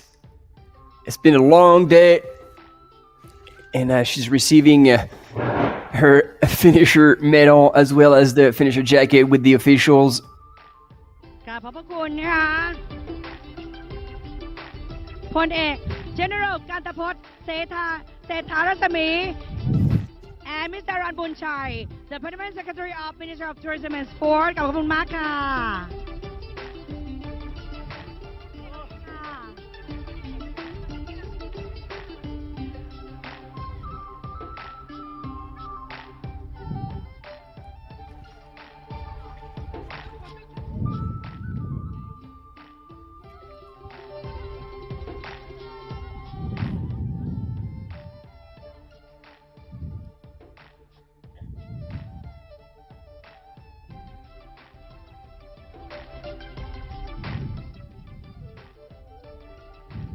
Congratulations to all of you.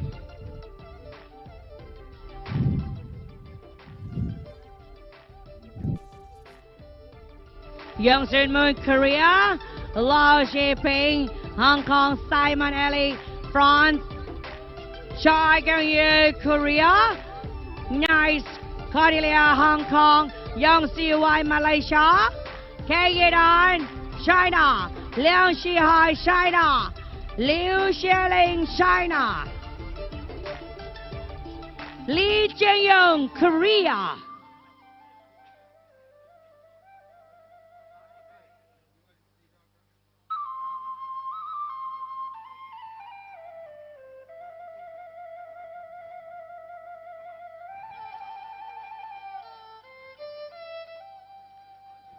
Well, we have top two already for 100 miles woman. They were so strong.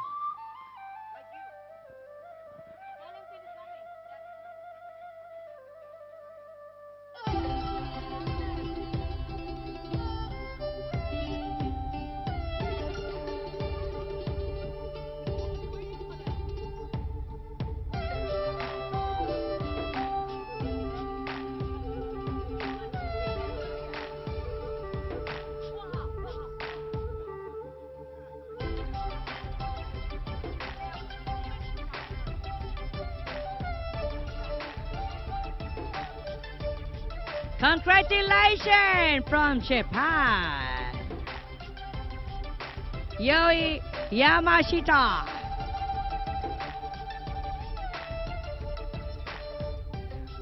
Congratulations, Lakana from Thailand.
Congratulations, Sarah Ahmed from Denmark and Shi Yinting, China.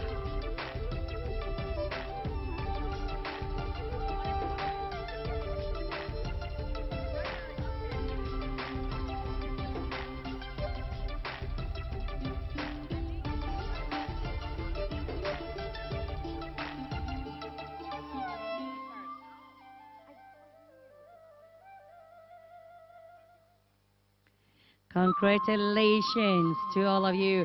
It is so exciting day for all the runners. Yeah, coming Daddy and Rusan, Daddy and Minihim. Congratulations. 5185. Lee Jae-yoon, Korea.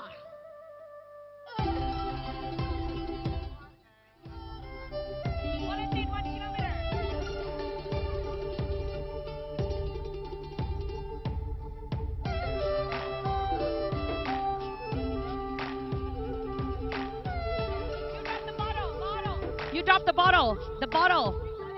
6463. Kong Jialing, China. What is it? Orange, top 10, more team. Vietnam. Well done, Valentin. More team and his owner.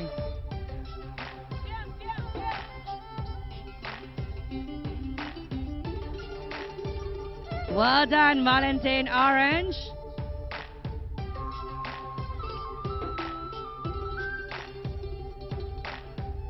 And here Gatron is coming on the way. Kong Jieling, congratulations. Here Gatron, Telford, congratulations from Vietnam. Here got Telvin, Vietnam.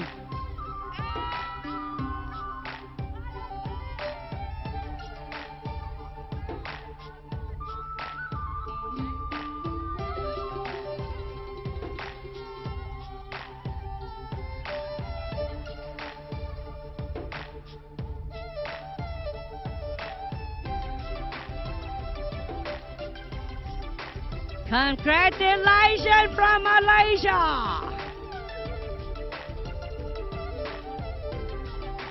Jordan Wong, Malaysia. 5163. Lee Kiwon, China. 5289. Kasem Anushita Nuko, Thailand.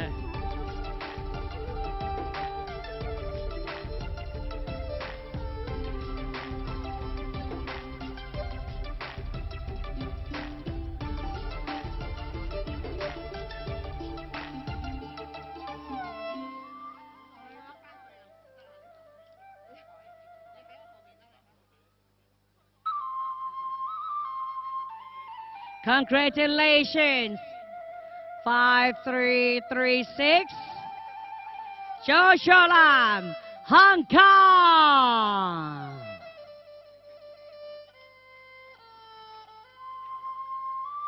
On the right side, sir.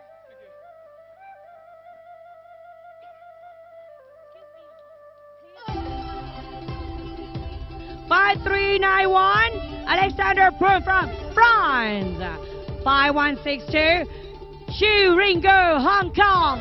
5281, Carly Bamford, Great Britain. And Carly Bamford and Li Wing, China.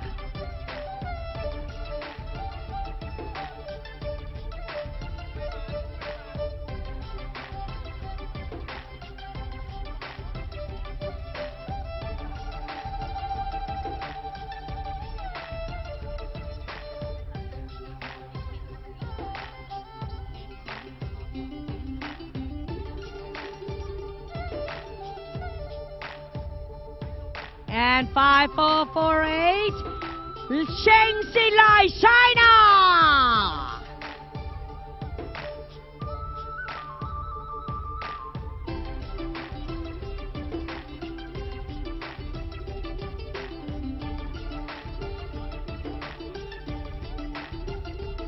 5589, Xu Jinping, China.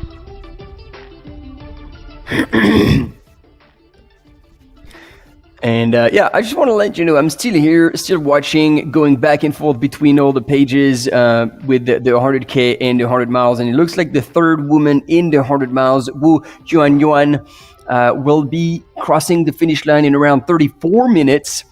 And in the 100K, Hao Ho T from Vietnam, we have a massive fan club here in the live, in the chat. Everybody's waiting to see her, and she will actually be expected to cross the line at the Royal Park Rajaprek in 36 minutes. So we have our camera runners out there. And we need you to, we're gonna change the live, so you guys gonna have to actually refresh your screen, wherever you're watching, because the live can't last for too long, and we have time limits. So then we kind of switch onto another live. So if you stop hearing me, or if you see that the image is not moving, you just need to refresh, and that will that will put you automatically into the new live. That's going to be in about 5 minutes. 5915 ประทวนสาธิมา Thailand.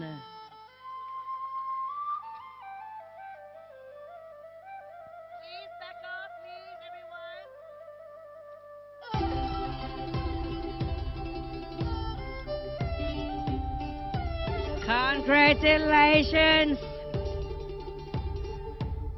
5661 Levi Tech Victor, Singapore. And 5462 Fabian Maximilian A from Denmark.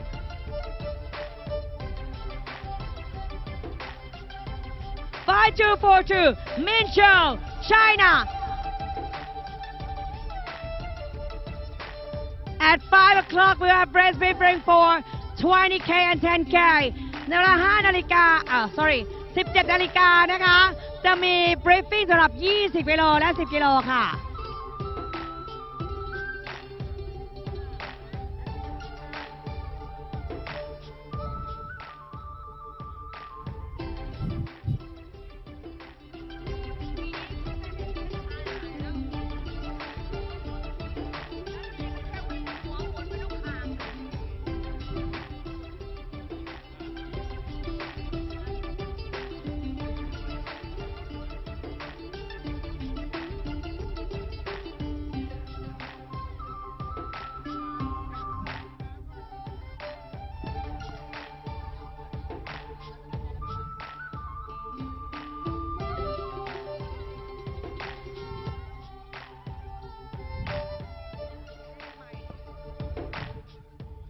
Congratulations.